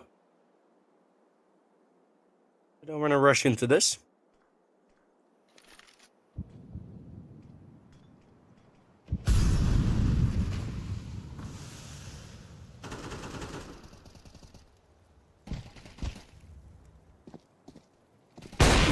Freeze, spotted by Hype, but with Blitz and Nubik, they chime in for 2 kills, and all of a sudden, alternate attacks run into a wall. Out of nowhere. All the solo fights going to work, and now Mark got Hyped. Let's do some more entering with the AWP, and that is sexy from Hyped. Suddenly it's a 2v2, and Detour is 1 HP. Hyped still has 1 nade. 1 high explosive. Maybe if he uses that one correctly, be the easiest kill of his life. Both players have the defuse kit now. There's also a smoke. I could go for the greatest meme ever. Just smoke the bomb and then nade it yourself. There the nade goes. Detour will be found. Now it's all an arrow, but he has the time on his side, and the time will join him in success. It's alternate attacks, winning a 2 versus 4. As next to the peanuts, Arrow takes a little nap. As Hyped saves another round for the alternate attacks.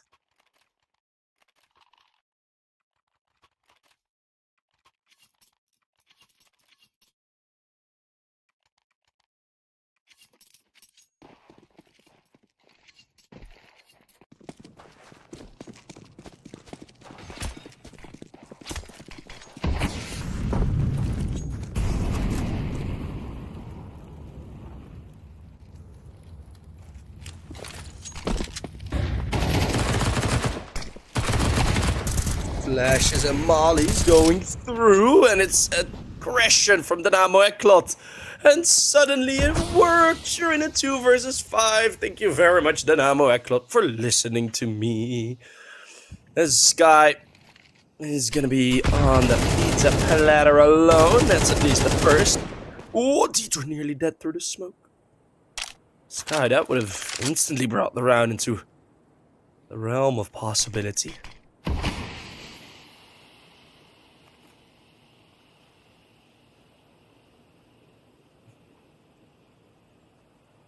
Still he has an HE. Detour doesn't dare pull the trigger through the smoke, knowing it would be his death.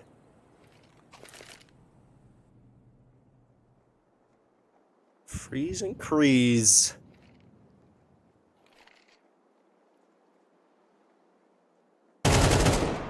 Freeze has the luck of the peak, but then from behind the bomb gets dropped.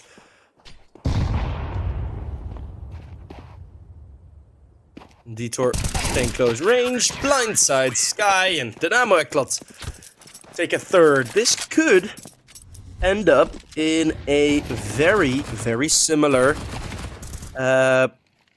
first half as we saw in Inferno. Because what we did see on Inferno was a lot of the situation, like similar situations with Dynamo ECLOT absolutely pooping in the first half, and then all of a sudden just managing to get back into the game late in the first half. Could be a possibility.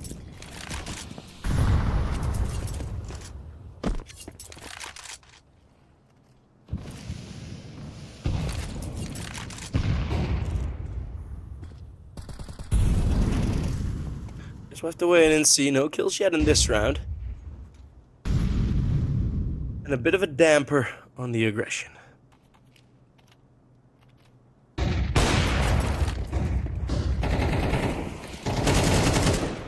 FourZ blind finds the first kill actually.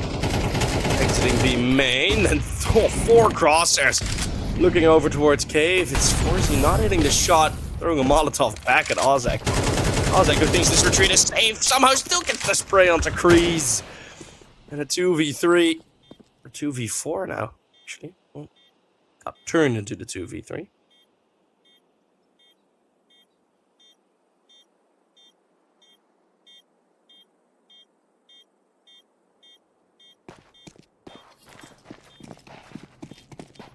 The retreat is going to be there. FourZ and Nubik falling away.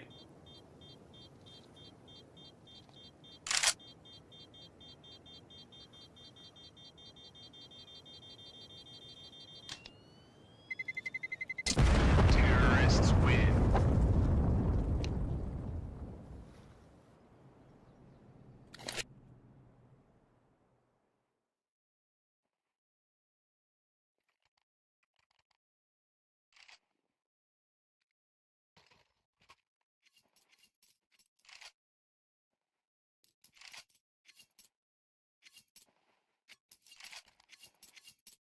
As alternate attacks, as soon as there's no aggression, instantly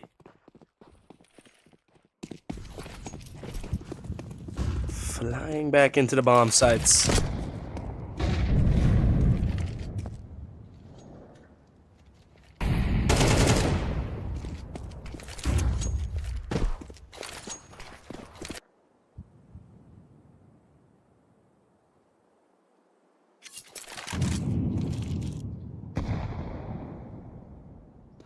Another slow start. Dynamo ECLOT, no aggression put in.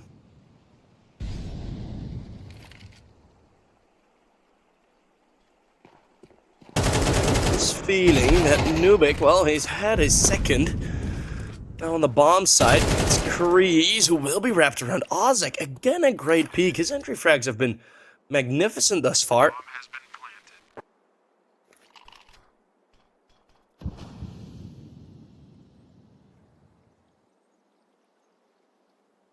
Awesome paper stickers on the skin, by the way, for Freeze. As we have a 3 versus 3 in the retake. See, getting spotted. Freeze knows the lineup.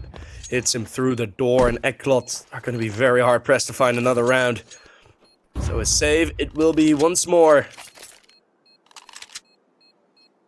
Dynamo save ECLOT.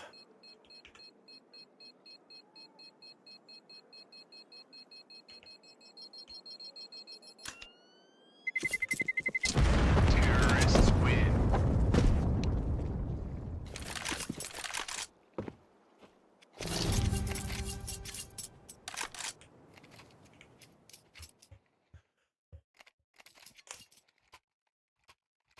last round of the half, and it does not shape up to be similar to what we've seen. Maybe going to the T side will release all of the Dynamo ECLOT spirits, but it's a possible 9-3. It's a double up now. Maybe that is the solution. Nubic on the AWP, a double cave, no, single cave push. Thought the overlap on the minimap was a bit different, and it was. Error in Sky, good angle from Kreese, as labored, but he does get the double.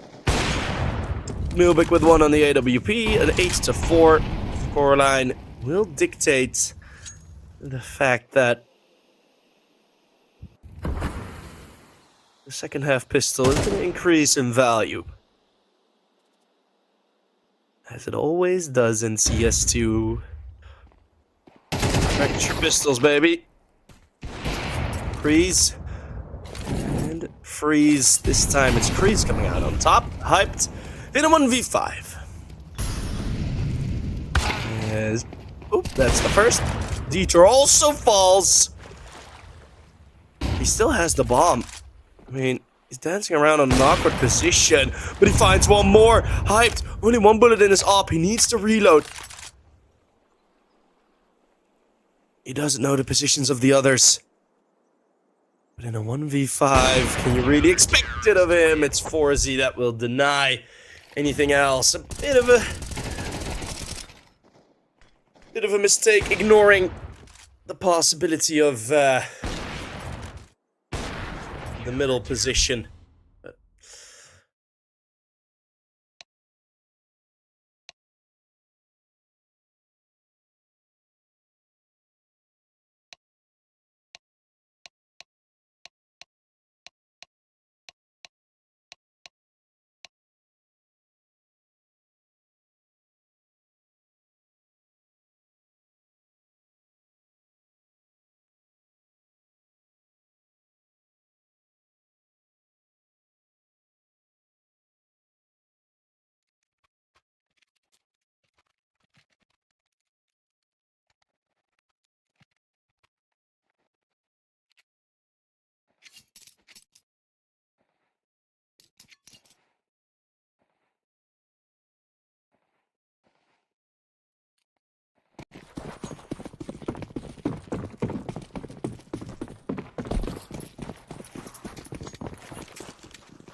let's see, pistol round. Ooh, open a bomb site. Okay, that is going to be an interesting one to work with.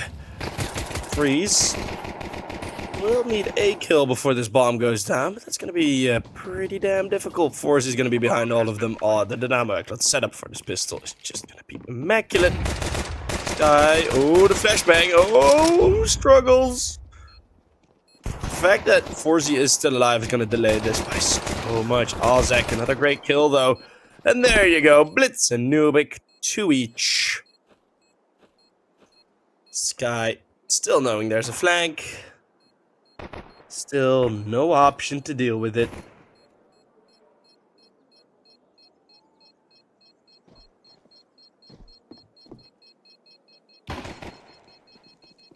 Terrorists win.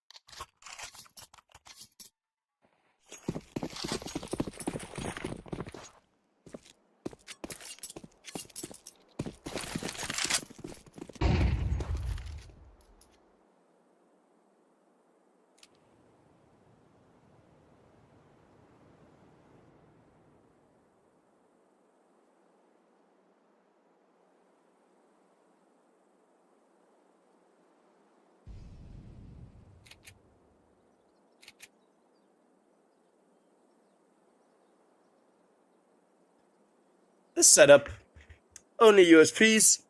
It's gonna be a 6th round. Alternate attacks wisely. Not going for the force buy. It's time to lose some focus. I need some snacks, man. Good thing I have snacks.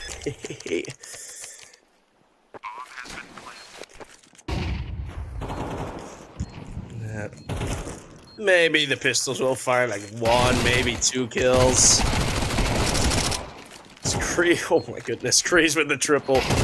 That's a bang for your buck. Left on 1 HP. Doing exactly what he's able to do. 6 on the board for ECLOT before alternate attacks get their weapons out.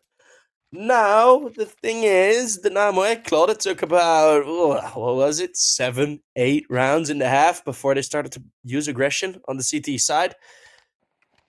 I'm curious how long it will take for alternate attacks, because it's just necessary. It just is.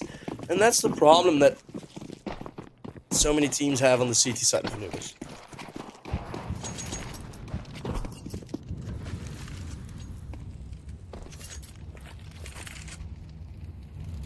Just must be aggressive. There's no other choice. And they're not. They're having a passive setup. And I have a feeling this B bomb site's going to be overwhelmed. Smokes are going to roll in. Flashes fly over and the burst is there. How well can they hold on? aTTaX only with the 1. Well, now with a 2nd, but he is low HP. Help from Freeze is perfect though. Freeze, what a move! Oh, with those moves, they're going to get the highest score on Dance Dance Revolution. Nubik's going to walk over the bridge. Spotted by Hyped, can't hit the flick. And Nubik is on 16 HP, so I have been proven wrong. Apparently it does work sometimes. Holding the passive setup. It's going to be a 9th on the board for Dynamo ECLOT. 4 alternate attacks. Excuse me. Maybe a force buy, maybe a half. Let's see. I have a feeling they're going to go for a force buy looking at the money. Yep. There you go.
I think I was muted. Excuse me. But yeah, Dynamo ECLOT, they fight back instantly. Was I muted? I think I was muted. I'm pretty sure I was muted. I didn't even notice. Damn it.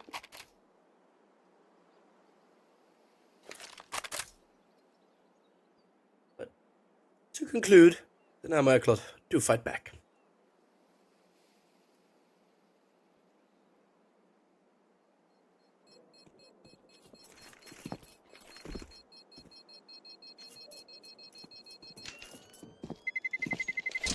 Terrorists win.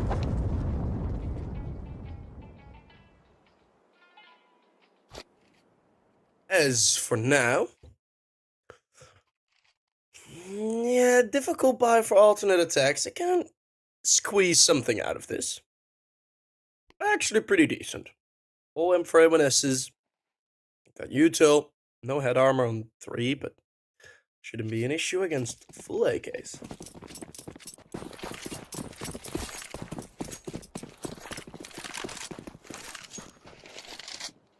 Forzy looking for the opener. In middle. A bit of attention given over towards Cave and Arrow. For a second I thought it was going to push again. The CT nade fails to fly out of aim. Through middle they go. Blitz with that shaky aim of his. He has a fitting name for someone called Blitz to have such a high sense.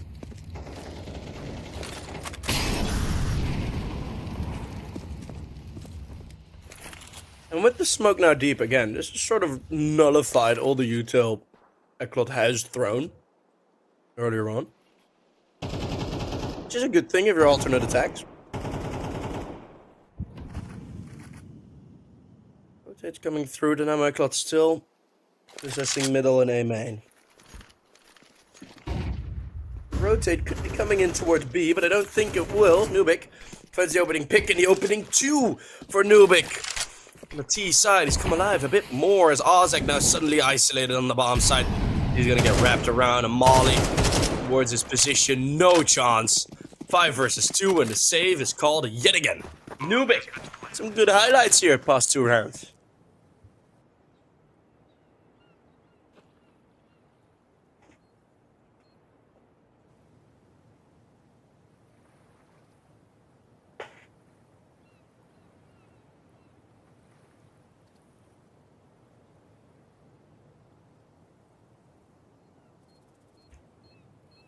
And where Dynamo ECLOT had the good start. Or, sorry. Alternate attacks at the good start on their T side. It is Dynamo ECLOT that will pretty much equalize already.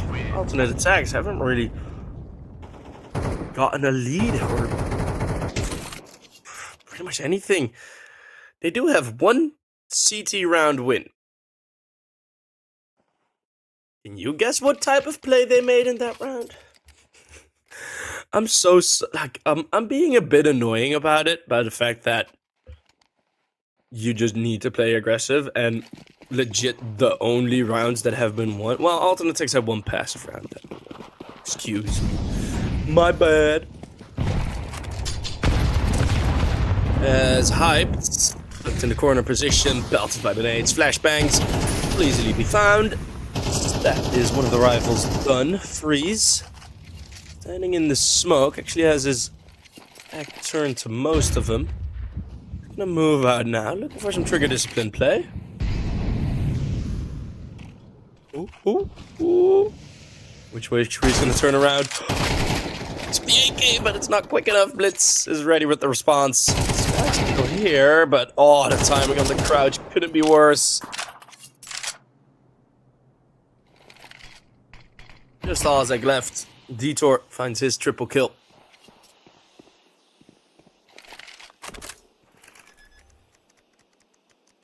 Bomb has been planted. And ba-boom. Shots to the head. Oh, what? aTTaX? You okay, bro? Well, that's one way to start a save. Jeez. Huh? Forzy? There's a defuse kit. This is a 1v1. He didn't hear the drop down. Nubik has to run for his life. Drops the smoke behind him. aTTaX has a flashbang to go through this. Oh, but he doesn't decide to go for it. It would have been a 1 versus 4 clutch. That would have been ridiculous, but he's going to save the AWP, and he's going to be just fine with that, I think. Terrorists win.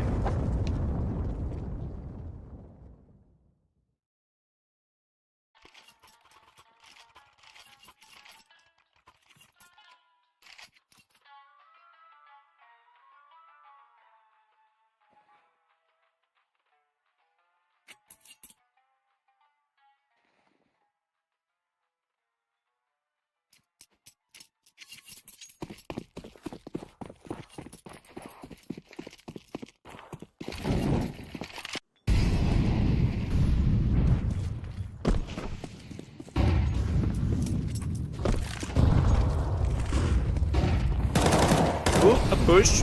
Sky. Running out of cave.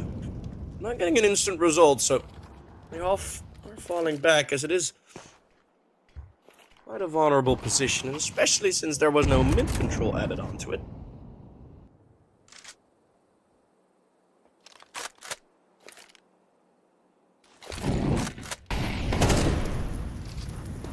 Nubik in cave, and already pressure on B. Freeze. This has got to be quick as can be. To be effective, 4Z still in sight. That's one. Nubik hasn't gotten a reset spray on him. Ozek is just running across as the smoke blooms. He finds the Kelly Cave, hyped through the smoke. It's Nubik with one more. Hyped with the AWP on the bomb side. Will have Arrow find Nubik, and it's double digits. Jesus. It's double digits for alternate attacks first.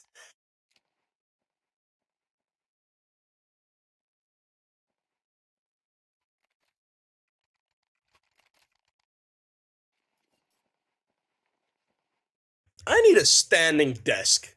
So bad. Man. I really need it.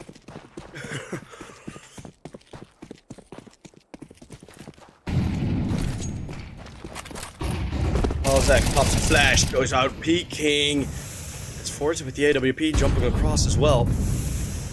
He's the one to be found.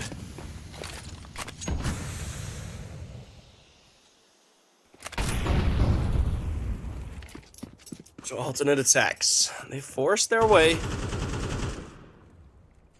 onto the next round. Or the next round. The next kill. My words are starting to mess up. I've been casting for 6 hours straight already. Nearly 6 hours. So, excuse me for that. But yeah. They forced the one-man advantage.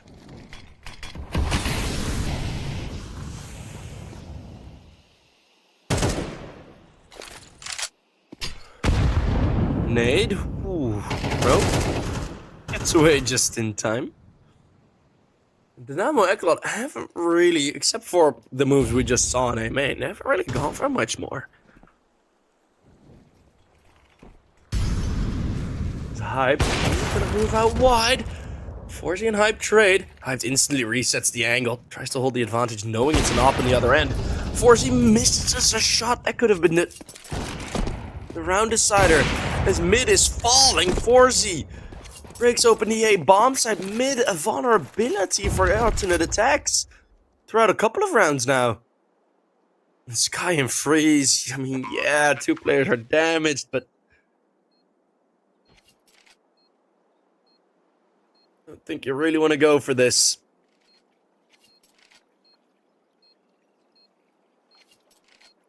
They're just holding the exits. Money is somewhat low on Dynamo ECLOT. A full investment would hurt them. Not directly, but in future rounds it will. But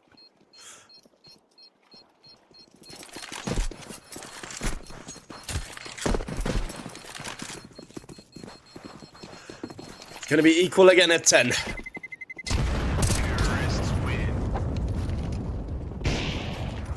Sky hiding after spotting all 3. Decided not to fight all 3, which is a wise decision.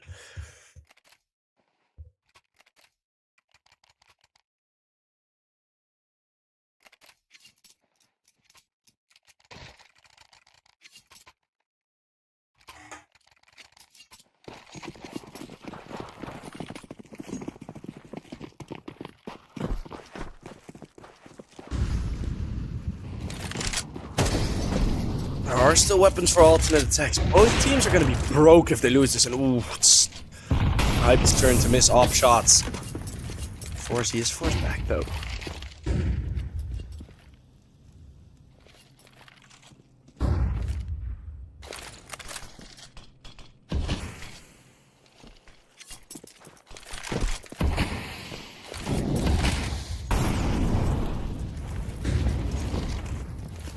Detour. A bit of a trap, and that smoke is not deep enough. They can lurk out. This is a smoke the T's would usually throw. What a mistake from Hyped. Freeze does get one kill, though. Maybe Sky could help here, but it's Detour with the double entry. Freeze with the wraparound. Yet again, a flank. Yet again, it's Freeze. But will it work out? He will find 4Z. Also, a nice similarity. Top of a Hype doesn't flick for Detour. Now it's 2 of the low HP players. The bomb is down. Detour's cross has been spotted, but we're unable to confirm anything just yet. It's Arrow that does get curious. But oh no. Oh no, Kreese has just found the kill. Now it's a 1 versus 2 for Freeze. The man who had the flank now has to do everything. But the flank is in behind Detour. What a hero play. 2 on the entry, 2 on the closing. ECLOT are on 11. And that smoke, oh my goodness, that smoke from Hype, oh, it's such a mistake. It is such a mistake.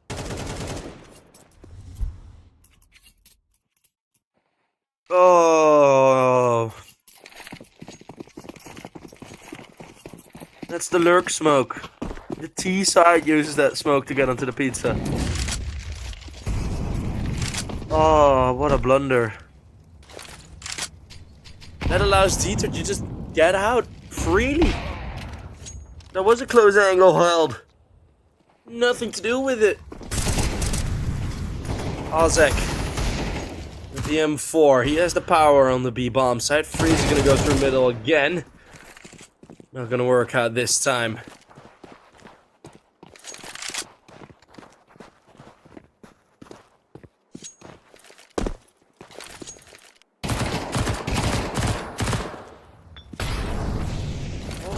Water, and maybe this play through the smoke could be worth something. Arrow, long range with the SMG. It's Sky with 1, then the flank. Ozek with 1 more, and suddenly this route flips on its head as well. Every turn tables as Blitz now in the clutch. But he doesn't have the bomb. It's 50 seconds to see if he can even do something. But alternate attacks, they spray and walk and break the smokes. And that's gonna be enough to find them 11. That is so crazy to see 2 rounds flip like that. All by individual plays. Ozek holding down the line, and it's gonna be alternate attacks on 11. A prospect that just a minute ago didn't look possible at all. And now all of a sudden the money for Dynamo ECLOT is very, very low because the loss bonus for alternate attacks was still there.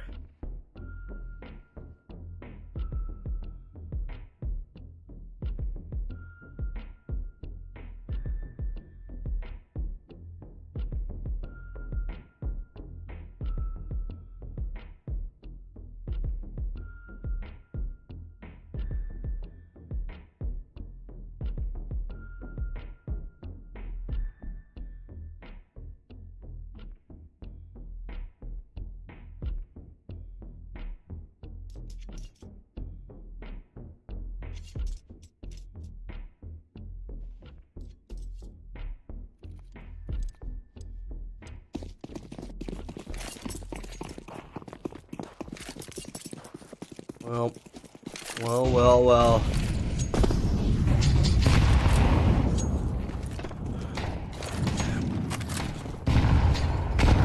11-11, and you're gonna fight with Tech9's Freeze finding the first in the Molotov, standing there tall. It's Sky then with a double. And this round is over very quickly. Now we know. Now we know why ECLOT plays slow on the T side, because this just melts away. Well, just let's not speak too soon, because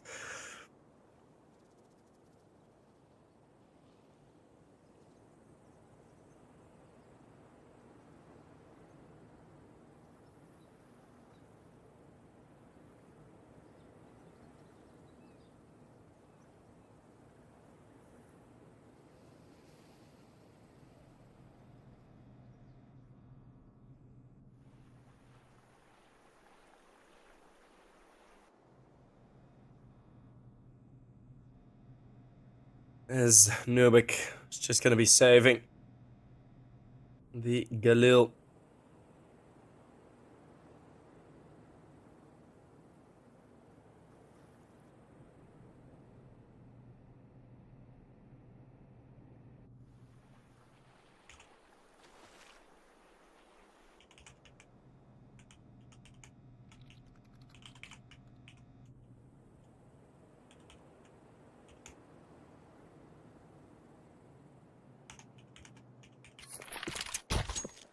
Counter-terrorists win.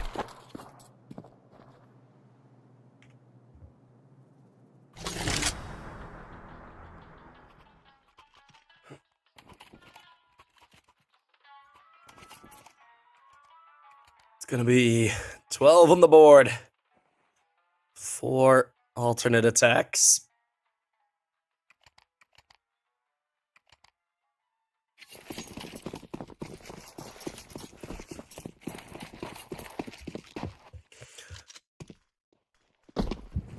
$11 to 12. It's only Tech9s and a single saved Galil.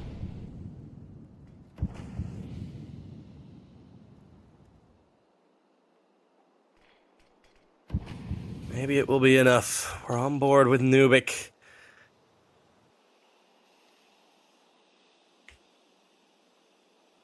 As he's gonna try and open this round up. 3 players on the B bomb side going straight through a Molotov.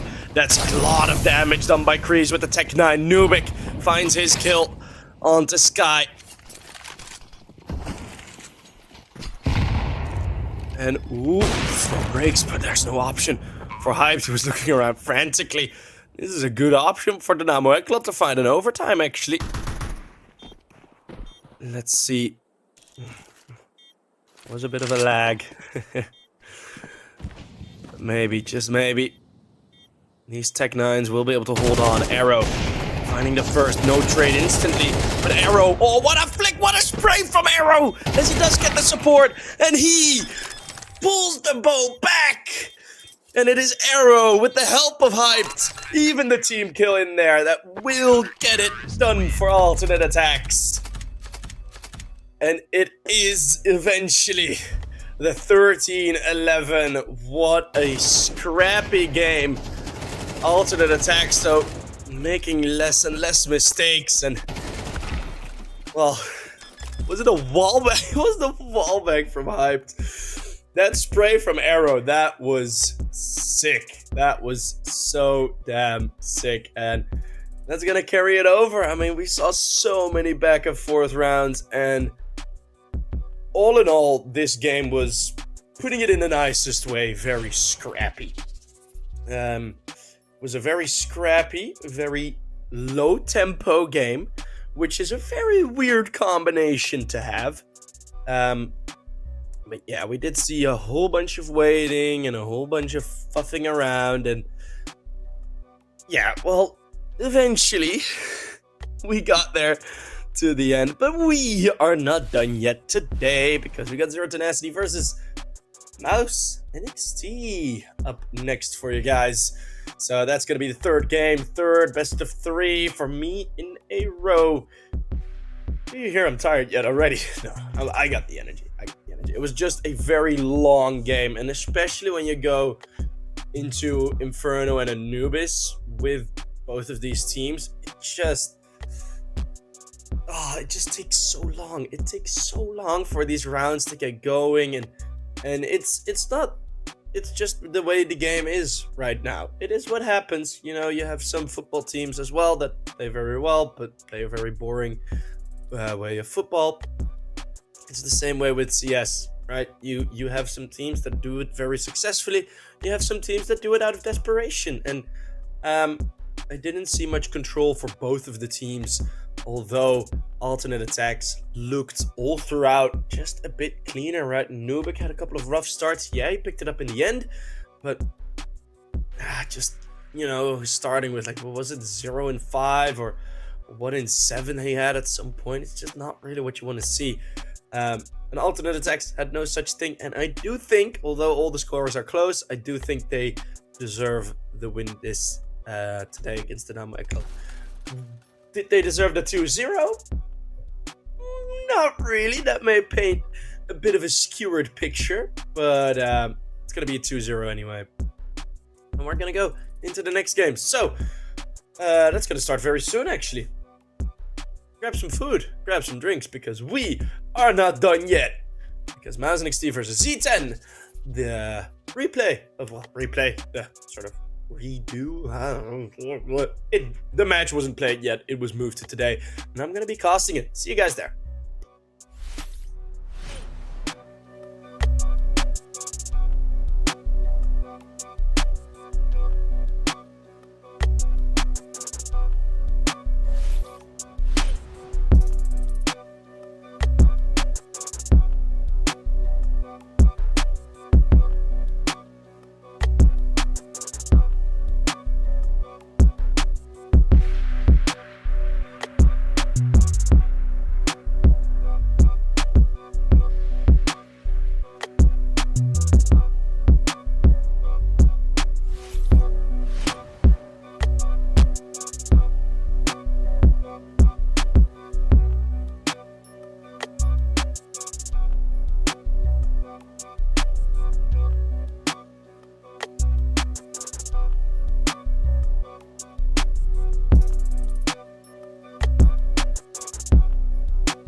Welcome everyone. We still have the yellow background because we had to move some games, so we are doing exactly that. It's gonna be MOUZ NXT versus Zero Tenacity up next on your screen. It is a Group A match that was bound to be played today, as there is gonna be one matchup that we will have on EPL 3, which is now a channel if you are looking for the Navi Javelins game versus NIP Impact, which is going to be starting very soon as well. And I think, I don't know if that actually is working correctly, but we'll see. Zero Tenacity, of course, their newer jerseys, they look fresh as hell. And then we got MOUZ NXT with the same old jerseys. Bermanov still doesn't have a picture, but hey, I think they're waiting to wear the new ones, the major edition ones. Of course, Prison playing at that very major. And in the recent 3 months, MOUZ NXT have gained some more amazing form, and this team will only go upwards, only go up and forward. So we're gonna get Anubis, Vertigo, and Inferno. Every single map is the same. I've been casting the same maps throughout the day, which is totally not boring at all. I wish I could have seen Nuke, but I understand that MOUZ NXT go for Inferno against Zero Tenacity. Yeah, I very much do understand. So that's exactly what's going to happen.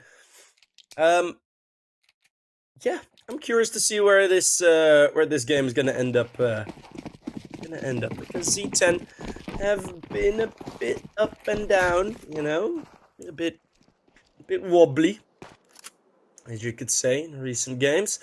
MOUZ NXT also have had a couple of losses, but no big ones. Sumpy apparently having their number, but yeah, Zero Tenacity 3 losses in a row, quite devastating ones as well. Also against good opposition. It's a bit up and down. Guess we'll have to wait and see. It's gonna be a slow start for the MOUZ NXT guys.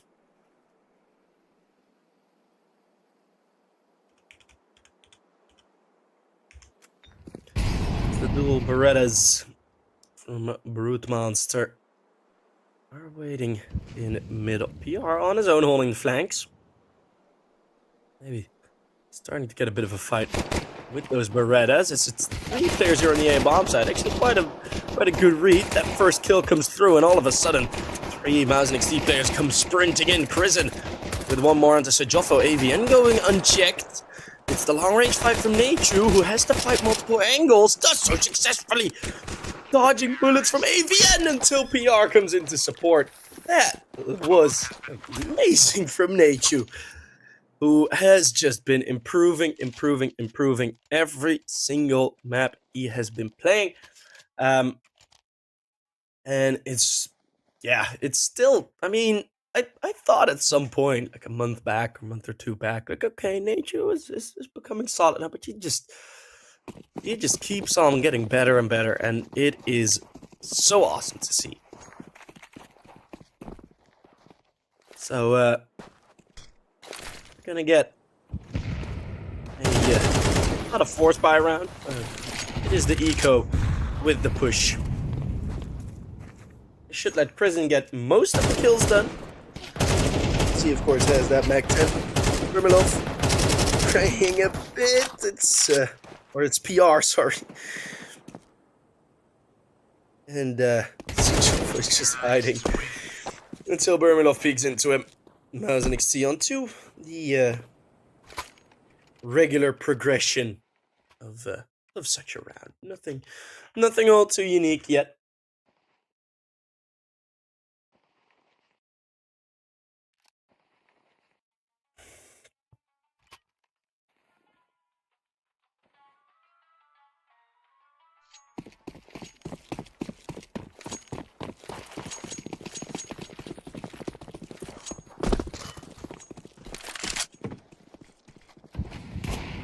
Brute Monster, AWP is Bermanov spots it and continues to dodge the bullet, yeet it. Nemanja going aggressive, but Prison not letting him get away with it.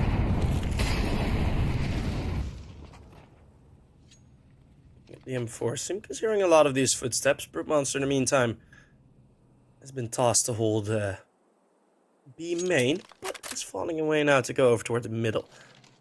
As Z10 are really expecting MOUZ NXT to be middle. Guess we're gonna have to wait and see how that will end up. As soon as they've cleared mid, there's still gonna be two options.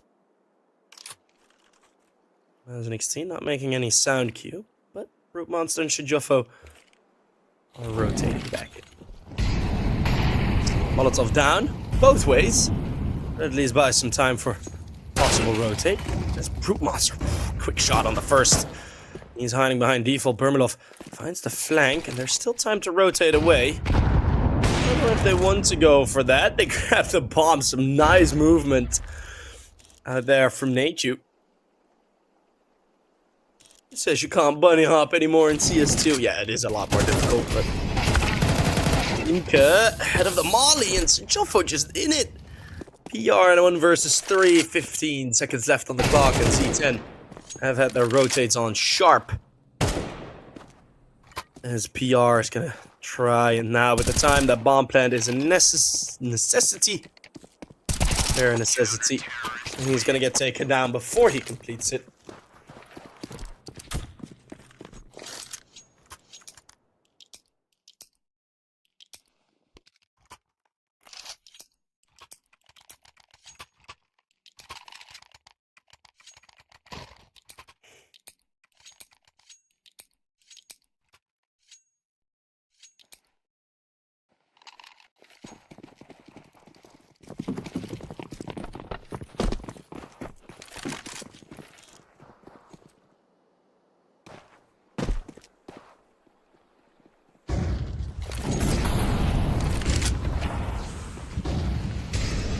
Util thrown, fast pace into the A-bomb site. Sijilfo, only sharp on the first.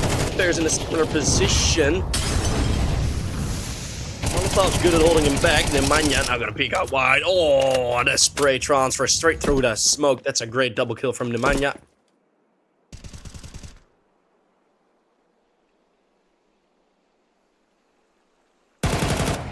There's Sira. Is that fight against the AWP. PR still tucked into this bomb site. That's another great shot. It's a 1 versus 1 now. And all of a sudden, Sira's in the advantage. Convert it. MOUZ NXT will also save the op. Third round on the board. Saved from another disaster. We're getting some exciting rounds here at the start of this game.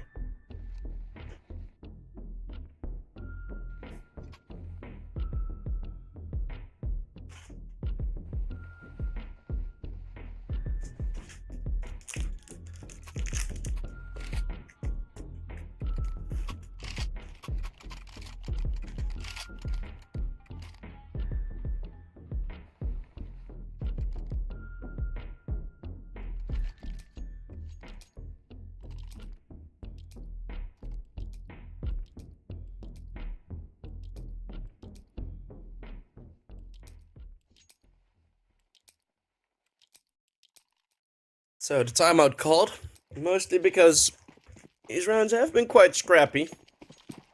I want to get a bit more security in for the T side. Aiming for, let's say, 9 rounds on the T side is MOUZ NXT now, I guess. AWP does bring a bit of an advantage, but these rounds can be quite dangerous against Z10.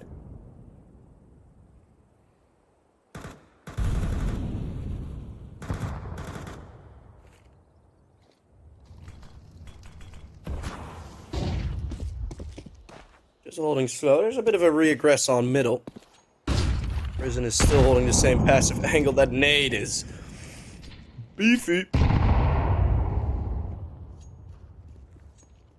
And enough to force them back.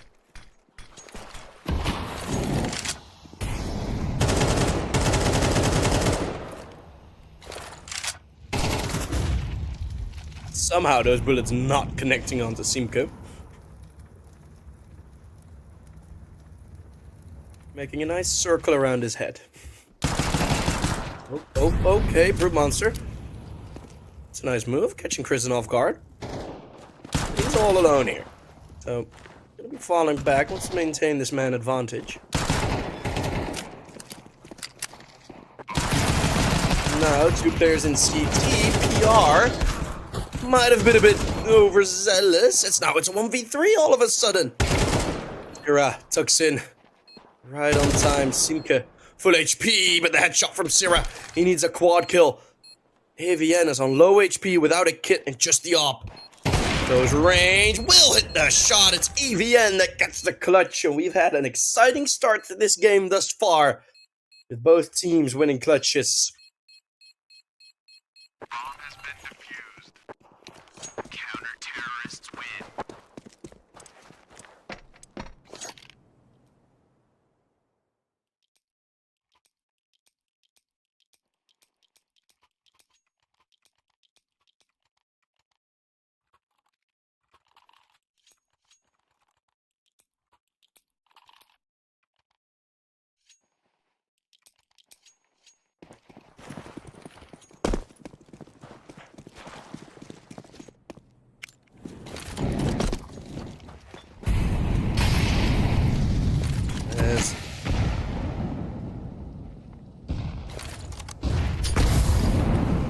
As now MOUZ NXT are the ones on the lower weapons.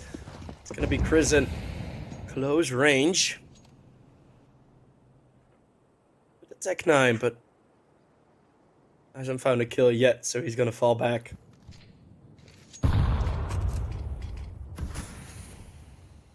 And with these Tech 9s, ooh, Zero Tenacity actually let them get close range. So let's see if Krisen can get something done here. Flashbangs are good, that's a great peek in, and oh, the Tech 9s are certainly overwhelming. So MOUZ NXT, they know how to force buy as well. And that means this first map will have MOUZ NXT continuing their good start across the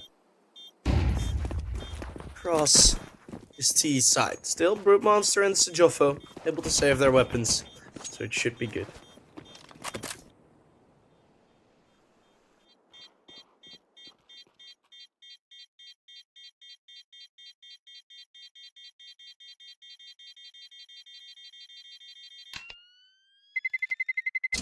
Terrorists win.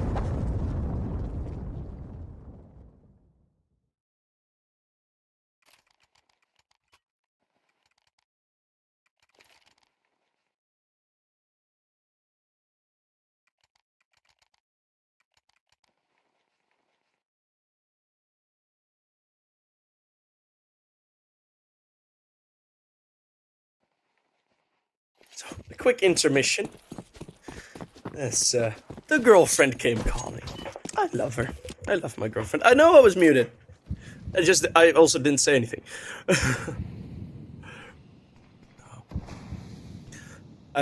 My girlfriend called me halfway into the round, so we just FaceTimed while I was casting the round. So we had an extra viewer for one round. And nothing much happened at the start of this one anyway. MOUZ NXT taking it slow, as you should, on the T side of Anubis. AVN, close range. Somehow still wins that fight after the crosshair being about 12 parsecs away from the head. Okay. Another kill onto Syrah as this round yet again looks to flip the way of the, in theory, lesser weapon. Because now it's going to be another wide swing. What is going on? This start of this round is going crazy. Start of this map is pretty ridiculous. As Brute Monster finishes it off. A lonely walking nature.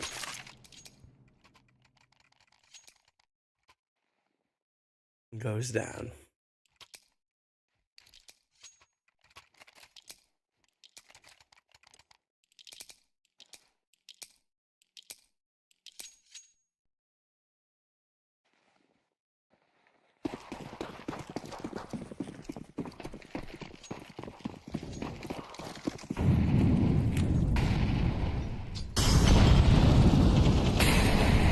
Well, Nachu, this time with an opener, has traded instantly though, as the double cave push came through.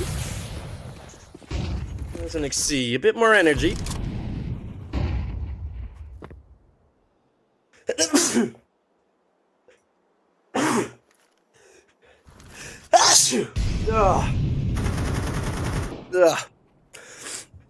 And a bit more energy into the round, as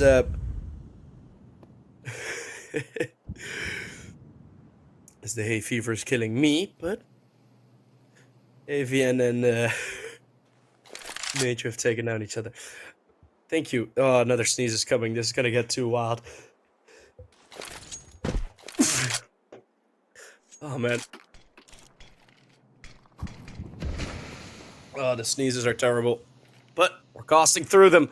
Brute Monster with the AWP standing at the edge, finds the first flashbang right on him, so Prison trades quick.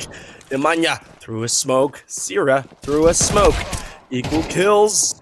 Prison frantically checking the bomb site, but on the bomb site it's Sijoffa holding strong. And finding the fourth.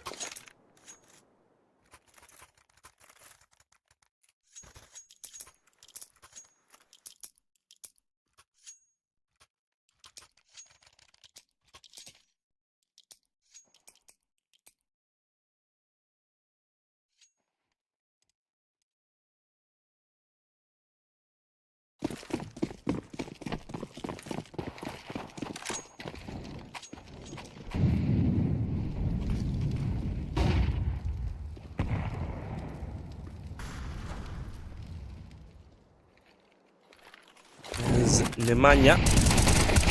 Gonna be close range with the M4. Gonna be the full eco.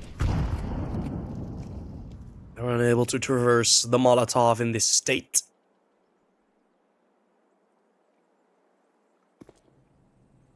So MOUZ NXT are gonna be waiting.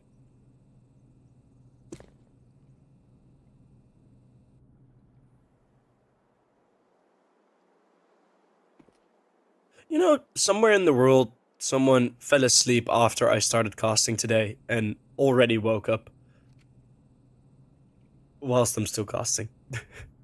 I guess that's the case for a lot of jobs, to be fair, but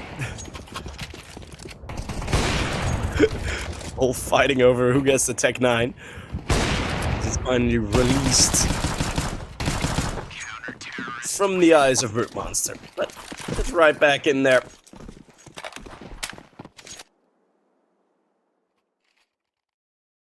Someone just going through all the commands. Do caster command. I want to hear the bleep.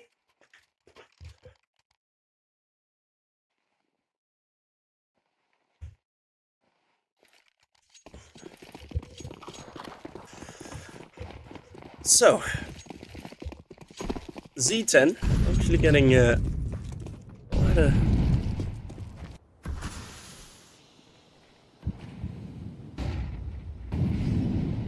quite a strong Anubis start. Anubis has been one of the weaker maps from MOUZ NXT.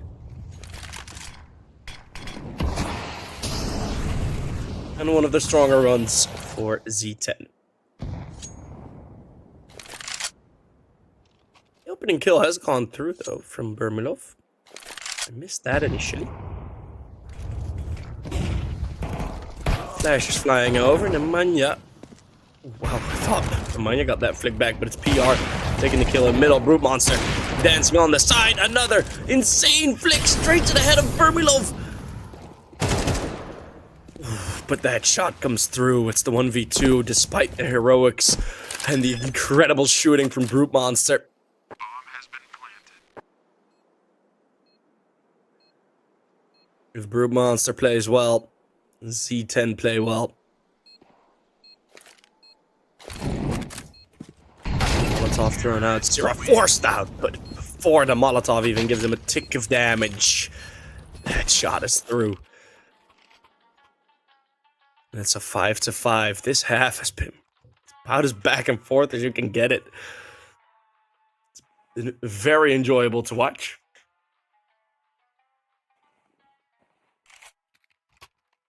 I'm a Brute Monster. It is a best of 3, yes. Maybe I am the brute monster. Who knows?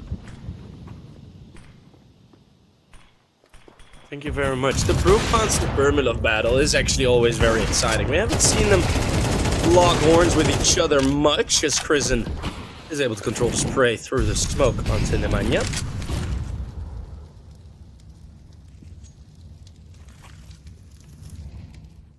4 versus 4. Krisen, though, 9 HP. Oh, okay, uncharacteristic miss from Brute Monsters. You saw the flicks in the last round. PR Simka, no way.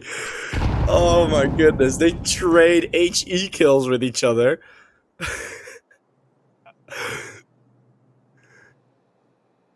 Take each other down at the same time. Great minds think alike. 2 versus 2, Burmilov. Carrying the bomb, the back of the op through middle. Sick flick. I mean, the Burmilov Brute Monster battle is always so good, man. Burmilov has made a very quick decision to go for this bomb plant, and it's leaving Nachu quite alone, but Burmilov doesn't even care. Nachu just sitting back in his chair, lounging.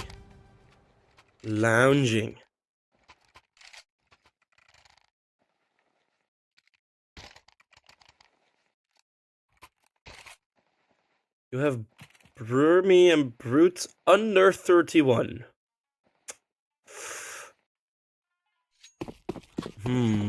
Well, it's the second last round of the first half. Let's see if MOUZ NXT will at least be able to take a lead into half number 2.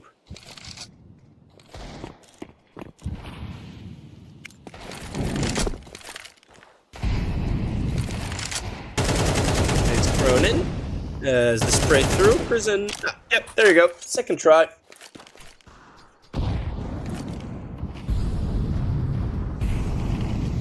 Last round of the half, and you only have the Eagles. It's a bit of a bummer. Krisen needs to lock in, someone says. He's 9-9 as an IGL. That's pretty locked in, I'd say. Krisen, especially at this level, the level of the competition that MOUZ NXT play against, Krisen is one of the best fragging IGLs. Oh, the flashbang hit the pillar. That one's good, but everyone turns away from it. Ooh, a lot of kills from the CTs, but Burmilov 2 quick scopes. 7-5, which is a very good result from Z10. What's harder, planting or defusing? On this map, people do consider the defensive side to be more difficult. So that's why I mentioned it's actually pretty impressive that Z10 got 5 rounds on the board, especially after losing pistol. So yeah, there are a lot of exceptions, especially more recently on Anubis. Sometimes you're seeing CT sides that just ball out all of a sudden. It's like, where did you guys get that from? Is Burmilov an AI? No, Burmilov does have a picture, but it's still with his Laser Cats jersey on. So we asked them, you want that picture or no picture? And they went for no picture.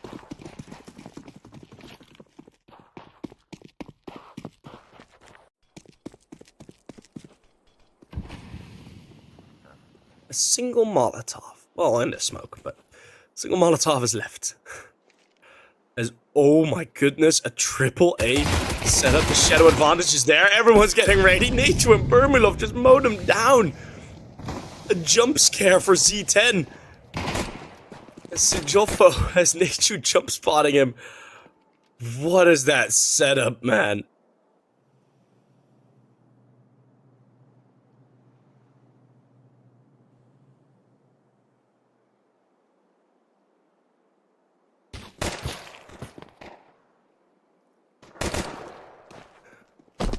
Nemanja.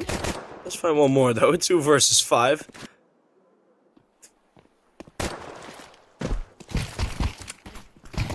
A very difficult predicament for the Z10 players, and there's no opportunity for them to return from. So it's gonna be both of the pistol round wins on Z10's map pick.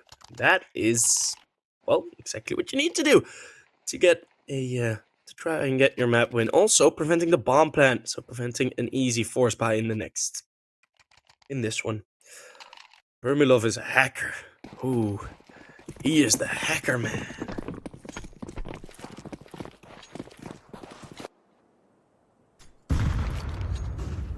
To be fair, some of the shots Vermilov hits, you would consider him to be hack.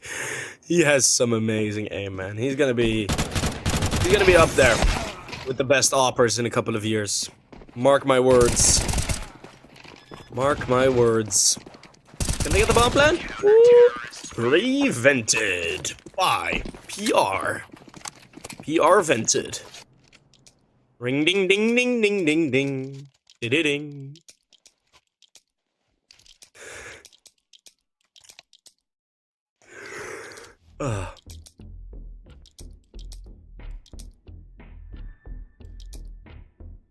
However, the scouting on MOUZ is amazing. A lot of credit goes to Tobis, a bit to Cyclone.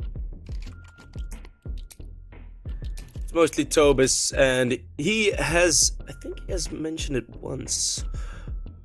But, there are, like, yeah, it's Tobis, but the coach. But,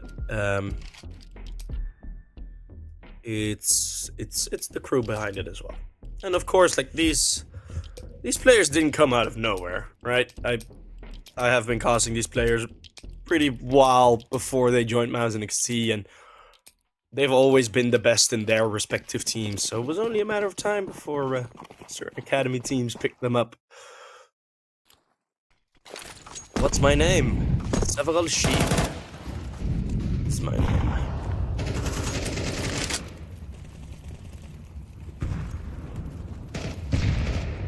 Or sheep, for short. Hey, Chu. He's gonna be walking out and gonna get caught by Chuffo. A bit too eager, maybe because of some of the nades that he wasn't able to hear the footsteps through the water from Sijofo.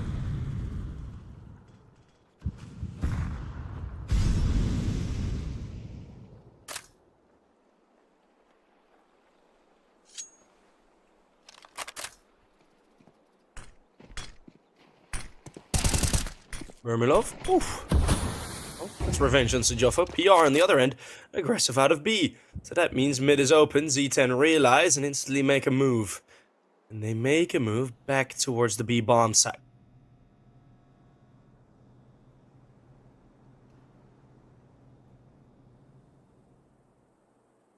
Well, MOUZ NXT are clearing everything. But the bomb plant also tells them that, yes, they are on B now. PR will catch a brute monster returning into temple. And PR is going to follow it. This is such a smart play. This is such a smart play because Z10 have information on exactly one player, and that is PR, and he's just not going to show himself. They wanted to sort of regain something of an advantage, and then PR comes moving back in. That is a showcase of how to clutch with a man up. Oh my god, that is so good. That is just so good. No one spotted, 0 information on the play for Z10. Gets 1 kill and he just hides. Just goes, yep, come get me. Oh, it's so good. Oh. And then the timing on the re-peek is so good. Have I said it's so good already? Ha! I repeat that word 10 times in a row, and I just now realize. Very good caster. Have I seen the eclipse? No, I'm living in Europe. So I cannot see.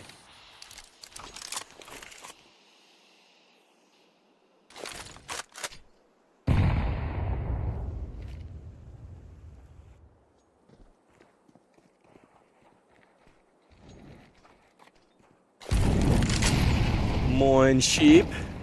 What up, David? Vermilov and PR gonna stand shoulder to shoulder in cave. As Manya, oof, ambitious drop down. It's a triple peek into Vermilov. Oh, he's the opera, but man, can he do some wonders if his gun has more bullets.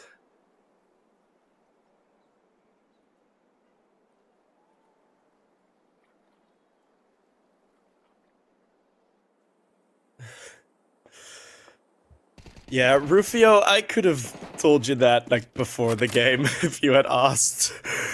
Well, now you know, at least. As Vermilov, just get the ace, man. Push further.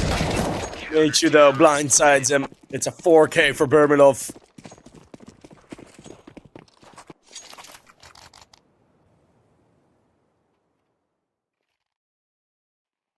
And he's rocking a solid 111 ADR.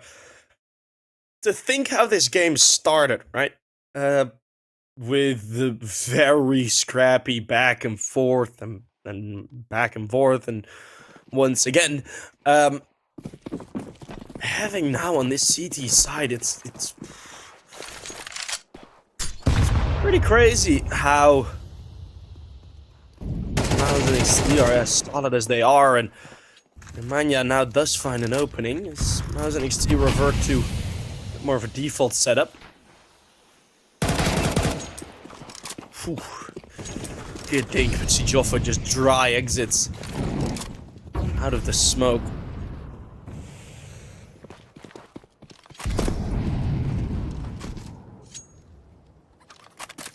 Bomb has been planted. And that's the advantage of the T side.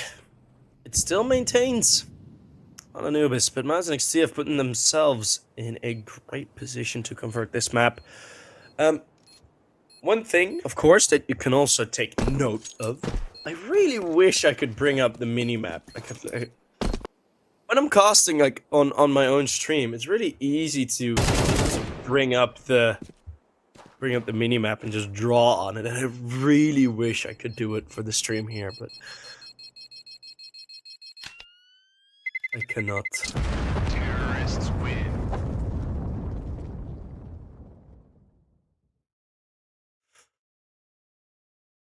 But MOUZ NXT, they're playing a very aggressive game. Have a lot of pushes, right? For example, that 2v4 round with the great play from PR. What preceded that was aggression in A main. Not necessarily a push, but aggression, deep positions in A main. And then as soon as some of those results came, like, as soon as that fight started happening, two players just sneaking out of B. One kill on a player behind on middle, and suddenly you're in 4 versus 3. Catch one more. Hey, you're gonna win the round. So, yeah. Really, really solid play from MOUZ on the CT side thus far. The previous round we don't talk about. No, we do. Because that was good from Z10. I mean, as soon as they get those opening kills, they can convert the rounds, right? It's not like they're failing every man up situation.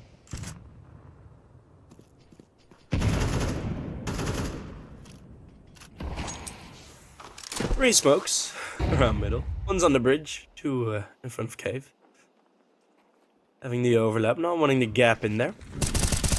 You're actually gonna go through? No. In the smoke. Just sort of check for the close corner. Prison has been caught here before. Prison and Nemanja are mostly doing these middle fights. Nemanja 10 and 14, Prison 10 and 12, so it has been quite equal. There's Nemanja now with the drop down, finding vacant cave.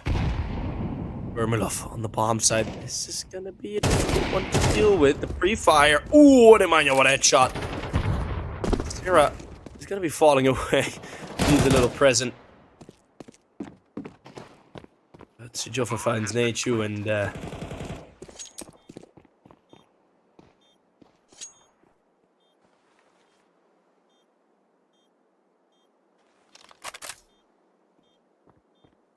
Prison will hold on. Maybe even save the AK if he finds the time.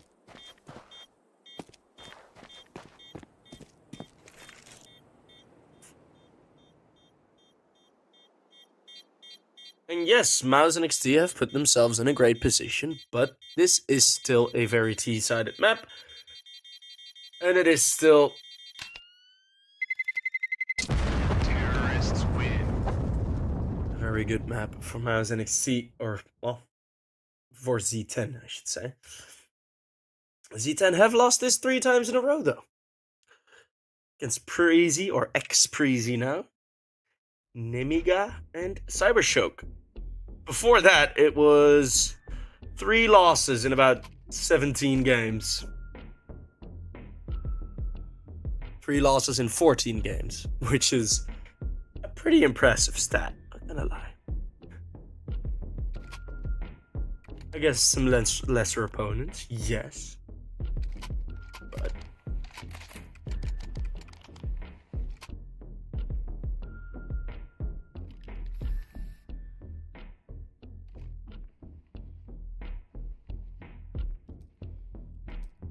it's been a long time since these teams faced against each other, even though they have had a lot of games in similar tournaments. Or in the same tournaments. They just haven't really faced each other much. MOUZ NXT, there are no slouches on this map. They put B8 all the way to overtime.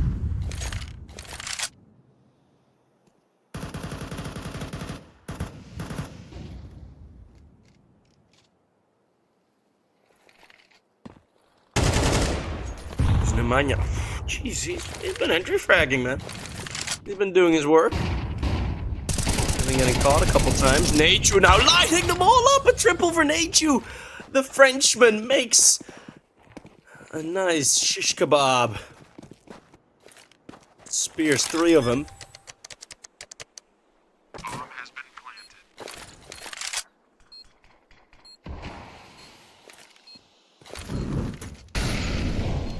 Molotov thrown down. Position of group monster known, and it's the wide swing, the wall bang. PR crosshairs instantly on the correct position. It's the arm of Sejofo. That Molotov is way too early. Sejofo in a desperate situation, and the Molotov just blocks him off completely. Bomb has been defused. Counter-terrorist. And MOUZ NXT on the back of a French triple kill. Tricolore.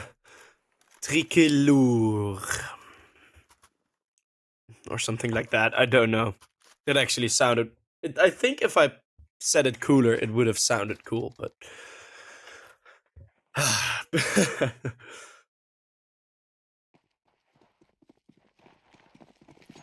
It's the first time he's playing Anubis? No, it's absolutely not the first time he's playing Anubis. He's just putting himself in positions where Nemanja, who's feeling very good with the AK,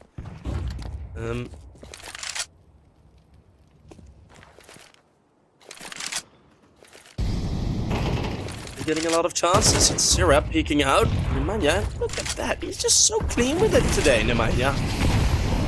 Absolutely deserves the praise. And thrown in. Ooh, Bonk Syrup with another nade kill. That's gotta be like his 4th or 5th grenade kill he's had. 2 versus 3. Krisen is gonna be close by, but his smoke will somewhat prevent an exit. Nemanja is gonna be close ranged. Ooh, nearly misses the spray. Nature now in a 1 versus 3. Nemanja misses the first spray. Nature, ooh, he has 4 HP. What a flick on the first! Catching the spray! We saw Nico and Hunter mess up in this similar position. Nature will XCB in this story. And there is a grenade. That grenade could do so much, just sticking the bomb. The smoke is on. It's a 1 versus 3 for Nachu.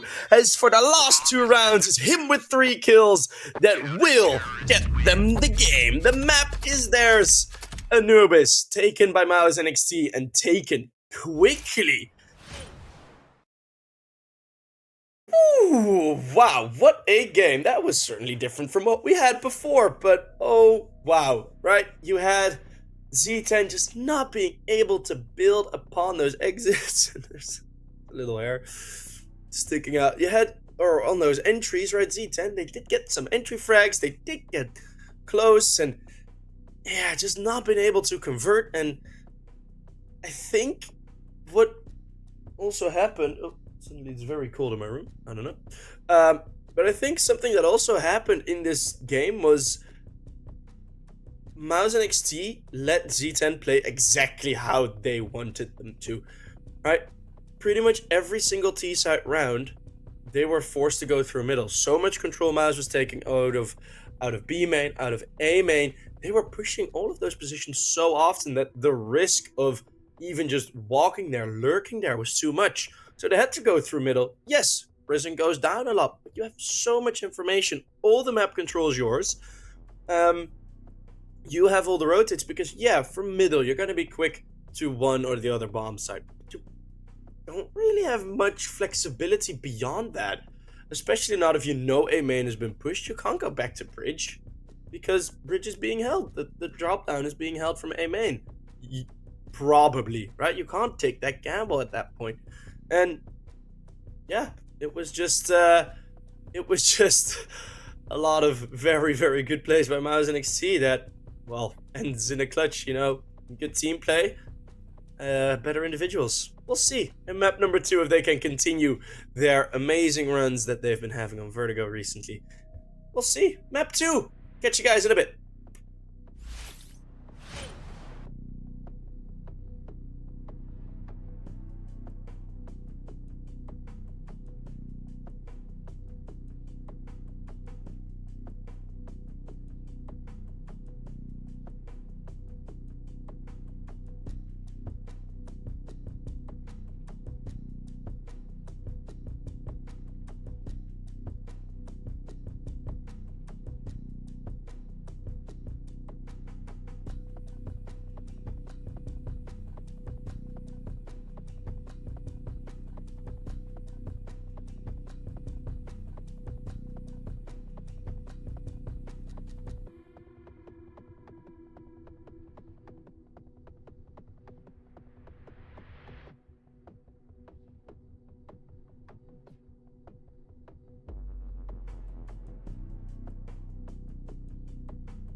Hello, we're back. Open that damn door.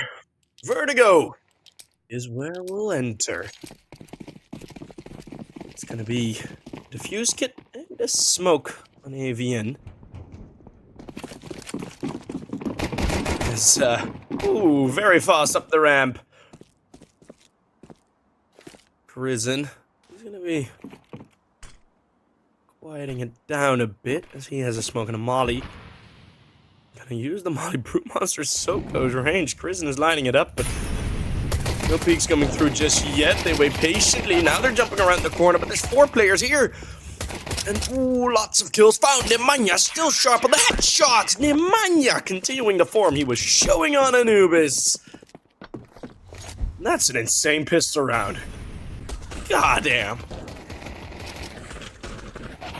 Look at this. Bang. Bang. Bang. Oh, shooting 1 bullet too much. That is insane.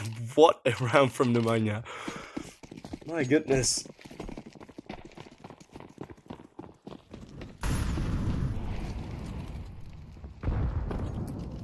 That is some way to start. Oh, and what has been for a while, MOUZ NXT's very best map. AVN. Ooh, has to fall back, but Molotov is there.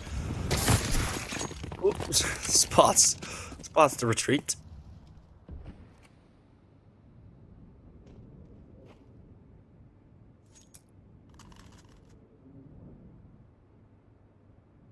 MOUZ have been proven vulnerable on this map, although it was on a day where Prison was sick and didn't really play well against the Passion UA. And against Primita in Advanced. Oh, that hurt me so much. That did hurt me. As I was casting that game as well. But it's just gonna be the Glocks. I reckon they just want to get a bomb plan or something. But yeah. They're waiting here. Oh, the rum boost is actually a sufficient distraction. They do go for the rum boost. Sprays through, and SMG now picked up. That's such low HP. Yeah, can't do anything. Brute Monster with a triple. I think the teams are chatting to each other.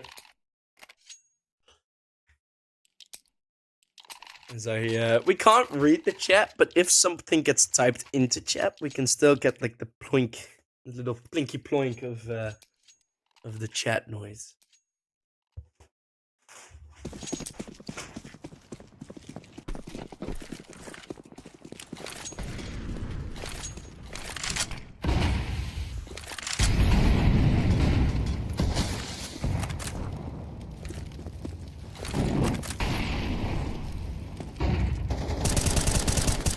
MOUZ NXT have let 2 rounds go.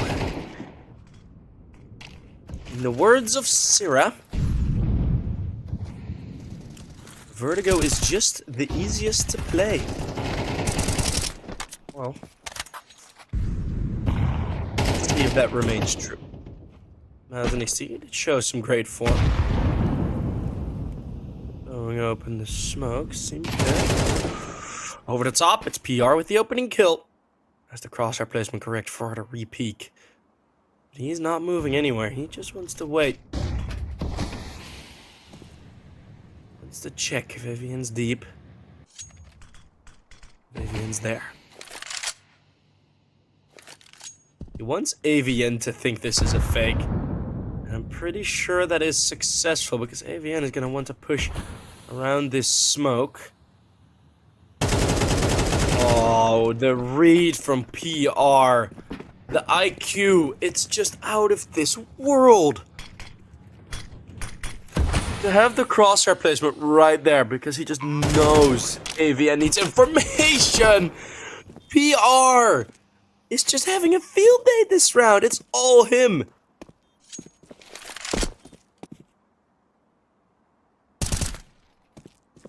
That's...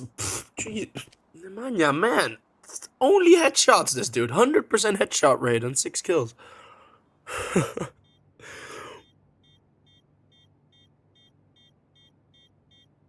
Now he's gonna be damned on by Sierra as it's another headshot. They just need to avoid Nemanja and they'll win the game.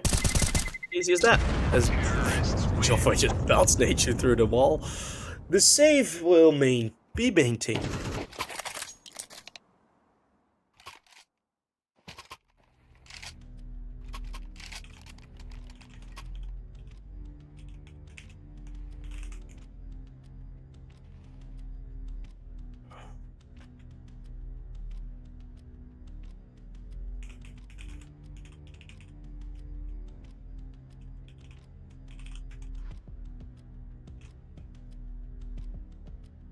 Sheep, how was the major? Well, we have a tech pause, so I can actually talk about it. Major was amazing. It really was. It was, yeah, it was crazy, man. It was very fun. Met a lot of people, did a lot of interviews, sadly. Oh, sadly. I was with Scriv. You saw the interview. The M4 one. Hey, you did see it. Ah, cool. Yeah, I won a keyboard. Like the new keyboard you hear. I won that with the trivia quiz. I did sneak a bit of a mistake in there, but hey. I did win it. So no, yeah, it was very fun. I was in an esports studio on vid as well, which was pretty crazy.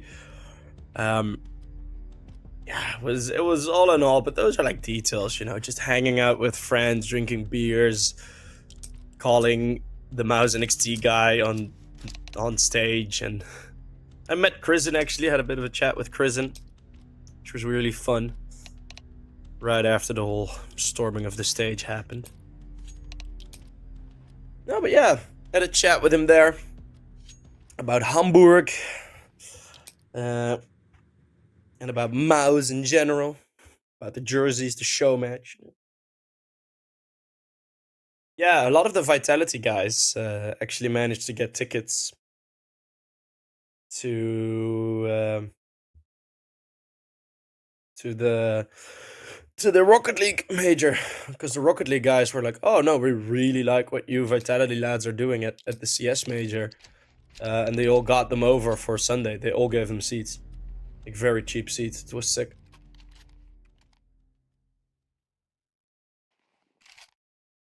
Yeah, I met a bunch of the Golden Hornets there. You know, the hooligans, quote unquote hooligans of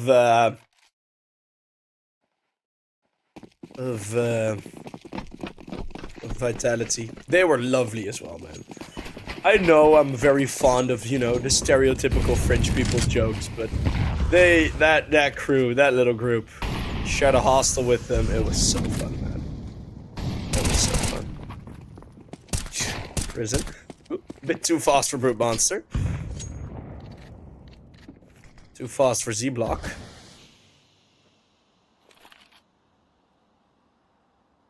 Love is now gonna enter, so we first had a Mag 10 challenging. And then it becomes the AWP, but the bug opposite that you could get. Looking ahead, the opening kill already, still on short. Brute Monster and Nemanja holding on. Nemanja still hasn't died yet. There it is, of course, with a headshot. It's only headshots with Nemanja. Brute Monster jumping up the sandbags to get another kill. 2 versus 3. Brute Monster's still low. And a re-smoke. Smoke on short is fading, and there's no re-smoke for that one. Nachu has to get this kill. Won't. Dies to the 5-7. Ooh, Bermelov does protect his teammate nicely. And then over the smoke, Sierra. Ooh, that got close. As the 5-7s do the damage.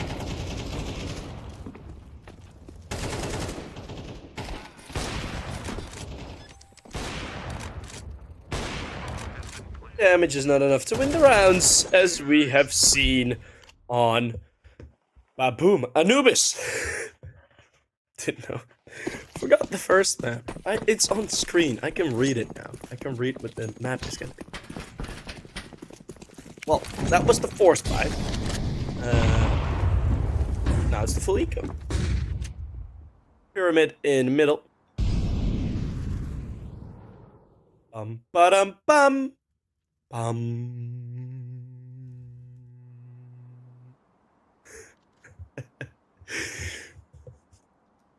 Give a little sound effects to the camera. You know, tours. What? How does that happen that quickly? This might actually become troublesome, to be fair. If nature doesn't hold on here, then, well, it's nature, so you're probably alright. AVN though, 1 versus 2. Whoa. A bit close. But it's a T side, so the economy is a bit easier to maintain. And that is going to be something that's interesting in this upcoming round. Like, even if it's a win or loss, how well are Z10 going to be preserving themselves? Because if you win with only 1 guy alive, maybe even 0, you know, then yeah, there some trouble might still be there. And if you lose with everyone alive, is that then going to be better? Like, they're going to play more passive, more aggressive. Well, it certainly looks like it's a bit more aggressive, as Nemanja does not get a headshot here, but then straight into BPR goes again. PR is the one-man B machine as he gets another headshot. PR is just rolling them.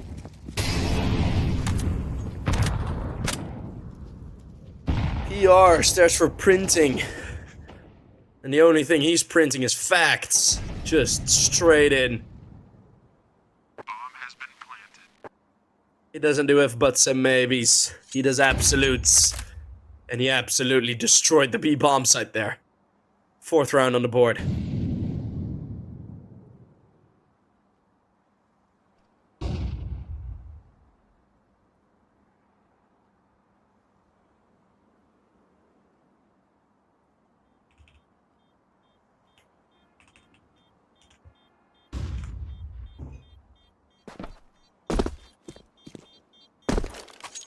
Was that my door, or was that a flashbanging game?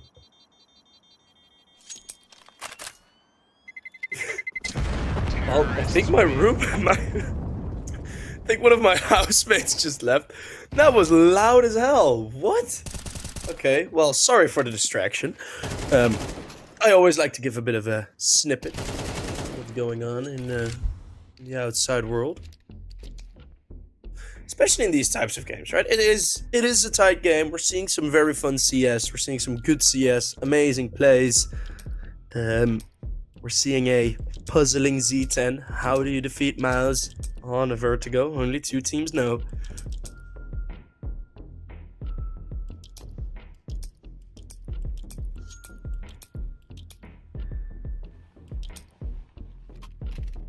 So,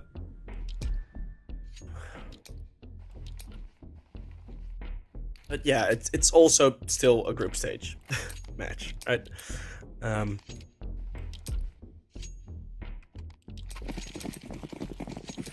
Still have a second shot, and then you can get through, and then when you're through, you even get another second shot, and it's all working. You know, it's all nicely working. It's this is a fun move. It's not gonna work. Fun move. Run boost. Still run boost. Nemanja with one of the 2 rifles. It's a deal of AVN to actually get the kill, and yet again Krisen is falling. But the entry fragging IGL, popularized by Kerrigan. And then Shuei is a big fan of Kerrigan, and then of course Krisen and Shuei are working together a lot as well. Boom, boom, double balls to the head of Brute Monster as he goes down. AVN flicked by Bermilov, and yet again in these rounds, Z10 are getting the kills. right? We just saw full eco with 3 kills. Now this round with 3 kills. These force buys, they are getting there, right? But no rounds, and the money is still decent for MOUZ.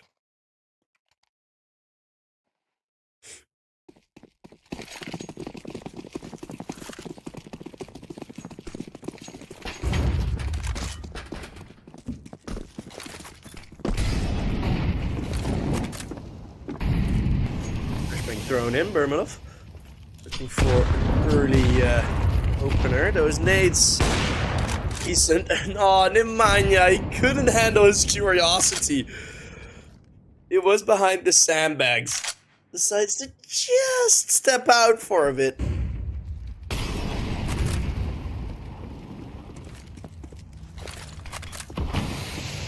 The results is clear. Love kill.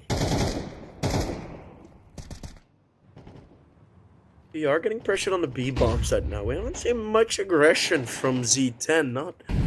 Not like the bottom of B setups, bottom ramp setups have also not really been there. That's a bit wasteful from Nachu, but PR is still on this bomb. He's being so damn annoying. Simka, he's spraying through that smoke. He is unaware of... Well, maybe he is aware, but difficult read to make. As again, it's going to be PR. The rotates are back. Everything is going exactly as planned. As soon as they don't get through on ramp, it's just, I PR, take B. And he does. Without fail.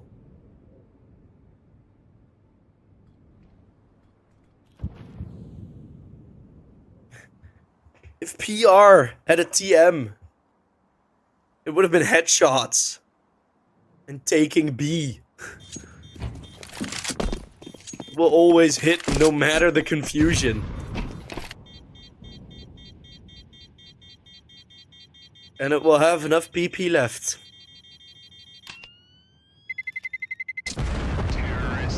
We'll have enough PP left because I don't think PR is gonna run out of steam taking this B bomb set. By the way, those were Pokemon references. Ha.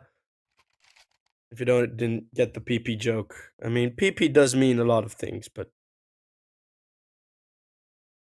yes, I was talking about the PP from Pokemon.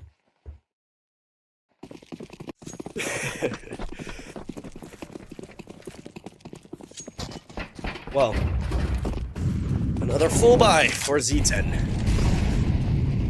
They did manage to save some weapons.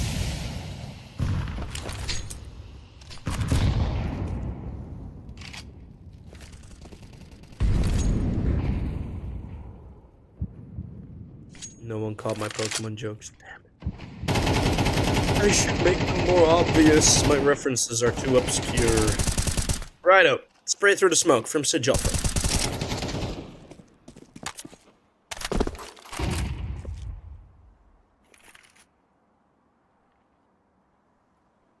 And that's it for the round. I mean, nothing more really engaged with. We do have AVN and Simka now going for slightly more aggression. Can you call it? Can you really call it that? Such a formulated setup for MOUZ. Just Nature on middle, PR on B. That's how we'll start the round. Prison, you can decide how we'll end it. Now it's only 2 players here on A. PR's gonna go over towards short. Currently smoked off. A third arriving. That's Nemanja. That does bring some threat with it. Vermilov. Jesus Christ, and what an opening kill as PR through the smoke. Sira as well hitting headshots. Why have a role of entry fragger when the entire team has that role? The only one who sort of consistently does not entry frag is Nachu. That is pretty much the only one. MOUZ NXT just know this map. They breathe Vertigo. They've been born in it, molded by it. And the funnest part is, so many of the players don't even think it's the most enjoyable map. Oh, they just think it's easy. Which is such a Chad opinion to have. Oh, no, yeah. Like, oh, wow, Vertigo, not the most fun map, but it's just so easy. I really need to post those interviews online, but... Oh, man. It's just so ridiculous. It's so ridiculous. How they're doing it. Well, 7-2 and Z10. I think they just don't dare push. I know it's not usually in their DNA, right? To really go aggressive on most maps, especially not on Vertigo. They don't do it often, but... I mean, at some point, you must do something, right? Well, yeah, so Juff is now going to move forward. But it is in a round with a lack of util. And full flash. I mean, they know. They just know. And in such a round, the fact that there's no smoke deep down there, no other supporting util, no other player close, you just push the Joffo forward to let him die. He's already having a rough game, 1 in 6. And then you isolate him like that.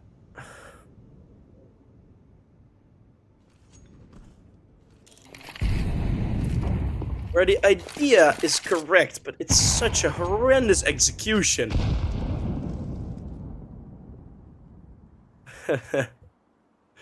What up, yo, Flo?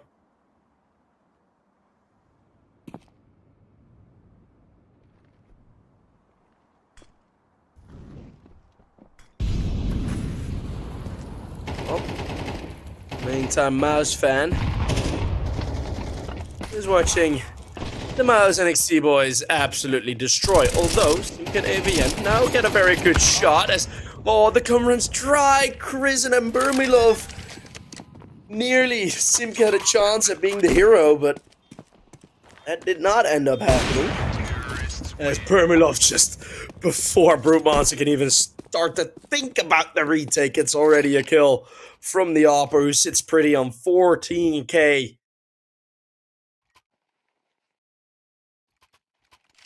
And this is just another showcase. Another highlight. And it's not Z10 playing bad at all. And I don't think... I think most of the people watching see it. You know, usually when you see blowouts, there's always a couple of people saying, oh, Z10 is bad now. And I mean, they are trying everything. This is just a desperate team. Doing all they can to just fight off against a team that is just so comfortable on this map. The Astralis nuke run.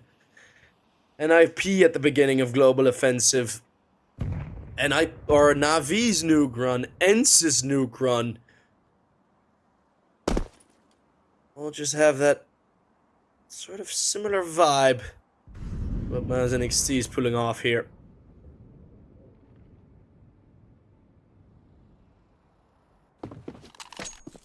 Still no rounds yet decided, and this is an interesting push from Simke.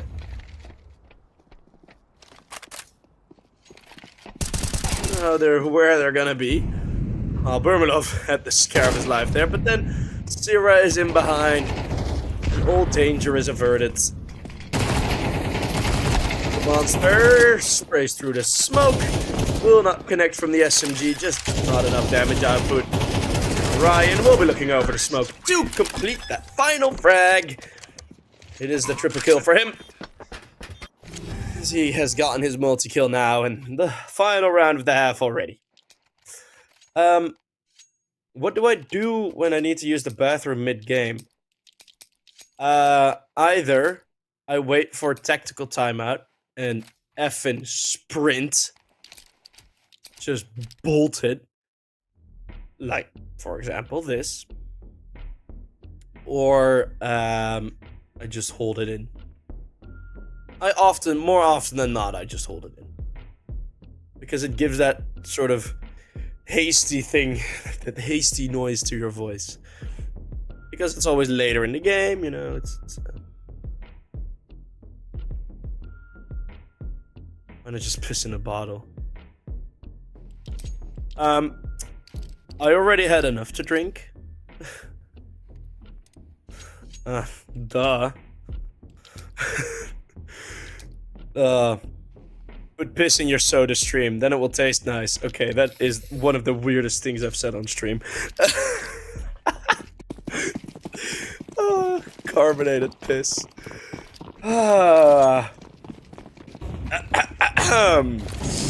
That's a joke.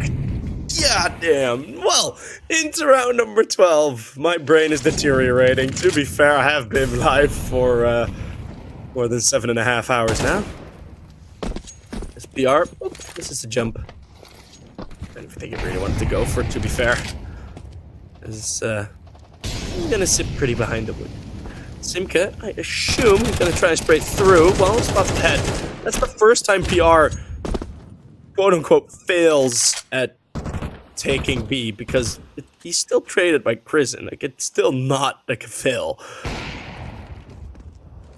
Is Nemanja is gonna move through this smoke. There's so much has to come from him, right? He is the one player hitting the headshots, performing, but they just miss legit all the timings.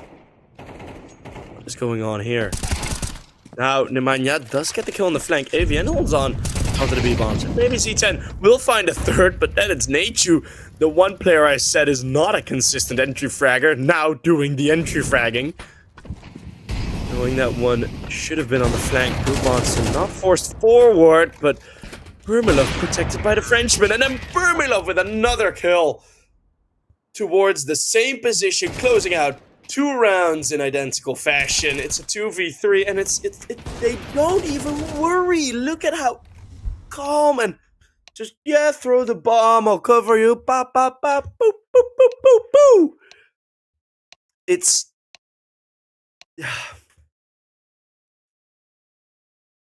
it's crazy. It's absolutely crazy. MOUZ NXT,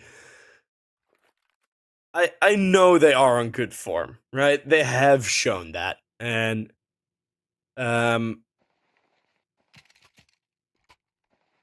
they have had like a couple of losses recently, but it was against good teams. Then, I mean, B8 they beat like a couple of days ago, right? Or was it yesterday even? They beat B8. Yeah, yesterday against Parivision 2-0. Yeah, they lost twice against some PM Permita, but all the rest they just won. They've been on a crazy streak, and now especially in those bet boom thingies, the or Thunder Pick. You're gonna be playing against Gamer Legion. Not Gamer Legion Academy. No, MOUZ NXT are gonna play against Gamer Legion, the organization that was in the major final, not last major, but the major before that. That is ridiculous. Syrah is gonna try and run in. It's gonna be a full unicorn retake as PR jumps across the gap and he takes the head from behind. It's a Joffo now with 2 great headshots. Finally, some honor restored for him as now the dualies from Nachu fight back. It's Krisen in the 1v2. It's a Joffo and AVN. Ooh, AVN is the one to find a quick flick, and well, both pistol rounds won. The current score is 3-10. Oh, I've seen it before, by the way. This is not the first time MOUZ NXT have this exact scenario on Vertigo. Absolutely not the first time.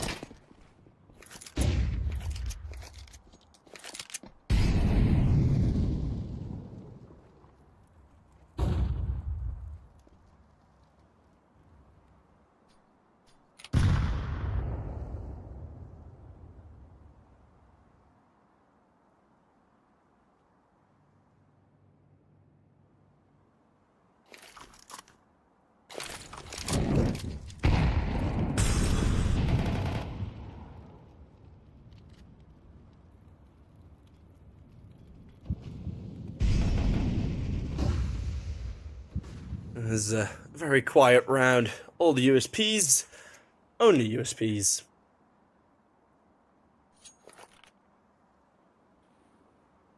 Bomb has been planted. On to Costa's turns.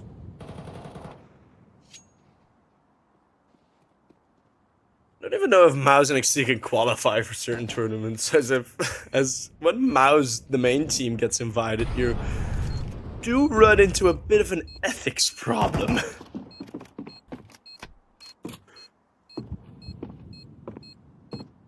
Win rate for MOUZ NXT the last 3 months, 70%. 70! Now they're all gonna run into the bomb side, trying to take the T's with them. Terrorists win. Oh, 3 kills. Similar as to what Z10 were doing to them. I'm telling you, they are about to come back. Right. Well, let's see if you are correct. Maybe he is. Maybe he isn't.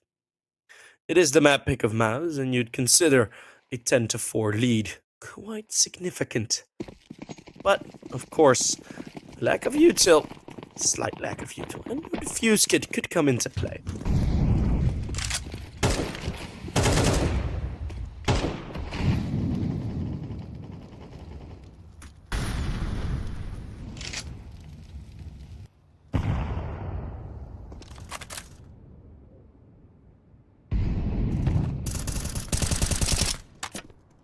Sprays through, but Z10 aren't even at ramp anymore. Oh, at the staircase, Nachu getting into the position that was just mollied out, and lots of sprays through, flashes from every single side, and relatively stopped. The side take, the Mania exposed by PR. Defense and offense, as he just taps through the smoke to reveal the positions. PR still didn't see it. It's an opportunity for a great play here. He finds the one, not the second. 1v2. Move again, and Brute Monster. This time he wins the 1v1 fight. Bomb has been planted. Gonna be 5th on the board and another eco. Or maybe the half buy. I think the half buy.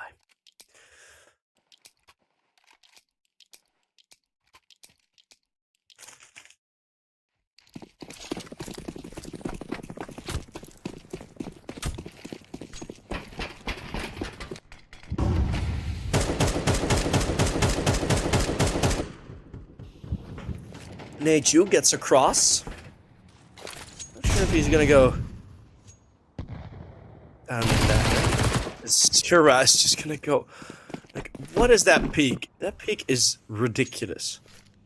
Just, alright, crouch peek.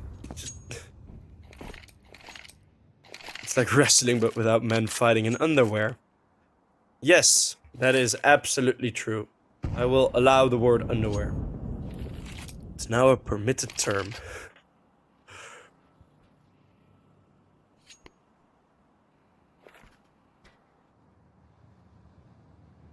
PR with the Deagle. I didn't know why he was running away. Oh no, a triple boost. C10 went for this as well. Will it work? Oh no, Brute Monster. It's the frag, it's the rum boost combo. Taking the helmet as PR does hit the sliver shot. 3v5 and some more damage done. Prison is going to be so patient on this flank. And I think it is going to be the 4-way attack that has got to go first before Prison attacks. They need to get those eyes off the ramp. Now they're going to be running in. And that's Prison's cue to go. Prison finds one, Burmalov the other. Now it's just AVN left. He's going to jump down to the ramp. This defuse has to be stuck. It's Nature that gets to peek over. And it's a half bite. It's going to be more than enough to get the round win. And MOUZ NXT, they just destroyed him again.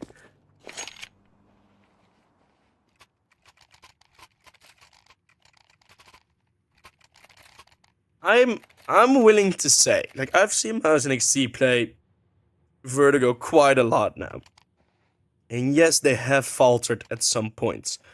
Mostly against themselves, right? It hasn't been situations where they have been fully outplayed in most of the games. I mean, yeah, they've had some rounds where they've been outplayed, but not like full games. This is about as near as you can get to perfecting a map. What MOUZ NXT have done here on Vertigo, and it's just a showcase. Because I've been yapping throughout this round, and it's over already. This was a full buy! A full buy just gets wiped off the face of the earth.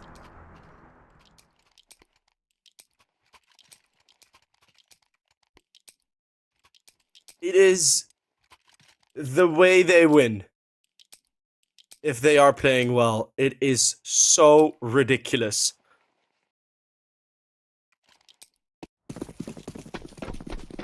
It's not, guys, this is not Z10 playing bad. Please, realize. Nature gonna be holding mid, just baits Nemanja in. And then Wall to Jotho. I'm just baffled. I can only keep up with my words. I can't even predict anything as Sira finds a desperate Simka running through. But it's just Eagles and Tech 9s. It's Nature with confidence peeking back. Brute Monster and AVN.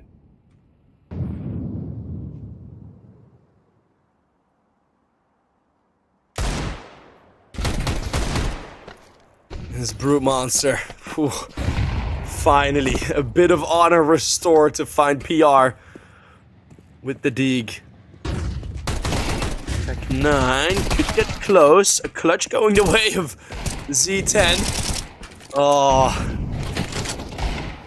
I would give it to them, but MOUZ NXT certainly would not. What an incredibly dominant showing yet again, and it's just ridiculous how these guys play on Vertigo. It is so stupid. It is well known. Play your permaban. I don't care. I don't care anymore. If you're playing against MOUZ NXT, ban Vertigo. Or don't, because it's fun to watch. But I mean, it is just ridiculous. And one thing I want to preface again, right? All the matches are set for Group B and Group A now. I think Z10 will have a good shot against Yano. MOUZ NXT will face off against... Graphic changes in 3, 2, 1. Oh, no. Okay. Graphic doesn't change. Hey, there it is. Against Permita. Ooh, some old foes. Permita, one of two teams to get Vertigo off him. But yeah, one thing that I do want to preface again is like we like calling teams bad in chat. It's like haha, they suck, haha, bad. No, at some point when you're watching, when you're becoming more of a fan of CS and you really start to like see it, this is not Z10 playing bad. MOUZ NXT have done this to pretty much every single team that they face. I legit have a feeling MOUZ NXT could now go on Vertigo and could go up against more, like, some tier 1 teams and could put up an amazing fight. Legit. I think if you go MOUZ NXT versus whatever, Eternal Fire or something, put that on Vertigo, they're winning. MOUZ NXT are winning. I mean, it's ridiculous how good they are. Maybe a bit overestimating it, but it's MOUZ NXT versus MOUZ. That would be a good show match, but who knows? Who knows? I don't think much good can come from that. But that was it. That was it. We got a quick game after 2 very long games. It's been 7 hours and 15 minutes live.